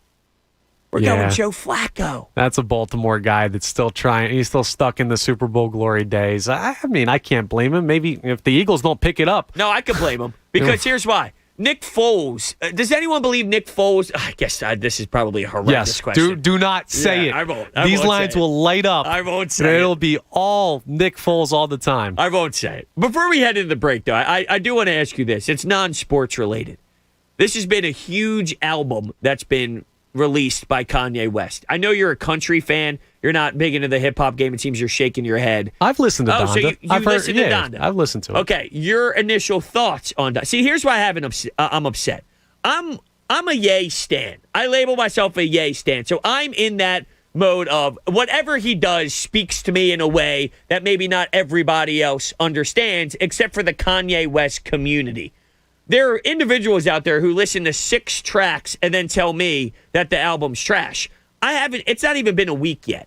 I normally come out with a statement 1 week after I listen to an album 5 to 10 times from track 1 to track 2, or from track 1 all the way through to the last track. The problem is it's a 2-hour album. That's my problem. It's a little long for me, but I absolutely love the album, and I can't stand the criticism from people who don't even listen to the album. If you did and it didn't hit you a certain way and you listened to it a couple times, fine. It's not for everyone. But there's this society that we live in where it's got to be, every track needs to be a banger. Every song needs to be something that I play at in the club or at the bar. Right. No, there's more music than just straight up banger. His production is A+. That's what Kanye West is known for. The music and the sound more than he is the lyrics. And he's not back in the day from The Graduation. He's a new Kanye West, and it's okay to be this version of Kanye. So if you can't tell, I'm passionate about it. But what are your thoughts? I wasn't a huge fan of it. I figured that. But you're not a big Kanye West fan. You're big into country, right? Country music's my favorite, but I listen to hip-hop, rap, everything like that. I get into all of it a little bit. And I know old Kanye was more my bread and butter, and he's kind of taken this turn where it's a different type of music. And I know his background is production. So you get into the music and everything behind it. I'm more of a lyrics guy. And for a lot of these tracks, it's a 26-song album? And he's got all these part twos and everything. It's just a little bit off the rails for me. And some people can connect with that kind of music. I am if I'm going to listen to like hip hop and rap, I'm the bangers for the bar or the club or whatever. And that's fine. My bread and butter. Yeah, so. That's fine. Those are great things to love. That's I enjoy those as well. I have no problems with the bangers. But there's more to an album. It's a story. You're listening to the full story. And I felt the expectations from the people who claim they hate it are off a little bit. Like, this is supposed to be, first, it's gospel hip-hop. Like, that's part of it. It's gospel rap. You knew that was going to be it. He was going to bring in a lot of today's artists, so there'd be a lot of features in the mix. If you were just expecting 26 tracks of Kanye just spitting, your expectations were wrong even heading into it. It's fantastic. I love it. Kendrick's coming soon. Drake is coming soon. I'm excited. Actually, tomorrow, Drake is coming. Oh, let's go. Yeah. Well, New Jersey. Yeah. Love so it. Anyway, that's where I'm at with Donda. I love Donda. I'm obsessed with Donda. 610-632-0975. We have one more segment to go leading into Mikey Miss and Charles Barkley. It's going to be fantastic. 610-632-0975. I'm Broads, filling in for Anthony Gargano. Fanatic Sports Update. Searching for the sweep. I'm Connor Thomas, and this update is brought to you by NJ Diet. Reset your metabolism and lose that summer vacation weight. With NJ Diet, it only takes 40 days to lose a contractually guaranteed 20 to 40 pounds. Go to njdiet.com or call 855-5NJ-DIET. The Phils are looking for the sweep today as last night's game was rained out. They'll take on the Washington Nationals. Well, they're taking them on right now. You still picked up half a game on the Braves last night as the Dodgers took them down in Los Angeles. The Dodgers sweep of the Braves leaves the Phillies just 2 games back in the NL East. The Phils are 2.5 games out of the NL wildcard race as well. Aaron Nola is taking on Paolo Espino in today's game. Joel Farabee has signed a 6-year extension worth $30 million with the Philadelphia Flyers. 21-year-old led the Flyers in goals last year with 20. Like Bro just said, don't miss Charles Barkley coming up with the Mike Missinelli Show from 2 to 6. He's on for the entire show. He'll give you all of his takes on Philadelphia sports and the current state of the city. This update was also brought to you by NHTSA. It's never okay to drive stoned. You put yourself and others in danger. Do not get behind the wheel. If you feel different, you drive different. Drive high, get a DUI. A message brought to you by NHTSA. Keep it locked right here for all your latest news and information. I'm Connor Thomas for 97.5 The Fanatic. Anthony Gargano, weekdays 10 to 2 on 97.5 The Fanatic. Adam Schefter, every Wednesday morning at 8:10 a.m. Brought to you by DraftKings Sportsbook. Maybe it's more notable. It's a move that's not made. Zach Ertz not traded, right? He's still on the roster, still sitting there. And for all the talk that we've had about Zach Ertz, we did say that it was going to be a challenging trade to work out. Adam Schefter, every Wednesday morning at 8:10 a.m. Brought to you by DraftKings Sportsbook, America's top-rated sportsbook app. And on 97.5 The Fanatic, Philadelphia. DraftKings Sportsbook is giving all customers a chance to lower the over-under on this weekend's most anticipated college football game. For every 2,500 customers who bet the over on Georgia versus Clemson, the line will drop by half a point. Download the top-rated DraftKings Sportsbook app now and use code FANATIC for a limited time only at DraftKings Sportsbook. Must be 21 or older, Pennsylvania only. Restrictions apply. Max $25 wager, 1 per customer. Offer ends 9/4/21 in partnership with Meadows Racetrack and Casino. See DraftKings.com/sportsbook for details. Gambling problem? Call 1-800-GAMBLER. As a business owner, how much time do you spend focused on your customers? Do you find yourself distracted with IT or phone issues? The last year has certainly taught us a lot, and the importance of staying in touch with customers and clients through calls, emails, and even video conferencing is key to those connections. Between your computers, networking, security cameras, phone system, and website, these crucial parts of running a business can be distracting, time-consuming, and expensive. Revell, spelled R-I-V-E-L-L, will provide affordable, customized solutions so you can spend more time running your business and less time managing and monitoring your technology. Revell has been in business for over 21 years and is the leading one-stop shop technical service provider in the Delaware Valley. To learn more about how Revell can get you back to what is most important to your business's success, visit Revell.com. That's spelled R-I-V-E-L-L.com. Revell, technology simplified. Visit Revell.com. Hi, this is Dr. Avidan Appel from Iron Mountain Men's Health. I speak with patients every day in person, over the phone, and in video chats, and I often hear the same thing. A man is tired all the time, has trouble sleeping, his workouts are disappointing, and his sex drive is even worse. More often than not, these symptoms are due to low testosterone. Low testosterone doesn't happen overnight. It sneaks up on you as your testosterone level slowly dwindles with age. Eventually, it gets low enough that treatment is the only option. When that happens, Iron Mountain Men's Health is here to help. We have a variety of low testosterone treatment options available, and we create a custom treatment plan for you that's safe and effective. Unlike a lot of clinics, you'll see a real physician every time you visit. Call Iron Mountain Men's Health today to make an appointment, or fill out the Contact Us form at ironmountainmenshealth.com. That's ironmountainmenshealth.com. And don't forget, mention you heard us on The Fanatic. 1-800-SAFE-AUTO. Pick up the phone, the call is free. Right now, you're too busy driving around Pennsylvania to talk about insurance. We get it, which is why Safe Auto is available 24/7 to help you save on car insurance whenever you're free. Safe Auto offers state minimum car insurance, flexible payment options, and down payments as low as $21. So you can hit the road for less. Get a quote in under 3 minutes at safeauto.com or call 1-800-SAFE-AUTO. Play it safe, Safe Auto. Hey guys, it's Andrew. Family Company Jewelers wants you to join them on September 3rd from 3 to 6 p.m. as they celebrate 50 years in their Marlton location. There will be a special ribbon cutting ceremony, food, games, and giveaways throughout the day. You can also enter to win $2,500 towards your dream Viraggio engagement ring. Friday, September 3rd, Route 70 in Marlton, New Jersey, only at Family Company Jewelers. Family and Company Jewelers, South Jersey's diamond destination.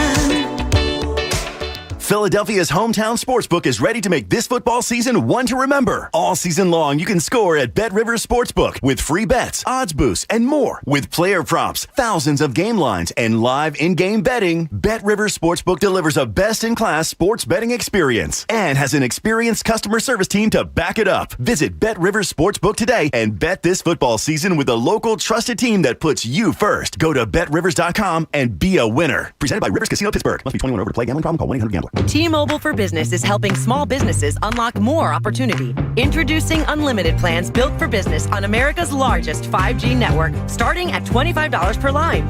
Plus, right now, get Facebook advertising on us. Find out more at T-Mobile.com/small-business. Customers using over 50 gigs a month may notice reduced speeds due to prioritization. Video at 480p for business unlimited select with 6+ lines with auto pay plus taxes and fees. Facebook offer via $200 virtual prepaid card when switching with 3 new lines. See 5G device coverage and access details at T-Mobile.com. At Boost Mobile, we're giving you a free phone when you switch and all the power that comes with it. The power to access everything humanity has to offer. The power to connect with anyone in the world. The power to order tacos. Get a free Samsung Galaxy A32 5G when you switch to America's largest 5G network. Information, communication, tacos. Now that's power. More power to save. Boost Mobile. Free phone limited to new customers and 1 per line. Additional restrictions apply. See boostmobile.com for details. Summertime tips from Paul, Kristen, and Dexter at Total Wine and More. Topping your burger with grilled onions and blue cheese? Take it to the next level with Carbon Cabernet Reserve, rated 92 points, an incredible value. And nothing beats a buttery Chardonnay with grilled corn on the cob. Feeling adventurous? Come on in. Let's try a smoky mezcal for mind-blowing margaritas. Make your end of summer get-togethers even better with a wondrous selection, expert guides, and totally low prices at Total Wine and More. Drink responsibly, be 21. Meet Brian Bridges. He's the owner of a tattoo shop in Philadelphia. Although Brian is used to getting email requests for tattoos, he was surprised when he saw one from a well-known celebrity in Los Angeles. So he turned to his American Express Business Platinum card, which lets him earn 5 times membership rewards points on flights and prepaid hotels booked through AmexTravel.com. Talk about the sweet life. Built for business by American Express. This story features a fictional character from a fictional business. Terms apply. Learn more at AmericanExpress.com/business platinum. Don't do business without it. Okay, confession time. I just finished back to school shopping. Nothing like the last minute, huh? Kohl's to the rescue. I got 25% off a JanSport backpack for my son, $17.99 So Jeans for my daughter, and 50% off Levi's for both kids. Levi's, can you believe it? I even got $10 off because I spent $25 and picked up Kohl's Cash. So, yeah, sometimes procrastination pays off. Select styles. 10 off 25 offer in September 6th. Levi's coupons do not apply. Some exclusions apply. See store or Kohl's.com for details. The thing about the Name Your Price tool from Progressive is that by now you've heard a lot of ads about the Name Your Price tool from Progressive. We probably don't even need the words, the Name Your Price tool, to tell you that our Humpback Whale Pup gives you options based on your budget, or that our novelty hand buzzer helps you save on car insurance. And that's the thing about the tiny felt bag filled with marbles. At this point, you've heard a lot of ads about the elusive northern bobcat. The Name Your Price tool, the neighbor who baked you banana bread, only from Progressive. Progressive Casualty Insurance Company and affiliates. Price and coverage match limited by state law. Hello. Whether you're at home or on the go, listen to 97.5 The Fanatic on Odyssey on your smartphone, Roku, LG Smart TV, Waze, and more. That's Odyssey, AUDACY. Check it out now. More of the Anthony Gargano Show now. On 97.5 The Fanatic. The final segment of the Anthony Gargano Show. I'm Hunter Brody, filling in. Connor Thomas producing the show, filling in for Tunis. 97.5 The Fanatic's Fan Fest, by the way, is set Saturday, September 18th at Xfinity Live. Fan Fest 2021 is a free event, but you will need a ticket to attend. It's presented by FanDuel Sportsbook and Live Casino and Hotel Philadelphia, the official hotel partner and after party of 97.5 The Fanatic's Fan Fest 2021. The Fan Fest after party will be at Live Casino and Hotel Philadelphia. There will be live entertainment, food and drink specials at Sports and Social. Sports and Social has a 52-foot LED display, 24 TVs, a FanDuel Sportsbook and Lounge, and more. Plus, you can enter to win one of 25 Samsung 75-inch HD TVs. Sign up now for live rewards and get your choice of free play, food credits, or merch. Play all night and stay the night at Live Hotel. Over 200 luxury rooms with 5-star accommodations. Charlie Manuel will be a special VIP guest this year, courtesy of our friends at Landis Block, Hooters Bikini Beach, Adult Laser Tag, a dunk tank, and so much more. Must be 21 to enter FanFest. And there will be more guests announced very, very soon that you are not going to want to miss out on. 610-632-0975. So I got a tweet here during the break, and it's about the preseason stuff. Where's the study that shows you less you play preseason actually saves the team? And I responded with, because he asked about, you have to play to get ready for the game conditioning-wise. It's not about conditioning. These guys aren't playing long enough to really focus on the conditioning aspect of a full-length football game. But I brought up how the Rams made the Super Bowl. And it kind of goes back to what you were saying, though. And something I said earlier in the show, it's so hard to win a championship that you're going to tell me a team misses out on that championship run because of the preseason snaps, or they just weren't good enough throughout. It's so difficult to win one. How do you apply this? I wish we could somehow do a study where we take the same team, have them run 30 snaps, and then have the same team not have them run any snaps, and then somehow the same duplicated team plays the same exact schedule to see the results. Because my guess would be it's so minuscule, the difference, that it's almost unseen. Yeah, and like even running historical data to see how teams that played more in the preseason versus teams that sat their starters more in the preseason, how they performed, everything changes because those teams' skill levels are different. So really, it's an exercise in futility. We'll never know how it plays in. There's certain facts on either side. Like developing chemistry is important. Fact. Injuries can happen in preseason games. Fact. You just kind of got to weigh those two things, and our principles on how this team should be operating are clearly different at this point. But it doesn't mean either side is 100% wrong, and the downside is, unfortunately, we'll never know. Right. I wanted to see him play more, and you wanted to see him be a little bit safer. And I mean, that's where I think we'll stand forever. But hopefully, either way, it works out for the Birds this year, huh? Yeah, I got a text from John Kincaid, who's listening to the show. And he said, if the Eagles start the season slowly in Atlanta, we will absolutely be questioning whether they should have been better off working together, but not by week 9. So, and that's kind of what I'm saying is, by the end of this, what we're talking about now is going to be so irrelevant when we're in the middle of the grind of the season where, we're kind of just, I don't know, overreacting because we're prisoner of the moment. 610-632-0975. Let's go to the phone. Let's go to Mark in Norristown. Mark, you're on 97.5 The Fanatic. Hey, Mark.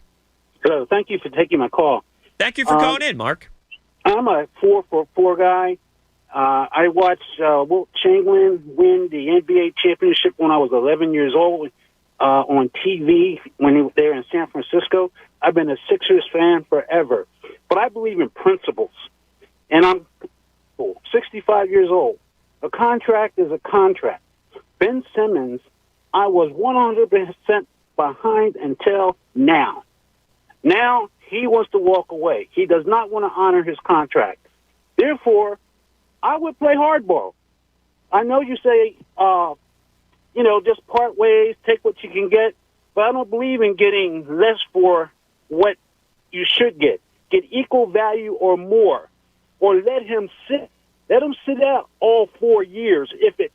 Yeah, but Mark, let me just play devil's advocate with you, because what does that statement say to Joel Embiid, Danny Green, Seth Curry, these players who are bought in, Doc Rivers, these people who are in your organization that are bought in? Now, the Ben Simmons drama is just going to be so drawn out. It's going to be so long. It's going to take forever. You're never going to actually be able to focus on basketball. And at what side or at what point do you kind of weigh out each side and think, you know what, I want to play hardball, but I got to do what's best for the people who are invested in this team and in this city. And we just got to move forward. Even though I want to stick it to Ben, I got to be the bigger person here, and let's just get what we can get so I can give the full attention to the basketball team that's trying to go win some games. Well, what it says is that the next person that comes in that doesn't like the Sixers or doesn't like our fans, wants to walk away. Well, Ben did it. I can do it. And I was the coach. I would say, listen, we have to play with what we have here. Maxey's a great player. He's going to be a great player, and he looked really good in the playoffs. So he has so much potential. Now, Rich Paul's trying to poison our young players, and we can't allow that to happen. So we have to take a stand and let the players know, let the front office handle what's business, and we are here to play ball.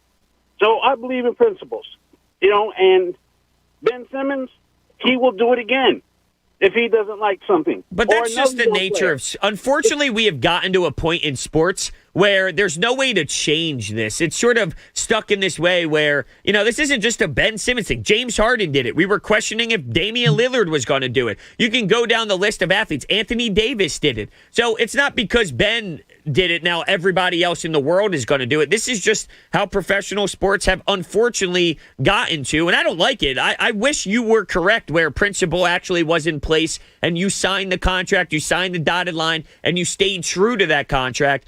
But I don't know how you change that, and it's not just force him to sit here and find him every day, because it's just not how it works.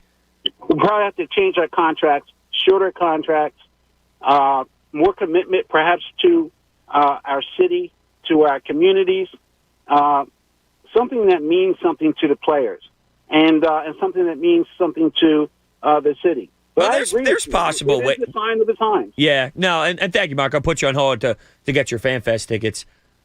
I wonder, he said something about shorter contracts. When Trevor Bauer signed, and I know right now his situation is crazy, but I'm just talking about the money side of things. He signed a short-term deal with the Dodgers to get a lot of money early. And is that the way of the new contract maybe in baseball? 3 years, $102 million instead of going 330. Now, of course, different circumstances for Trevor Bauer and let's say Bryce Harper, but just that in general of let me sign short-term, bigger money, not tied as long, not as long of a commitment. Will you naturally see players maybe look more in that direction? Well, it depends on the player. It's an individual basis. Like one of the big factors in Bryce Harper's decision to come here was that he wanted to raise a family. He wanted to be set somewhere where he could see himself for a long time.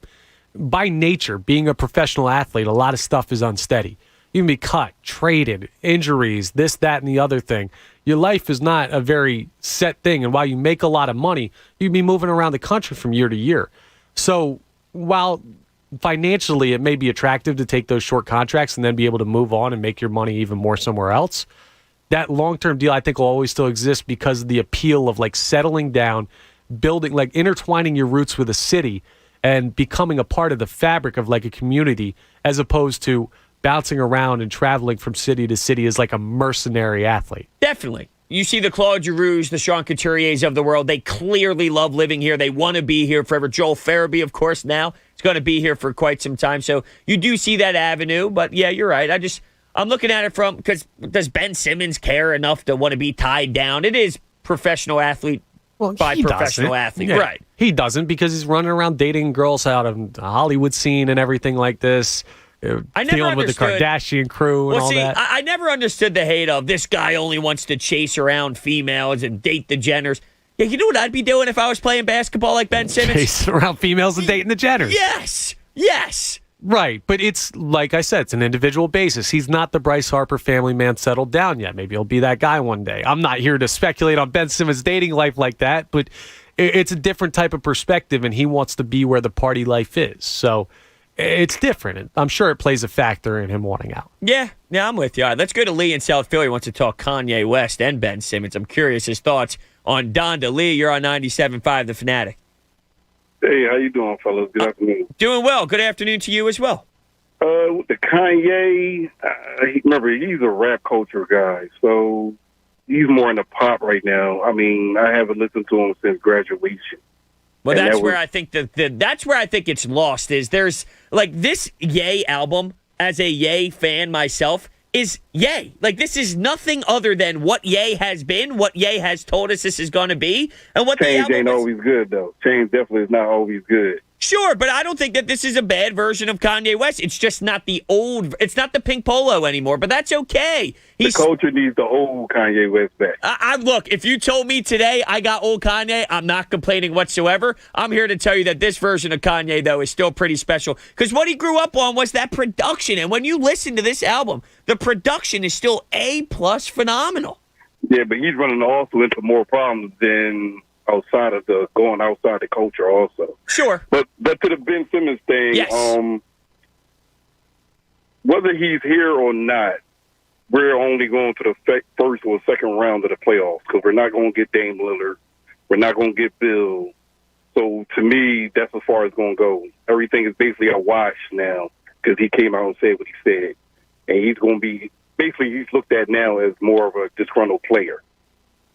It should be, but who knows what's going to happen. Yeah. No, you're right with the whole approach of next season, because if you think about it, where can they go if Ben Simmons is not here? And they were trapped, though, in that second round with him here, but it was the what-if factor. If Ben Simmons shot 50% from the line, we're saying 50, would you already be in that Eastern Conference Finals? He had to be so disgustingly pathetic for you to fall apart and lose in Game 7. What if he was just average Ben Simmons? How much things would have changed? And if you trade Ben to acquire another piece and he's not as skilled as Ben, where does that put you in terms of, where your ceiling is as a team in the playoff run?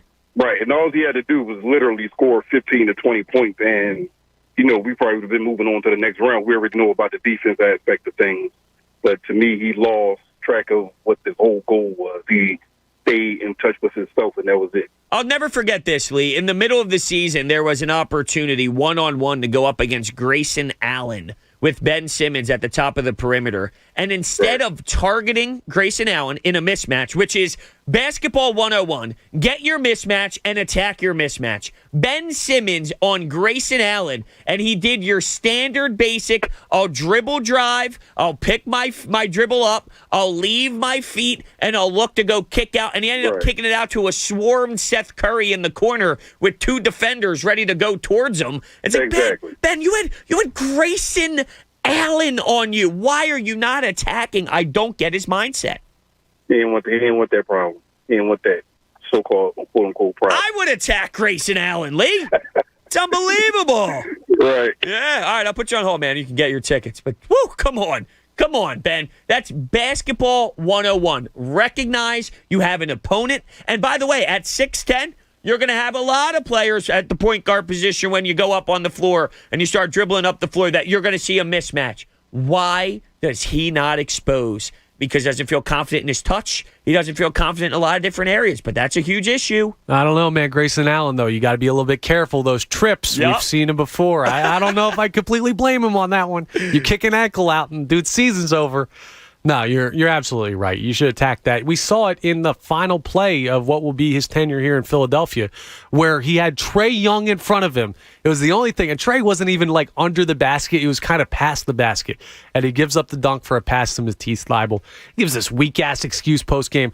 Oh, I thought Gallinari was going to come over my back and block me. All right, dude. The exploiting matchups is something where it goes back into the whole, Devon Givens says it, aggressive Ben is the best Ben Simmons.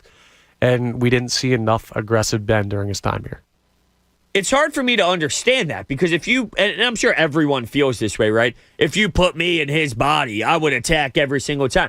But knowing that you can win that battle with his explosiveness, with his ability to drive, with the way that he handles the ball at that size, the fact that he doesn't just, in a respectful way, not in picking up an offensive foul type of way, but in a respectful way, get your shoulders low, lean into the chest a bit in a way that you properly can without getting called, and go to the rack. But it's a lot more difficult when someone's already starting 5 feet off of you because they have no respect for your actual shot. But even if that occurs, which it does, we've seen him plenty of times attack the rim and get to where he needs to lay it up. But he also knows they're going to foul him on purpose. He's going to have to stand at that free throw line and try and drill a couple shots. Yeah, which must be the scariest place in the world for him. And I'll tell you what, when he comes back to Philadelphia, because he will come back, and when he comes back and plays here in the Wells Fargo Center, in a crowded Wells Fargo Center in the second half of a game, and there are Wendy's Frosties on the line for 2 straight misses,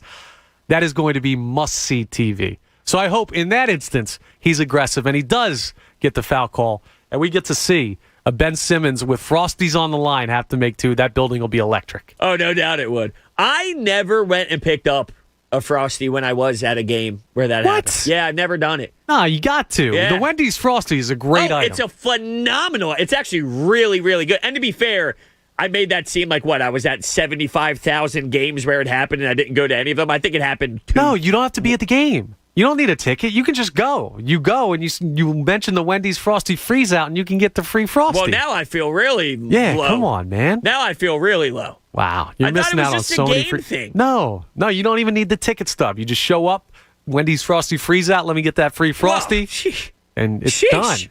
Come on. Yeah. Now I feel low. This is not the best way to end the show. I haven't had my coffee. I did eat my 2 Pop-Tarts. There's still a little Pepsi left.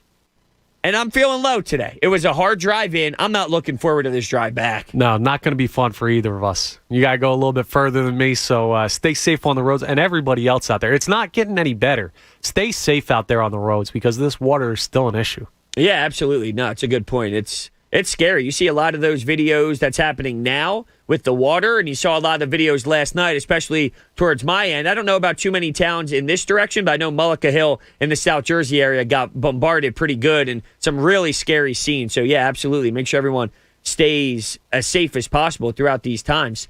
Did you go basement mode? Did you go shutdown mode last night at any point? My room's in the basement. Oh, that's of right. My place, explained this yesterday. Yeah. I was down there camping out and wasn't leaving my room. Had no reason to. Was it a full, your whole entire house, though, went into coverage in your room to hang out while that was happening? Or no, we have a ground floor, so we're pretty good. And it's a townhouse. It's a row of homes, so we're not like a standalone, so we were in pretty good shape. Weren't too worried about that, but we're good. But if you're still hunkered down, we got something great coming up next, don't we? We absolutely do.